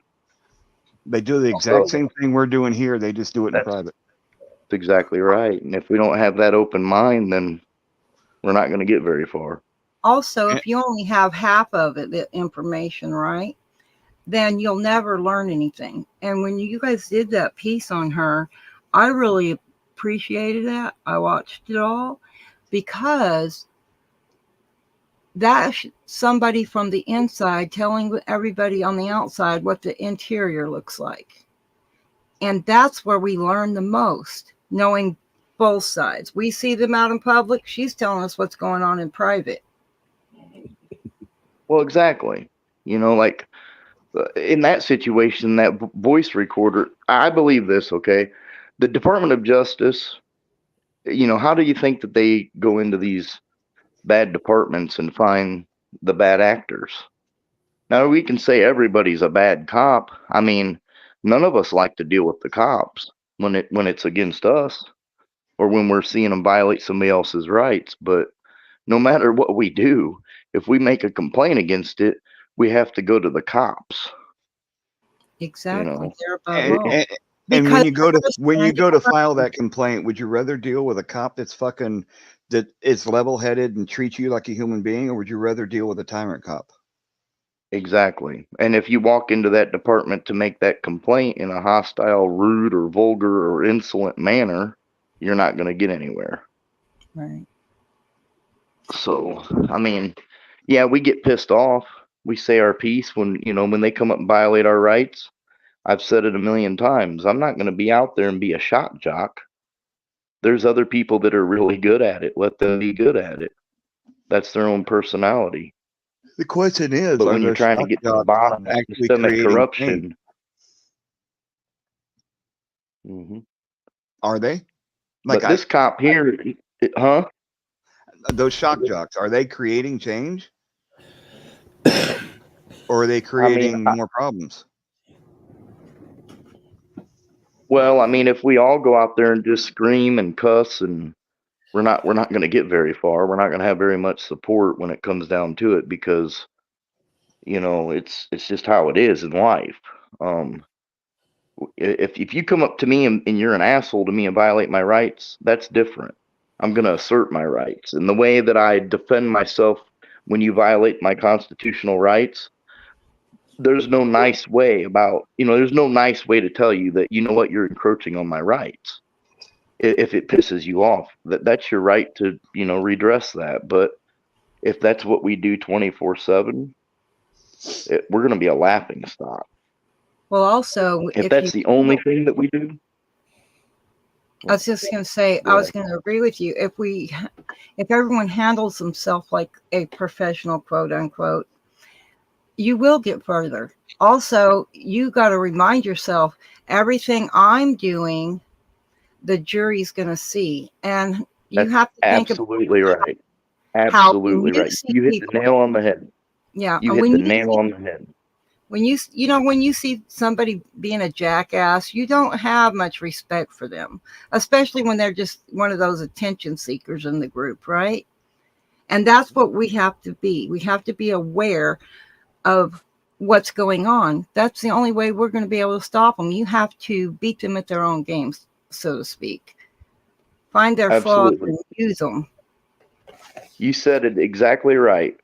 When you go in front of a jury of your peers, they are not thinking like you are or the cop is thinking. They're looking at exactly what you said. They're going to look at your attitude and how you were carrying yourself, and whether it's a criminal case that you were charged with for, like if a cop charges you for, obstructing or something stupid, if you go plumb off and act like a jackass, that's going to be played in front of the jury. And then that is all they have to go on. If you have a lawsuit and you are acting like a jackass, that's going to be played for the jury. And when they decide what you're to be awarded, that's it's They're all going to play off your really emotion, and if they're agitated by what they're seeing you do on film, they're less likely going to award you more. They're going to rule against you. And believe me, every video you make is a character assassination for the state. They're going to use it against you. They do it with Facebook.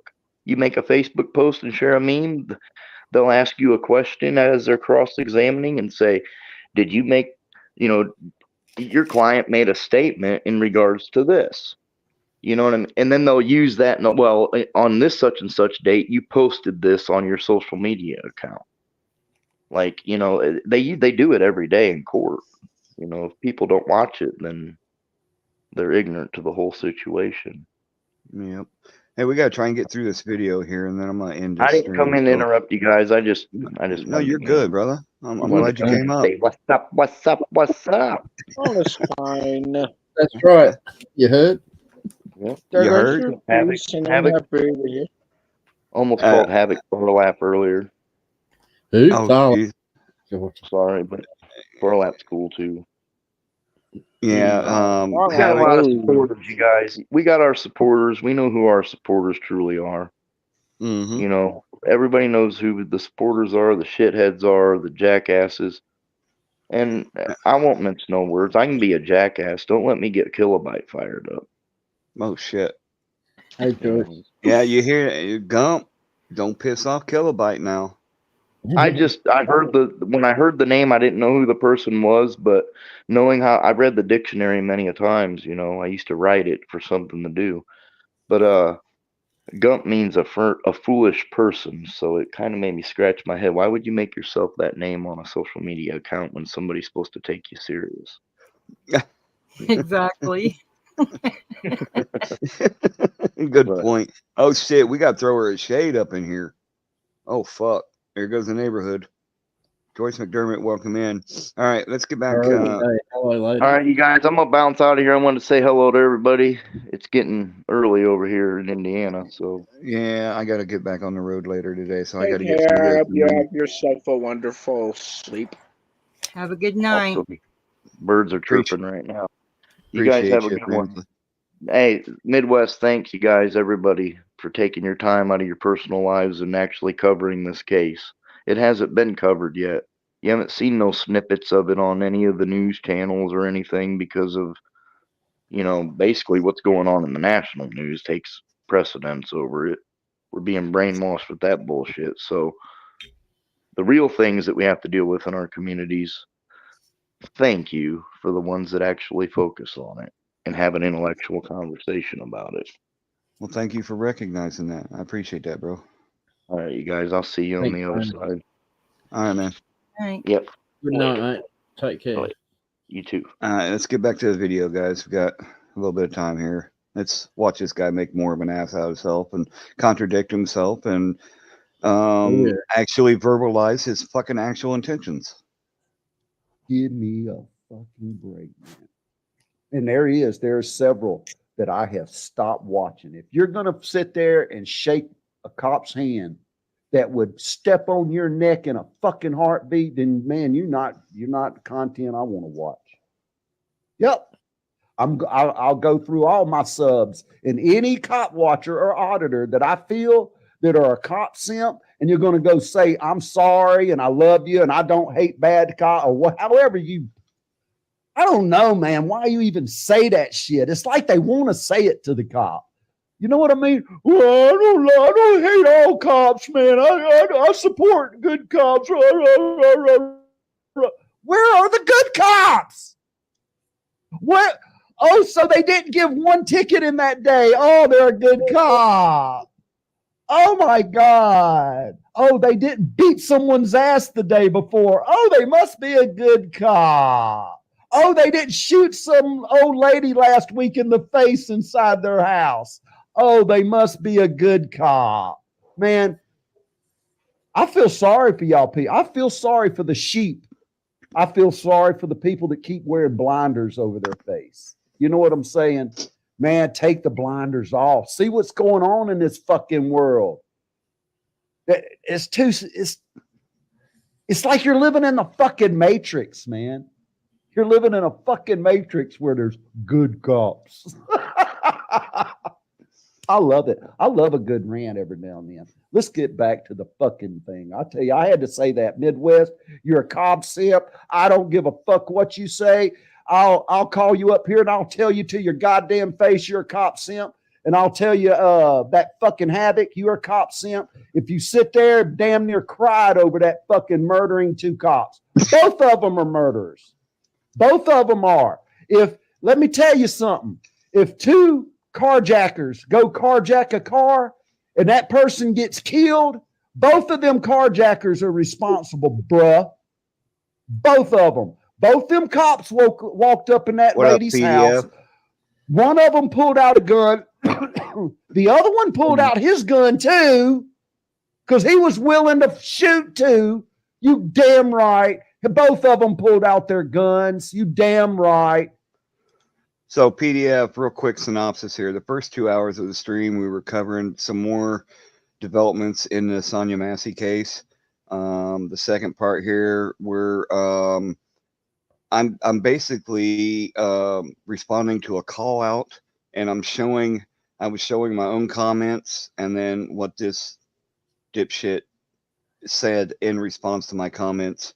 Comments were on a human level and not on a us versus them level, and he took it way out of context and started cussing me and Havoc out and others that were in my chat in the live panel that I had. So this is me giving this guy a chance to come up on my panel and ask questions or come at us and find out what's fucking going on, but he didn't want to do that. So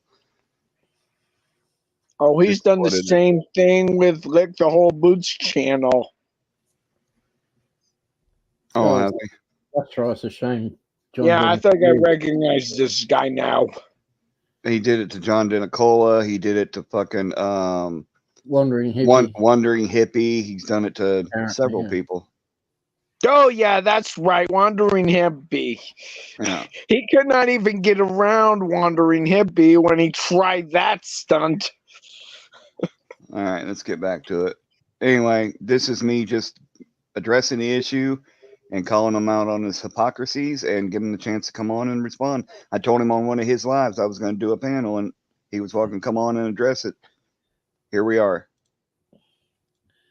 But the one that should have shot his partner in the back or Should have put the cuffs on him. Yeah, you damn right. They're both guilty of murder. They're both guilty of murder. They shouldn't have been in the lady's house. You're a cop simp. You're a cop simp. You sit there making excuses for that piece of shit that had, oh, I'm going to go get the aid book. I'm going to go. Man, why? PDF, your buddy just blowed her damn brains out. At all. Just to be clear. Just as as PDF knows and anyone else came in, at no time did we make excuses for the cops and for being in the house and what happened afterwards. No, we said all along that they should have never been in the house and they were violating their rights from the get-go once they stepped into the fucking house. The other thing, this guy's just absolutely contradict himself all over the place. Oh, you this is more disrespectful towards that family and Sonya than it is anyone, not even us here. This is total disrespect of everything that he's claiming to be so much better than us over. You'll see just how much coming up when we get to what it's really about. I have one word for him: coward. You'll see just how much of a coward he really is. Just wait. And you allowed it. You allowed it.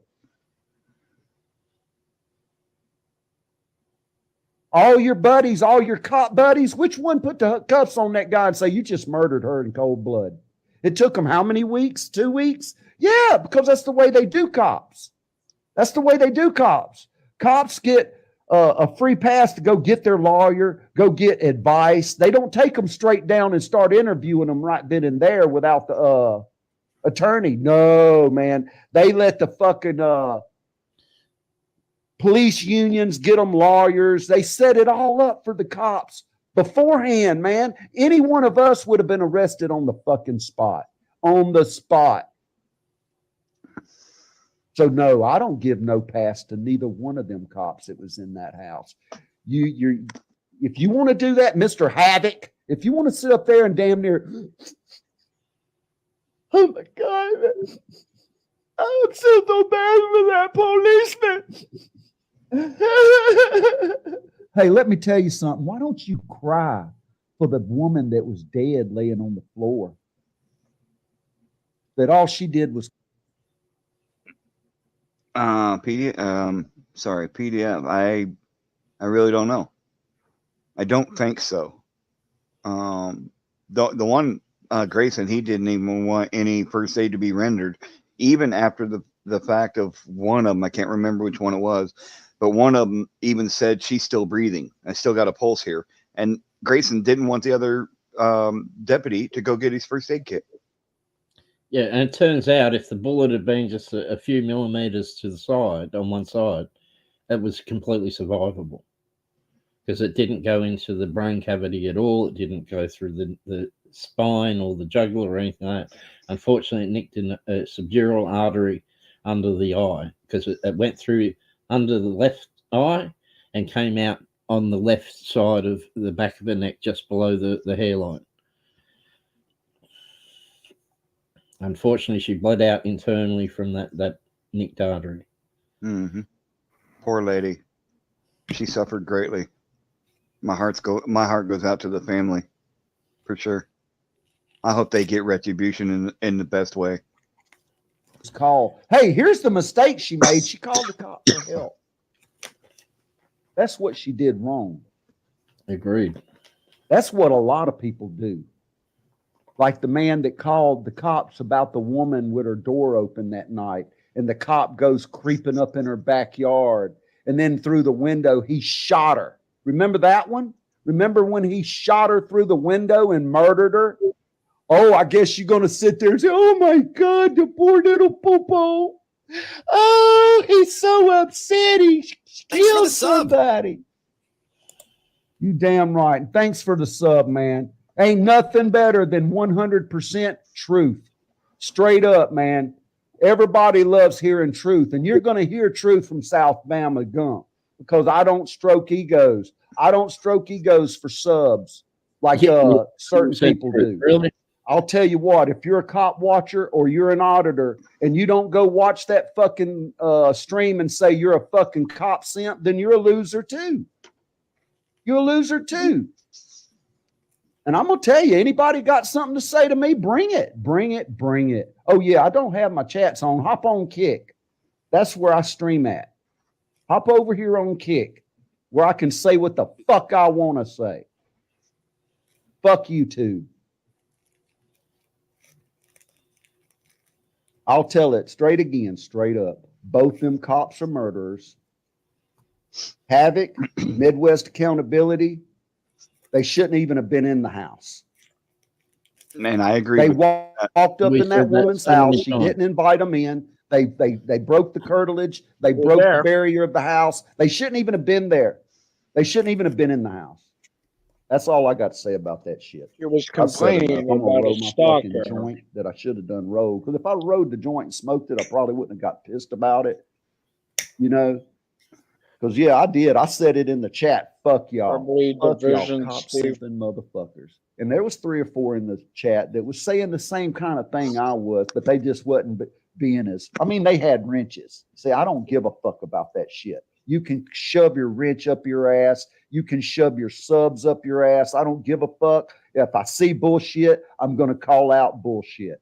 If you want to sub to me because I'm like that, do it, man. You're going to hear the untarnished truth. If I see bullshit, I'm going to call it out. His mouth closer, it will go in. And hey, if you think I'm wrong, you Gump, you're full of shit, man. That cop was damn near about to cry. Maybe he was, but I tell you what, he should have been in there fucking arresting his partner. How do we tell you're full of shit when you're so damn bad, and he knows what, or that doesn't agree? Well, I can tell you, Gump, you're full of shit, and you ain't a man, because stream's been going for quite some time now, and you ain't made an appearance. I told you it was going to happen. I gave you a chance to address the shit. Funny guy. He ain't even funny. What they did is just wrong. He should have pulled out the cuffs in the and read his head. rights and took his ass to the jailhouse. Other than that, I don't simp for none of them that was at that scene. None of them. None of them.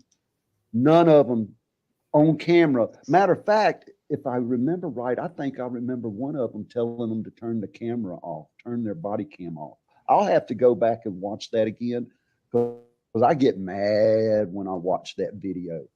I get mad. I wish she'd have had an AK-47 over in the corner and she would have picked it up and blowed them 2 cops away. That's how I feel about it. That's how I feel about it. See, and that's what anybody that watched that video and seen that woman get shot in the face, if you're not mad, if you're not angry, if you're going to sit up on a panel and allow other people to get up on a panel saying that they're a cop simp and oh, poor cop. Oh, look at him shaking. Oh, he's got PTSD. Oh my God. Yeah, I would too if I just watched my partner blow away a fucking 70-year-old woman. Just stop there, right there. He just contradicted himself. He's just saying, yeah, I'd be upset and traumatized if I'd just watched that and seen that.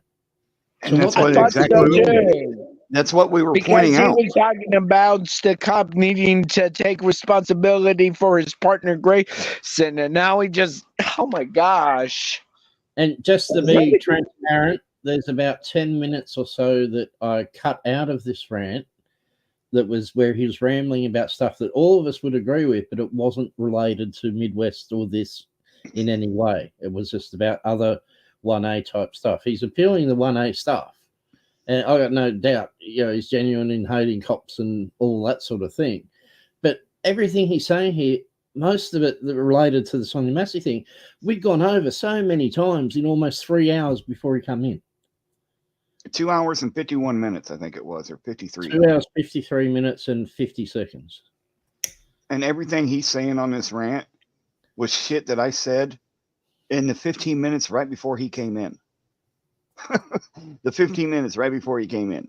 And I'd even said that if he knew what he knew in retrospect at the time, the second deputy should have, I'm talking about legally, to defend Sonia Massey, should have pulled the trigger on Grayson before Grayson pulled the trigger on her. Yep. The other thing I noticed with him and his contradictions, he says we didn't care about Sonia Massey. We only cared about the cops. But right here where he says, just a few seconds back, he's saying that the other cop should have done something, arrested Grayson right there. Well, what isn't he leaving Sonya over there on the floor dying by herself? Yeah. No. So he's just contradicting himself. I mean, I'm losing words that are safe to say on the internet. That's all right. Down the track here, he says that she's 70 years old. Now, he just said it. Get the age right. She's 30. She's 36. He just literally said she's 70 years old. No, she's 36, dude. He didn't care enough about her to go back and actually qualify any of his remarks with He's done no research. Right. He knows nothing about it other than what the fucking media is showing him. He's just It's using obvious. this as a horse to whip for another reason. You'll see why here in He's just using this as a platform to launch a renewed. Well, he's barking up the wrong tree. This platform ain't going to buy into this garbage. And anybody that does, they're just drama seekers too, just like him. So, it's really no great loss. No, definitely not. No. What he should have done was did his fucking job. Put that motherfucking cop in handcuffs, deputy, whatever the fuck he was, and walked him out the door. That would have proved he was a cop. To me, he's just a fucking blue line thug. Blue line gang thug. They all stick together. One big old gang. There ain't no good cop. There ain't no bad cop. It's all blue line gang cop. And once people realize that, because I'll tell you, man, I know a lot of people that's cop sense. I do. I know a lot of people that sit there, Gump, there are good cops. Man, fucking go blow that smoke up someone else's ass. Go piss on someone else's back and tell them it's raining. You're not doing that with me, bruh. Shit, I'm got confused. I can't even talk. I guess I need to get that again. Yeah, but he son of a bitch. Let's finish watching this. I included that deliberately. I thought it was funny. I don't have nothing for cop sense. I fucking unsub from that motherfucker right then. I don't even know who the fuck Havoc is. I've seen him on a few fucking, I think I've seen him over there on the shit show before, and that right there tells me he ain't shit, right? Do the captions, my response.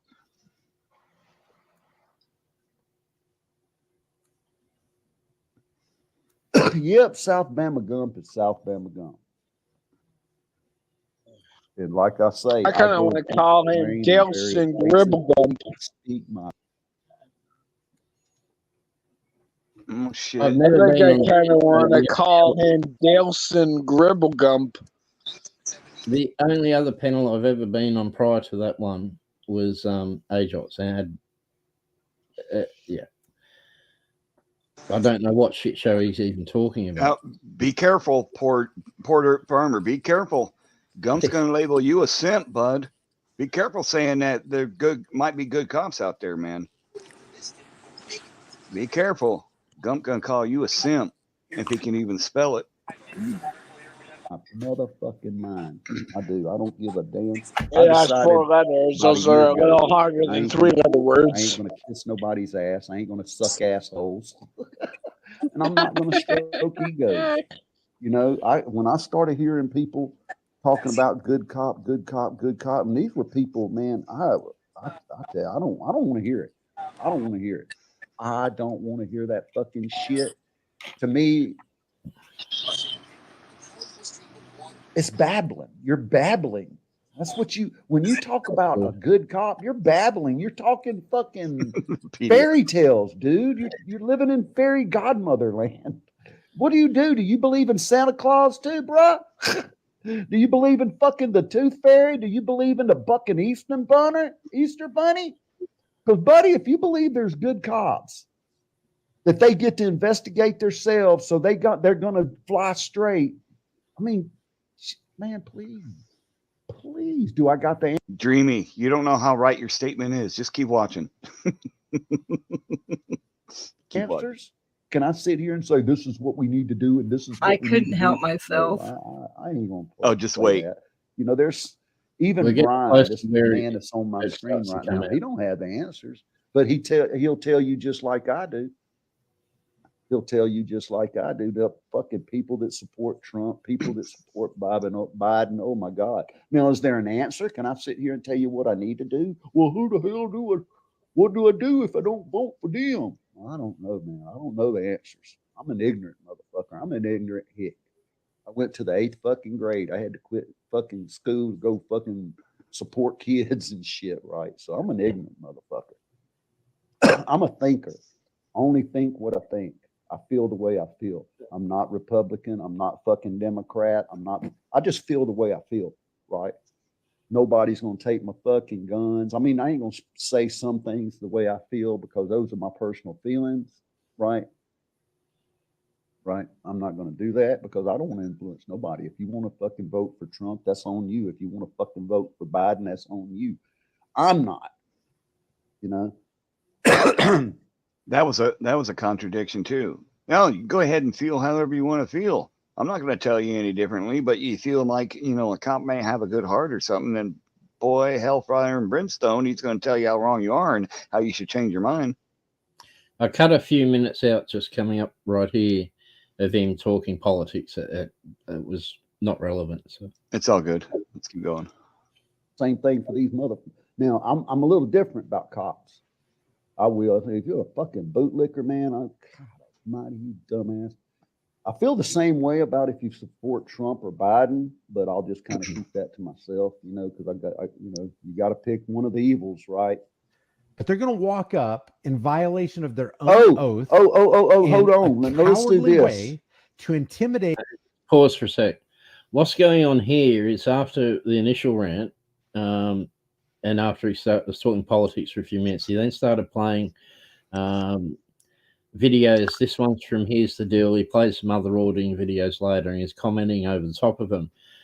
This one from here, at least one of the ones from Here's the Deal, was a video of Long Island Audit doing an audit with that. Here's the Deal did a commentary vid over the top, so which is important to note because of what he says coming up.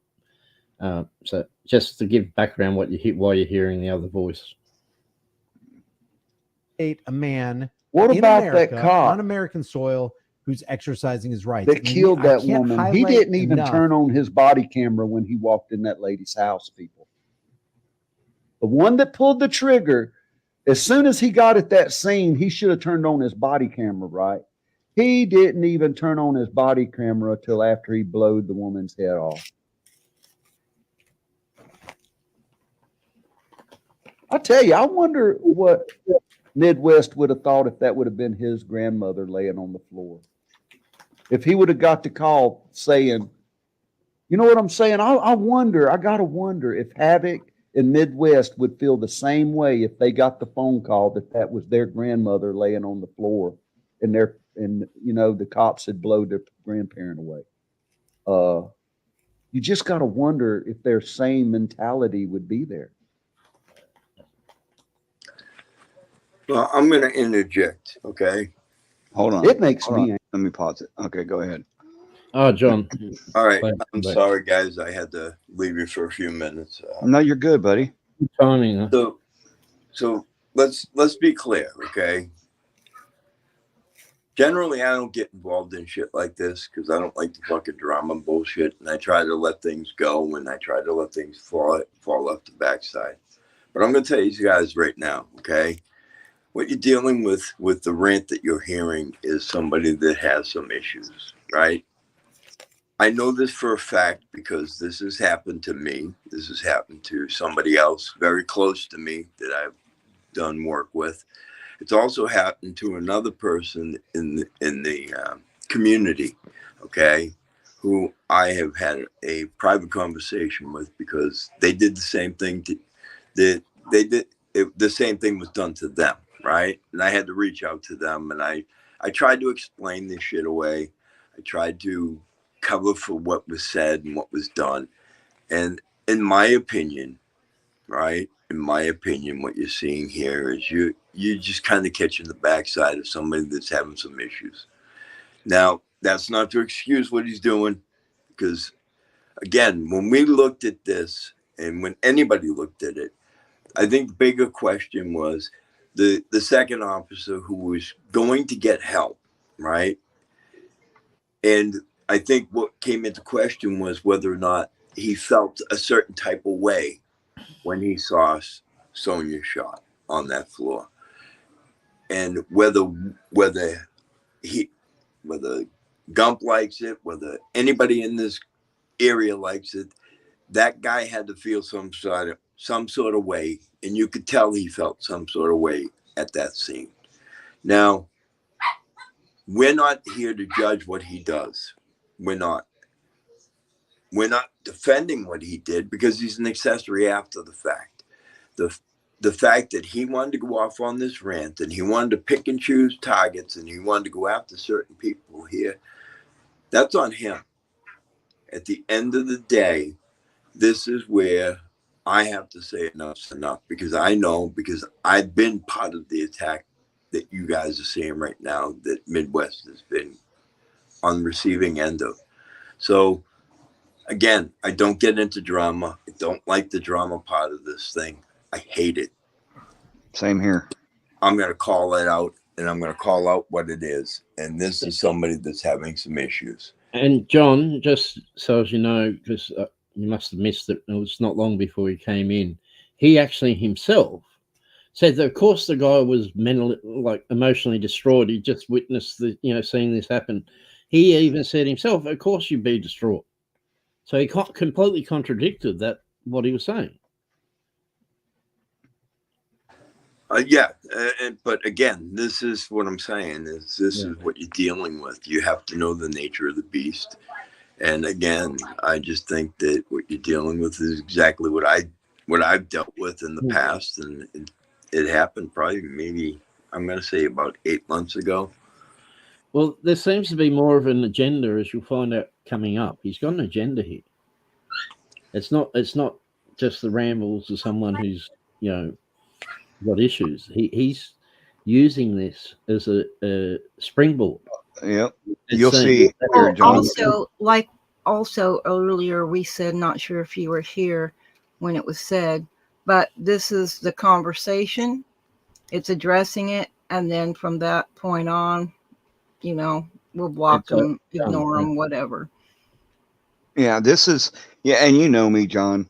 I have kept other issues out of the public limelight. I don't like getting into that drama. I haven't joined in a lot of the issues that the community has had, because I don't want to be the cause of more division. I've said that time and time again, but this I couldn't let go.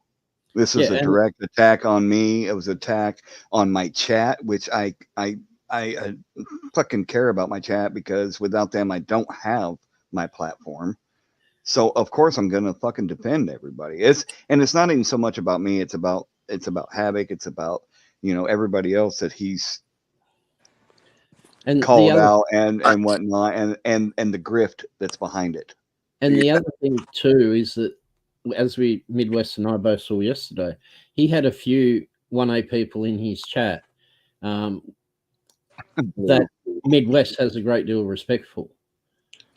So the idea that they might hear this and take anything from it as credible is a problem, because if they pass it on to anyone else, they're very respected, credible people. It then spreads. It becomes a malicious rumor. We're trying to hit it on the head and have it over and done with. And I explained that to John too. I talked to him on the phone before I even did the stream and let him know exactly why I wanted to do it.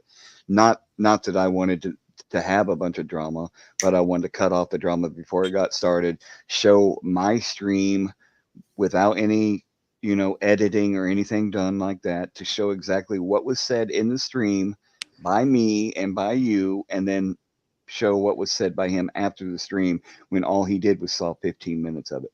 So I understand that people might have bad days and they might say things and do things that they regret, but at the same time, I gave him a chance to address it 3 different times. I tried to give him my email. I tried to say, hey, let's do a private panel. Let's do a fucking public channel. Let's get this addressed and cut it off at the head, and let's get it done and over with. And he refused to do that. So at this point, this is the way I'm dealing with it. You know what I mean? And I know, John, you're not putting me down. You're not saying anything like that. It's you putting some context out there, and I respect that. And I got respect for you. So, well, listen, again, like I said, I'm not into the drama part of it, but he's wrong. And anybody that wants to listen to that and take it, for what it is, he's wrong. What he said is 100% wrong. That's not where this was going in the discussion from the other night when you ran your live stream, because I was in that live stream. Yeah. So, I mean, again, I know the nature of the beast because I've been on the receiving end of it, and I'm not the only one. There are other people that have been on that backside of the same crap that you're going through. And I'm sorry, but I don't agree with it.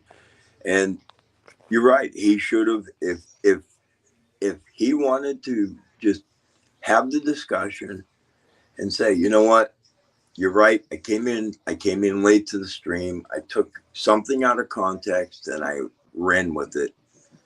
Then that's what he should have done. He probably should have had the conversation so that you guys could have hashed this out, put it behind you, and whether you agreed, disagreed, you could have went your separate ways, and that would have been the end of it. And that's I wish we could have went that way. Exactly. The problem is, as you'll see coming up, is a strong indication he didn't want it to go that way. He started the drama because he wants it to get attention for himself. Now we're he giving came him in the chat with an agenda. I believe that, Havoc. Yeah, you'll see it coming up. You'll hear it. I haven't seen him in the chats in a very long time, so there's that piece of information too. But anyway, I know what you're getting at, John, and I hate the drama myself. I try to stay away from it at all costs. This one came at me, so yeah, fuck it, I'll face it. I'll own up to anything that I said that may have made me seem like this. But I honestly don't see anything in my whole 6.5 hour live that showed that. So, well, and again, I think this was a conversation that if he felt that strongly, he could have came on this panel even tonight, and he could have came up here. You guys could have hashed out your differences, and then you could have walked away from one another, whether you wanted to deal with one another after that point or not. And that should have been the end of it. And that's all I'm saying. I think that just by putting this out here, you gave him the opportunity. If he chooses not to take that opportunity, that's on him. He had every available opportunity. He still does. The panel's still going. If he wanted to come up right now, he could go, you and him could go back and forth about this and then do what you got to do. Go your separate ways, bury it, whatever, and be done with it. Yeah, that's what Midwest is doing. Is he wants to avoid. He's being upfront, open, transparent about it. He wants to avoid these whatever you call it, whispers, backroom whispers that get around and start to gain traction. So it's getting addressed up front. If we're afraid, we're not wilted lilies. If we're afraid of what he had to say, that there's any credibility to it, we wouldn't be doing this. Agreed. No, yeah, John. No, John's agreeing with us that he's just letting us know what we're up against. That he's dealt with it before, and he's given us kind of an inside track. And generally, if someone had an issue with their mental thought process, I wouldn't necessarily address it. But sometimes it's just it's got to be done.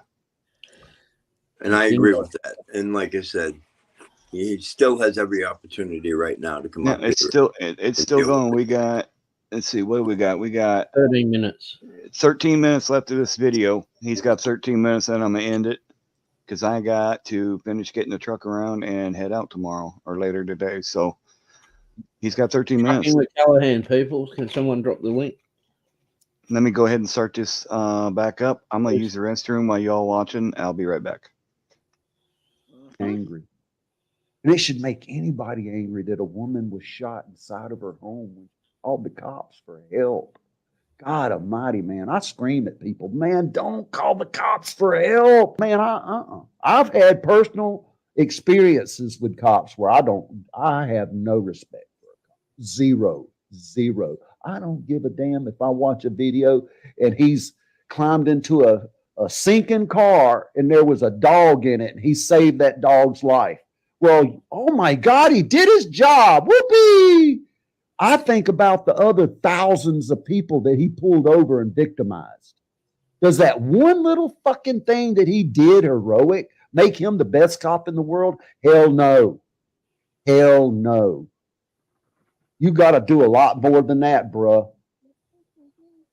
Hell, a rapist might buy a woman a fucking dinner before he takes her home to rape her, but that don't make him a good rapist. You know what I'm saying? Man, I tell you, people's reasoning blows my mind.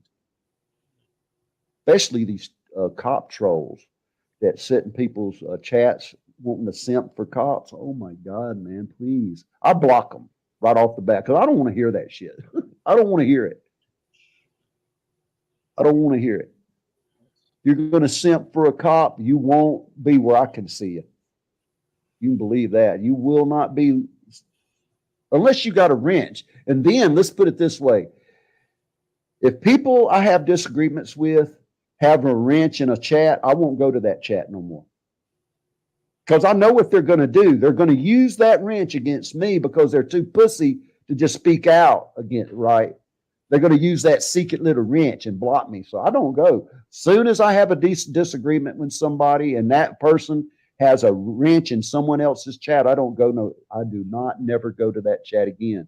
And Bud, let me tell you, when South Bama Gump decides not to go to a fucking channel again, he don't go. He don't go. There's too much content on these platforms to sit there and fuck around with losers. Simple as that. Same thing the way people do with me. Man, I used to have 15, 20 people hang at South Bama Gump, but I tell you what, when I finally decided a year ago to not tie my tongue, to let my fucking tongue just say what the fuck it wants to say, hell be damned. Hell be damned. I'm either going to gain subs for the way, because I am untarnished, buddy. I am not going to sit there. God, I see it too. There are cop watchers that won't call out other cop watchers because they know they're scared to lose subs. I am serious, man, and it's so wrong. If you see bullshit, call out bullshit. Don't worry about a few subs. They'll come back another time. You know what I'm saying? Well, call out bullshit when you see it. That's what we're doing now. Okay, here you go. Bama chump calling out the bullshit. Here's your chance. Get on. Refute the video evidence that's being presented against you. No? Okay. I can barely stomach a few cop watchers these days, man, because I tell you, man. But yeah, hey, cop watchers can do as they please. If they want to believe that bullshit facade that there's good cops, man, go for it. I disagree. I vehemently refuse to believe that there's good cops. Now, when the time comes that their outside organizations investigate dirty cops, and then I'll start maybe there's a little, light on the horizon. But no, man. These cops know they're going to be investigated by other cops. They know they can. That cop shot that woman in that head because he literally thought he could get away with it. And that's why he did it. He didn't do it because he felt threatened. He didn't do it. He literally shot that woman in the head because he thought he could get away with it. And he probably still will. How corrupt and how cowardly to intimidate a guy with a camera. Let's watch some of this. Absolutely. So this is the correctional facility here. I'm going to start doing this. That's why I'm putting all my AI music over on the AI channel. I'm going to start holding lives like this, and I'm going to start telling it like it is, the way I feel about cops. And there's part of it. That's what it's about. That's part of it. He's using Midwest as a launch for his freaking hell, reinvented channel.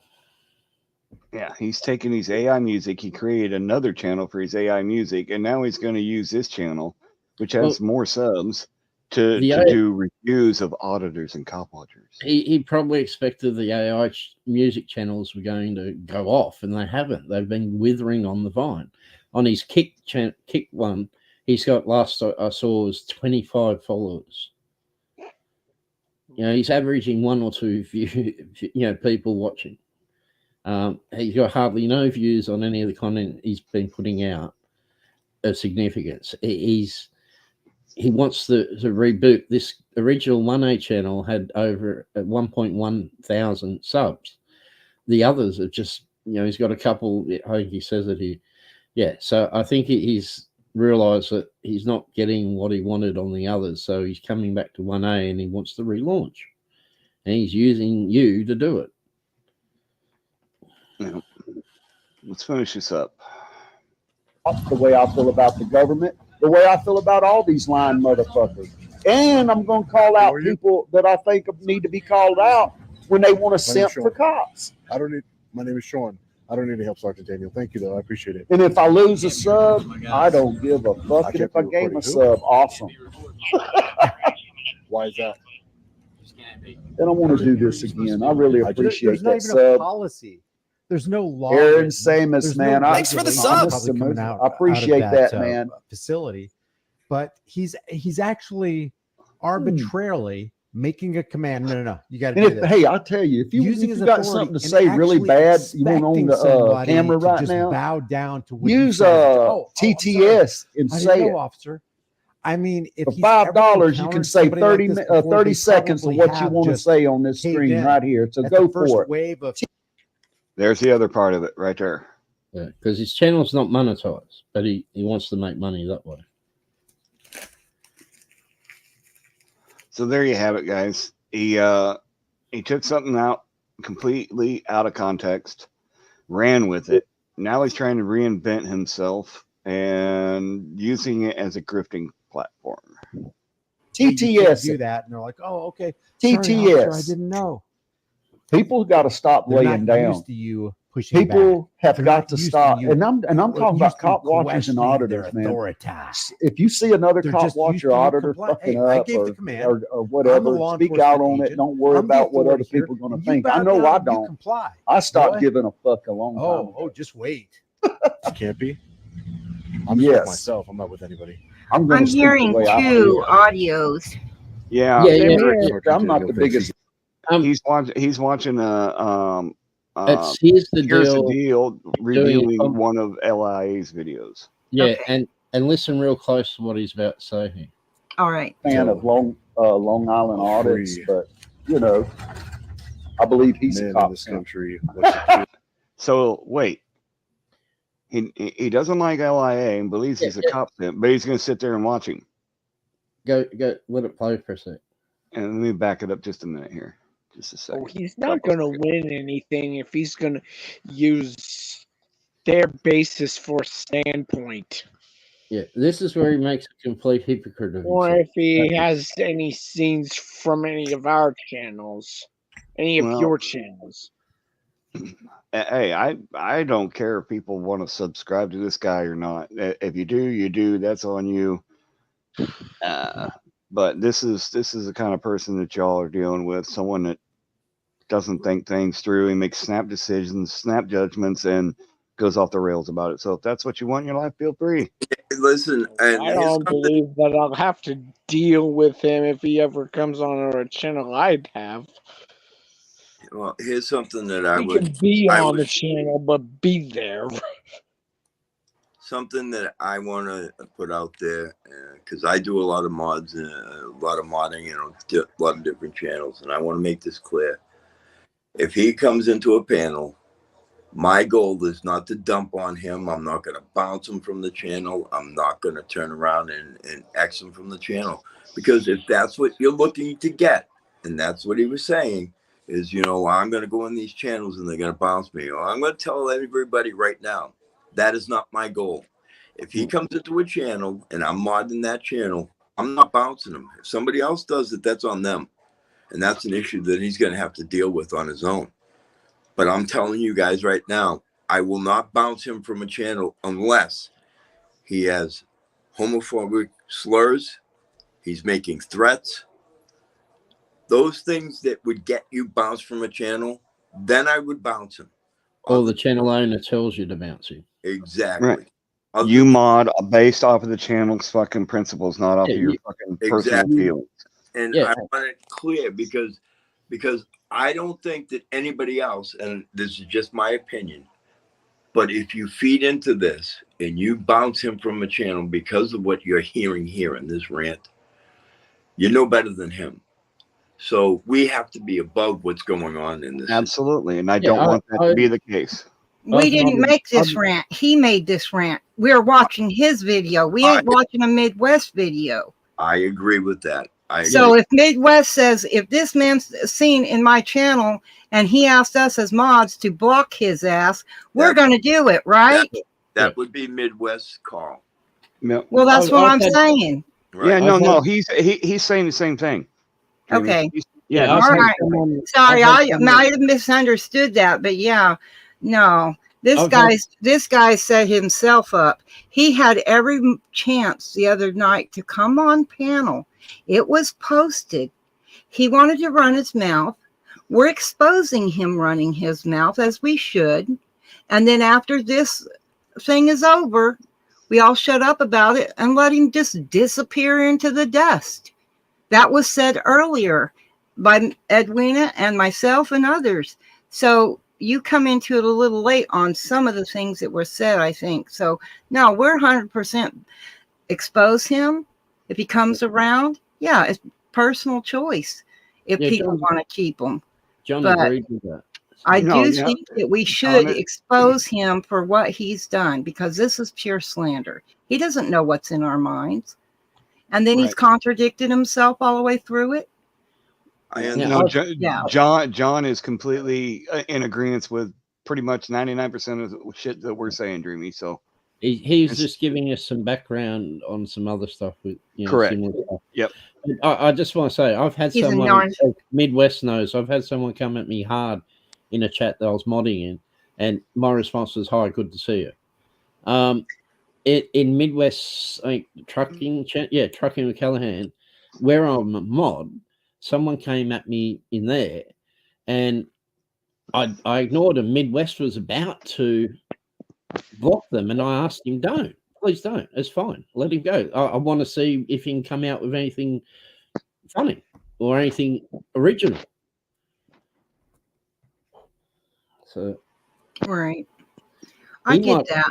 He might be that way inclined, but he's wrong to assume any decent mod is going to do what he might do. Well, people see my little male lion in my picture, so they think I'm a guy when it's just in chat. So this dude, after I gave him a warning, he's talking trash about the host, and then he just kept saying it over and over and over again. And I timed him out the first time for 30 seconds or something like that. And then he decided that he's going to come back and call me the god mod of censorship. So I backed up exactly what I told him when I told him to knock it off, that I wouldn't tolerate it. And then I blocked him for 30 minutes. We didn't have to deal with him the rest of the show. But that's where I stand. Because if I'm a moderator of someone's channel and they're going to talk shit about the host, screw that. Off you go. I agree, but sometimes the host gets off on that. Like you get into a fucking PDF live and start talking shit about PDF, he gets off on it. He'll fucking roll on you. He don't give no fuck. PDF took my wrench and blocked me a day after he gave it to me, when I just asked him, I thought respectfully, to please take my wrench away, because there's some. I knew there were some people who were rogue, who were already in another channel trying to set me up like they'd done to No Justice in PDF.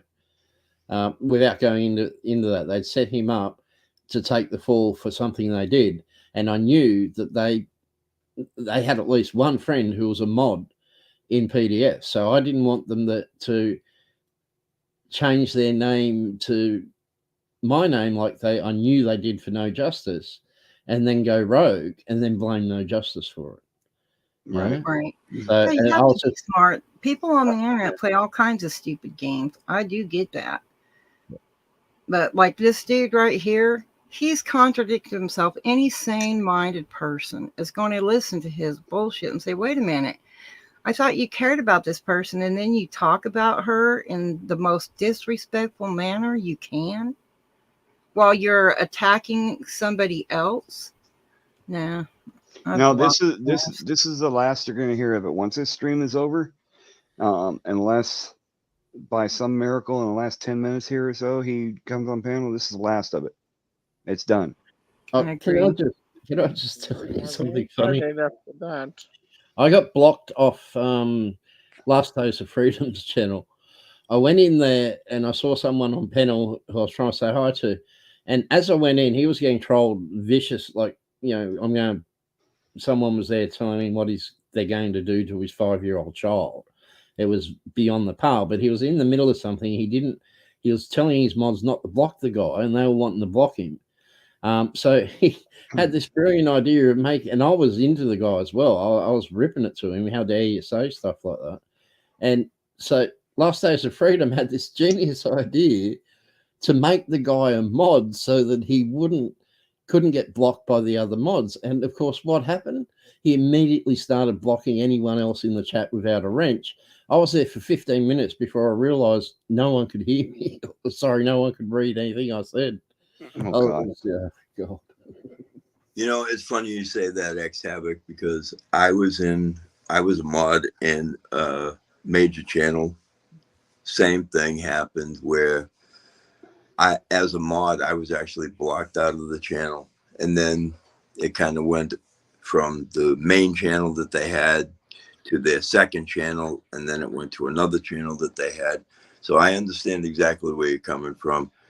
Been there, done that. And you know what I do? See you later. I'm off on my merry way. I got other things to do. Yeah, I haven't gone back. Midwest will tell you, he knows exactly what I do when I'm not in here and I'm not modding with stuff. He knows exactly what I do behind the scenes.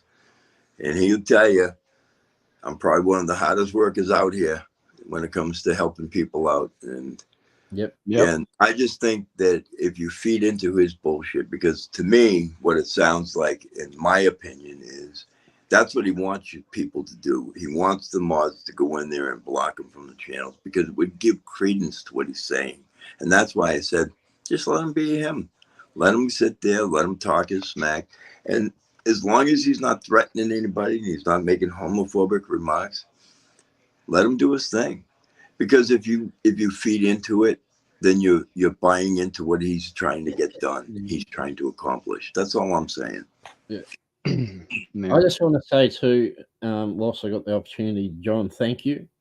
When I first entered the chats, I met John in the chats not long after, and he's always been one of the most respectful, courteous, and genuine people in the chats that I came from day one.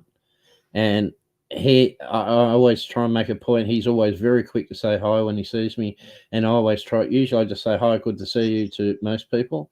But with him, I usually try and throw in, hi, good to see you, bud, or something a little bit more personal, because he's always been such a gentleman in the chats. I've never seen him be anything other than that. So thank you, John, for making these streets that much nicer for people like myself from day one that I entered the chat. So absolutely, John, you are appreciated, and you're another one of the pillars of the community. So we thank you. I appreciate John Denicola as well. Even though you may hang out and associate with some shady characters, that we'll let that slide. I appreciate it. Let's finish this up. I'm not the biggest fan of Long Island audits, but I believe he's a cop. This country. Exactly. He's good cops. He is a good cop, believe it. He's actually said that shit to me in a chat before. South Bama Gump don't simp for cops. And I don't simp for cop watch channels and auditing channels that's going to simp for cops. and I'm gonna stop supporting channels like that. If I see a cop watcher or an auditor going up and shaking cops' hands, or practically, I call it simping, cop simping, man. They literally are kissing these cops' ass while they're cop watching them, so they'll have gooder interactions where the cops won't come over and run them off, or they'll let them up close to the scene or whatever. Man, fuck that bullshit. Fuck that. I don't give a fuck.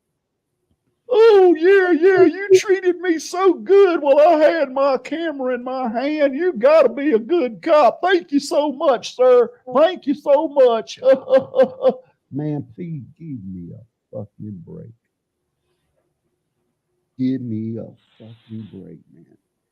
And there he is. There's several that I have stopped watching. If you're going to sit there and shake a cop's hand that would step on your neck in a fucking heartbeat, then man, you're not the content I want to watch. Lieutenant Dan.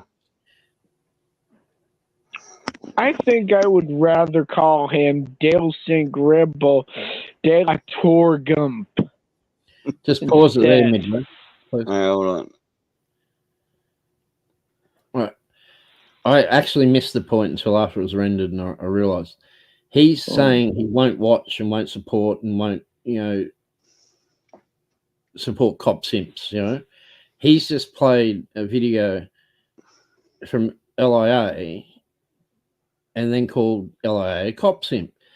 But the point I've missed in this is it wasn't just that. He also said how he won't watch or support those who simp for comp simps. And by his own definition, here's the deal, is playing LIA's video and he's shouting LIA out in it. So by Gump's definition, here's the deal, is therefore simping for a cop simp. It's completely hypocritical. Makes no sense. I think we're all aware of his kind of people. Yeah, we see him all the time. But again, I've said it time and time again. I don't like getting involved in drama, like John said, and I don't like even acknowledging it because it gives, I don't know if you can call it gives merit to their fucking shit, but it gives them a little bit of help on the springboard. But I think this one is going to backfire on this motherfucker. Like I said, who you guys subscribe to, that's on you. I may agree with it, I may not, but that's not going to change how we interact. So just leave it at that.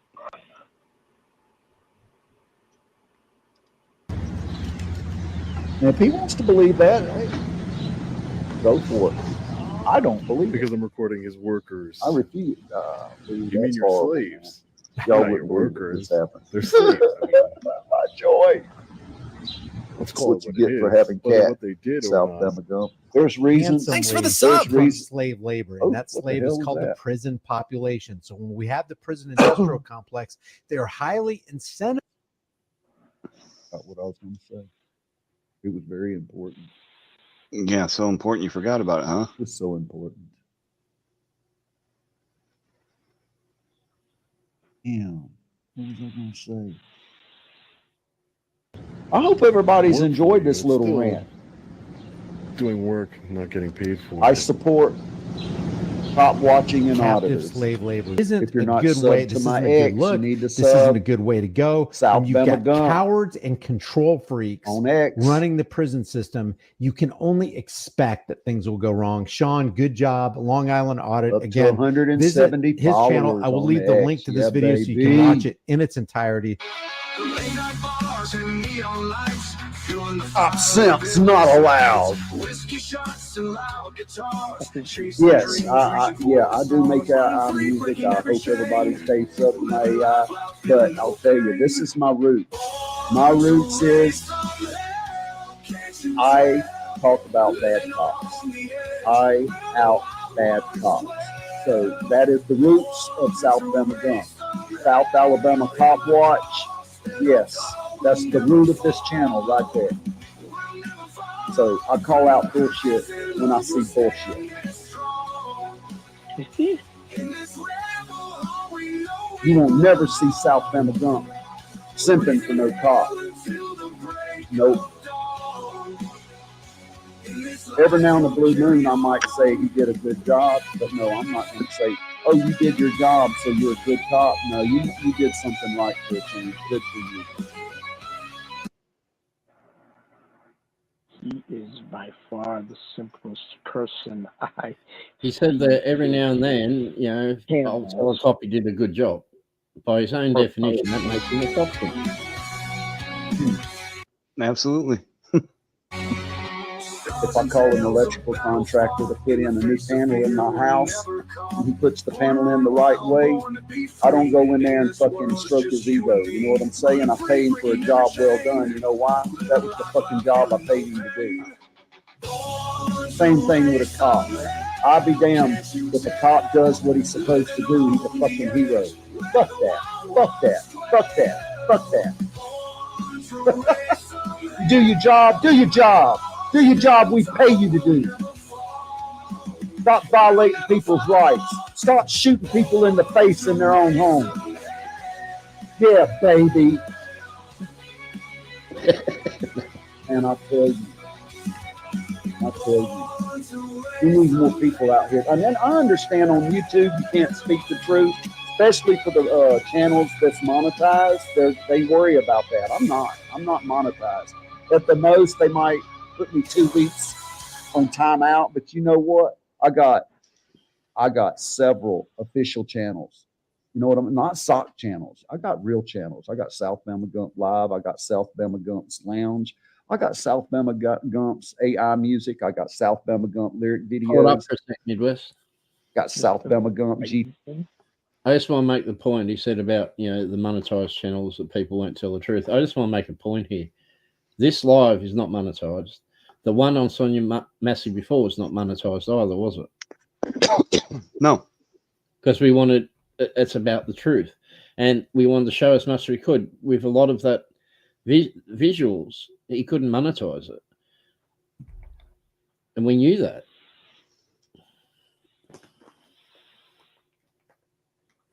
Okay, you're right.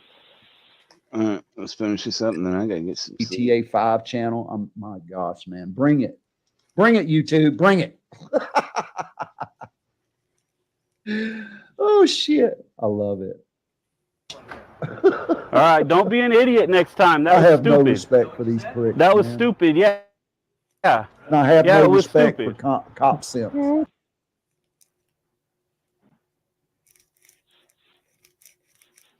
And there you have it, folks. There He you was have it. poorly educated. I think that his base is on poor education, and he's got to learn something about history and literature where he can make an educated guesses like he was trying to. I'll be right back. I'm 40 years old and I have autism. I learned that stuff better than he has. Yeah, you're right, Kilted. I'm about to get kidnapped by Callahan and Donkey. I hope you have a good drive going on today Yeah. when you wake up again, Midwest. Yeah, I gotta finish loading up the semi, and then I'll be heading on down the road up by Chicago. So, yeah. You gonna stop Take over? care. What's that, John? I said you're gonna stop over and see Tiffany again. Oh fuck no! That nightmare. I may pick up Steve ABQ and fucking take him up there and drop him off with Tiffany Henyard because he's in love with her. But you know, I saw the chat. I hope he stays happy. Andrew, we hope you stay happy and healthy, buddy. I appreciate you coming on the thank on the you, panel. sir. It's great. Appreciate you coming on the panel. Take care.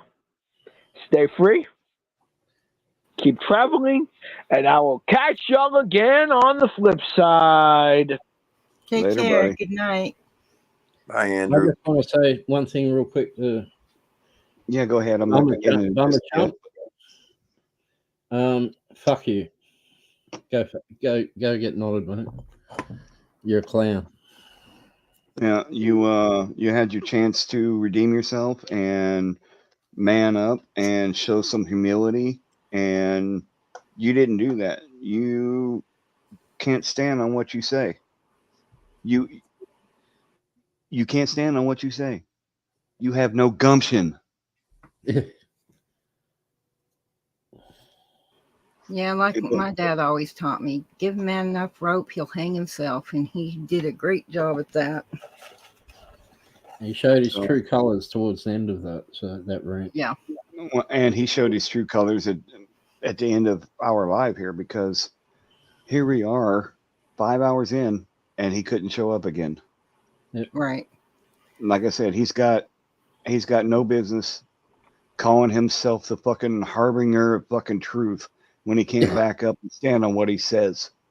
So you had your chance. Fuck you. I'm done with you. You burnt your bridge. Go get fucked. Contradicted most of his own points by the end of it. Correct. Well, what kind of man is a man if he don't stand up and talk to another man to man, and he runs off and gossips behind his back and slandering him and everything else, I had no respect for that. He's throwing water balloons from behind a bush in the dark. That's what he's doing. Right. It's ridiculous. He's what I call retarded and stupid. Exactly, Blue. That's bridge burning 101, and I'm done. Again, I'm sorry that, we had to distract from the story about a tragic event and the young lady, Sonya Massey. Rest in peace, Miss Massey. We're sorry that happened to you. But it had to be done. And I didn't want to waste a fucking notification on the motherfucker, to be honest. And we mentioned it a little bit earlier. Bubba Gump. Yeah, Bummer Gump. Sorry, Bubba Gump. Shame on you for using that story to try some sort of bullshit like this to relaunch your reinvented channel. Shame on you. Exactly. Because that was more disrespectful to her and her family than. Yeah. Well, I just call him, Grayson's twin, right? No heart, no thought whatsoever put into him acting like a jerk. Thank you, Duke. No I appreciate that. Yeah, fuck you, Gump. You're a fucking piece of shit. You think that everybody should be callous and not care when a poor woman was in her life was taken by the murderous fucking pig, and you think that because people get emotional about that fact and the circumstances surrounding that they're a simp.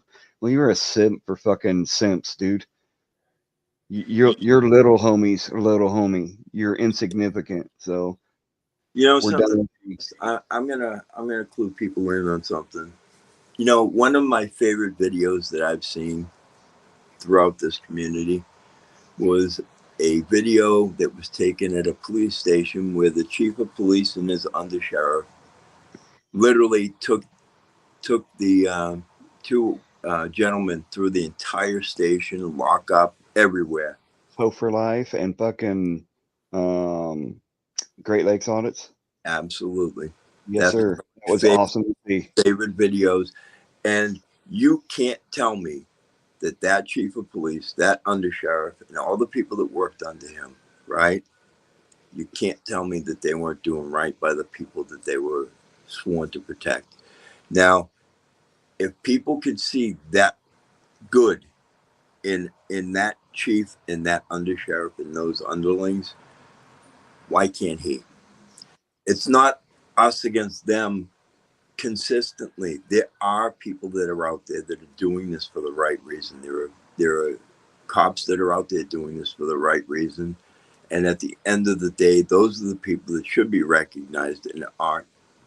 And that's the goddamn shameful part about this. And the fact that we looked at something, right, in Miss Massey's passing, and we saw something a little bit human in a cop in that situation. And he took the opportunity to do this. Again, I'm not condoning it. I don't like the drama, but enough. Stop. And again, my opinion, if you're in a stream, unless he's doing something dirty and foul, don't bounce him. You're just leaving credence into what he was saying, which is, oh, everybody that's got a wrench is going to throw me out of a channel. Well, if nobody's throwing him out of the channel, it doesn't lead credence to his argument. Don't give him the fucking satisfaction of making him right. Exactly. That's all I'm saying. Yeah, but he could also be saying that so that he can go around and do the other. No, I don't buy that crap. You can't slap me in the face and then tell me to turn the other cheek. I'm going to slap you back. And that's what he's doing. He's going, oh, if you do this, then I'll do this. Fuck his threats. Let me kiss our ass. Let me pose this to you, Dreamulin, okay? Right? We are probably one of the worst critics of ourselves, right? We try to vet people out. We try to, if there's a person that's in this community that shouldn't be in this community, we out that person no matter what, right? When we start doing exactly what people want us to do, which is lead credence to what he wants. He wants you to bounce him from the channel. And I understand what you're saying, and on some level I agree with you. Don't slap me in the face and then tell me to turn the other cheek. But you know something? I've been at this long enough that I know that turning the other cheek in some instances is probably better than Yes, I agree with that. But what I'm saying is he's saying, you know, before anybody's made any kind of anything, didn't even know about this, and they're saying, you're going to do this and you're going to do that. And no, that's just, that's childish. That's stupid. If he ever comes around me, I'm bouncing him out, blocking him, whatever. And I only have one person blocked on my whole YouTube. So yeah, no, I don't play those games. Again, that's your choice. But I do get what you're saying. You take each person and interaction, you know, for what it is. But nobody's gonna, I don't know. I'm just one of them sassy people. No one can tell me what I'm going to do or not do. Don't push me is my thing. I'm on mood 24/7. You know, it's my new Bible verse. Well, I can tell you this much. I mean, you know, Duke City, who's in the chat here today, he'll tell you, I've been in his chats where a certain somebody came in there and started making veiled threats. And generally, I don't get involved in crap. And he'll tell you, I went off. Listen, there are points where I've lost my crap with certain people, and it's warranted. But in this case, I just don't think where Midwest has aired his grievances, they were Midwest grievances to air, along with Havoc's grievance to air. With Gump, they've aired their grievance, and anything past that is between Midwest, Havoc, and Gump. Yeah, well, Midwest, if he comes around, I want permission to block his ass. Well, you can block him from your channel. I mean, absolutely. if he's being a shithead, I'm not saying if he's carrying on a decent conversation, we can always forgive, right? But if he's going to come around and be a shithead, I want to put flesh to toilet. Well, I mean, I'd like to say about John tapped on it. As far as empathizing with that cop, empathy is a very important thing. If you have the ability to empathize, you can empathize with the most disgusting individuals ever. All right. It doesn't mean you approve or condone or even like what they've done. But without that empathy, you will never understand what motivated them. And if you don't ever understand what motivates someone, you will never be able to help change that either for them or for others. You'll never be able to address the real root cause of what they do if you can't understand what's going through their mind and why they do what they do. And for that, you need to be able to empathize, even if it's with people you don't like or disagree with. I'm not just talking about basic disagreements. I can agree to disagree with a lot of things. What I can't agree and just turn my back on is when people that are really affected by what happened, even your own, it brought up memories for your own, you know, experiences in life. It did the same for me. I'm sure it did many others. And this guy is going to sit there and put us down, put her down at a time when this family's grieving at her loss for what happened. Nobody once said that we thought that the other cop was perfect in what happened. He didn't even want to pull the trigger, but he was highly affected. We saw that in his body actions. Those, you just can't fake certain things. Yeah. Well, the way you know how I've done my channels, as long as people aren't breaking terms of service, right? Let them stay. That's just how we've got to stay true to what we've said and how we've always done things. And I think if we change it up now just because of one person, then we're breaking our morals and our values. So that's just the way I want to. If you want to block him from your channel and block him so you don't see him, that's totally on you. But if he wants to come into the channels, let him come in and troll and be a stupid fuck all he wants. We can get stupid right back. That's, you know what I'm saying? Like, I understand where you're coming from. You don't want to fucking see shit. You don't want to deal with it. So if that's what you want to do, at least on my channels, for the sake of the channel, so there's not fucking people saying, oh, they censor people and this, that, and the other. Just let him fucking talk his shit and block him or do whatever you gotta do. But, you know, unless he does the terms of service shit, just let it go. Well, I'm not saying I don't have empathy for people. And No. I do have room No, for no, I wasn't talking about you, Dreamy. I was talking about his Gump's, you know, going off that I empathize for that guy, or empathize for the situation he found himself in, or the scene, whatever. I was saying that if you, through empathy, you understand, it doesn't condone it, doesn't whatever, you understand what motivates bad cops, you know, bad, like anyone in history, because I used to study history at a tertiary level. Have studied history at tertiary level. I was very, very good at it because I was able to understand what motivated countries, politicians, that sort of thing to do what they did. Because on the surface, some of it just made no sense. But by empathizing, what was it that made them tick? Why did they do this? Why did they do that? That's what helps you understand their motives, understand their way of thinking.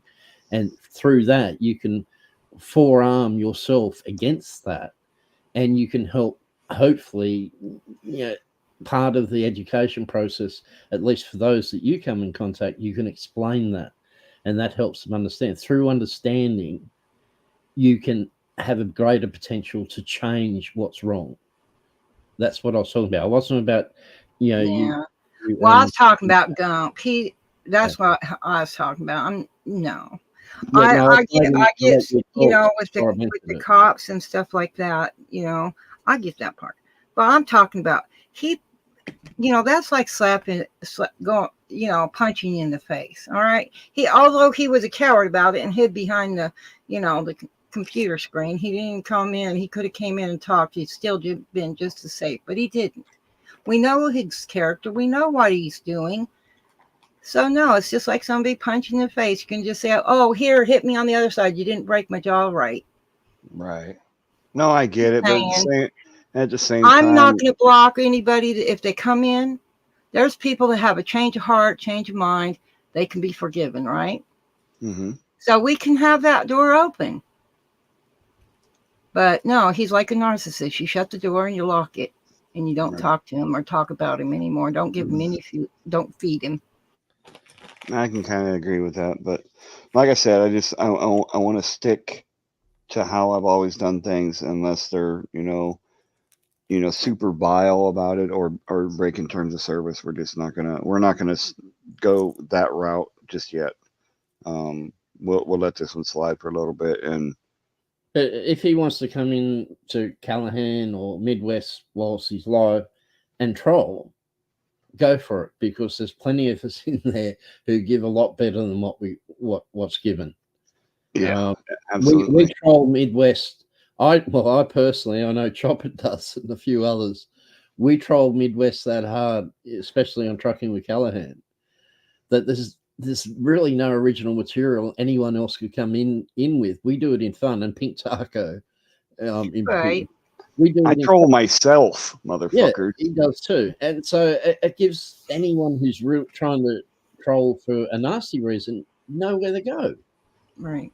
Usually, what they come out Like with us is so lame trolling compared among to us. what we do. And like Havoc said, we got the likes of PDF and Chopper, and I mean, we got some real fucking characters that just don't give a fuck to come up in there. So come on in, trolls. There's no one I've never come across anyone that trolls me as hard as I troll myself. Right. I mean, I've said some things about myself, and you've heard them, you've read them, Dream. The other, like even Midwest, say, "Oh, come on, dude, that's a bit far." I'm like, "Oh, hell, it's funny. It's funny as hell." Well, see, I can handle a lot of it. I mean, I've sat and I'm sure y'all's read. I've said something to someone and completely shut up, and no matter how much they tried to get my attention, I never spoke to them again. I said what I had to say. So after that, I just ignore them. But there's a limit to what we should tolerate from somebody like that. Just saying. Most of the time, they go away and find somewhere else to play. That's what normally happens. All right. So does anybody have any closing remarks before we end the stream? Havoc, you might as well get your long-winded thing out of the way. I'm typing the mat in the chat. Well, I was just going to say, y'all have a good night. My heart goes out to everyone that this has affected, especially her, Sonia's family. And I love all of you. Y'all have a good night. I'm going to hop off. Thank you, Dreamy, for coming on. I appreciate your insight. It's always a pleasure. Thank you for having me. I'm sure the chat appreciate you being on here too. To get a different. It's always good to have a woman's take on issues too, not just the men up here talking. So having you and Edwina up here, that was I'm sure a pleasure for everybody. So thank you very much. And sorry for the long stream, but both things had to be addressed. The update on the unfortunate event with Miss Massey, who was murdered in her home, and then South Bama Chump. So thank you very much. I appreciate you. Thank you for your continued support. Thank you. You have a good night. Night, Dreamy. All right, John, anything in closing? Well, I got to say, like I said before, I'm glad that you got your chance to air it out. And hopefully you can just, like we said, you and I had talked earlier, and just move on from it, and just don't leave credence into the BS. From what I was hearing, it just seems that that's what he's kind of looking for. If you're going to get into a channel and he's looking for people to throw him out of the channel or block him from a channel. And again, unless the owner of the channel tells you otherwise, just let it go. It's just not worth it. Chopper, I am not highlighting that fucking comment. You got me fucked up. Go ahead, John. Well, like I said, there's no point in leading any more credence into it. You aired it. He had the ability to come up here and deal with it head on with you, and you guys could have squashed it afterwards, and that didn't happen. At the end of the day, you took the high road, and like I said, and you and I had talked about it, and you said, you know what, I'm doing the stream. Once the stream's done, this is done, and that's where I would leave it, in my opinion. Right, and I agree with you. And like I said, we talked before the stream, and I agreed that was going to be the approach I take. So, and I think that's the high road, and I applaud you for that. So, as far as I'm concerned, this is where we're at, and what happens from here is up to everybody else. That's right. Havoc, you have anything? I'd just like to thank everyone that came in and the support that was given to Midwest, myself, and others. I'd like to end what I have to say by saying, Gump, you can do whatever you want. I don't care. Right at this moment, I'd like to put out thoughts for the family of Sonya Massey. I look forward to finding out everything there is down the track without all this speculation, and while eventually it will come out, it just could be a very long process.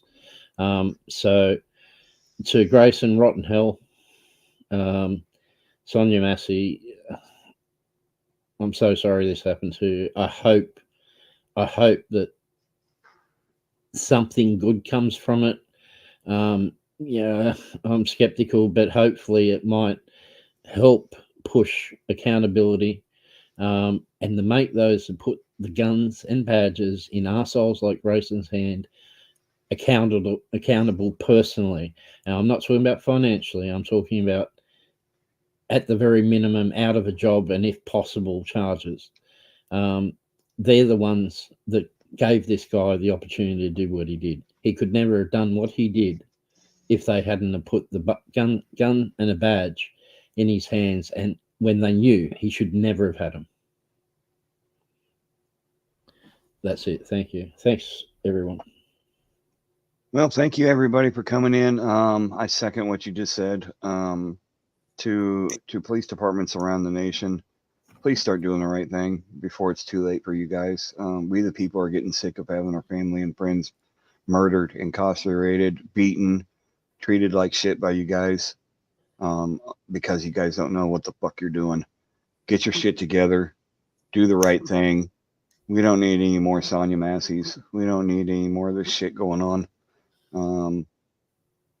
And to the people that think that having a heart is simping, fuck you. Get a heart, and then tell me what simping really is. Until then, eat a fucking dick. We don't care about you no more. You're old news now. People over here have a heart, and we care about what's happening to the people of our nation and the people around the world. Look what's happening in Venezuela. The day is coming, and I hope y'all are ready for it. Find someone that you love, that you care about. Hug them, tell them you love them. Let them know you care, because tomorrow's never promised. And I appreciate everybody coming in. Appreciate the continued support. Thank you for all the feedback. And, much love, guys. Can I just add one other thing too? Sorry. As far as law enforcement officers and their employers and public officials that put them in those positions, all most of us are asking is for you guys to honor your oath, learn the law that you're paid to uphold, and obey the laws yourself, enforce the law and obey the law. At the moment, most of you are not doing it. Hardly any of you are doing that. It's not good enough. No, it's not. We got to do better as a people in general, as a human race. Because right now, a lot of people aren't even human anymore. They have no heart. They have no conscience. They have no moral high ground. So we just got to do better. Love one another.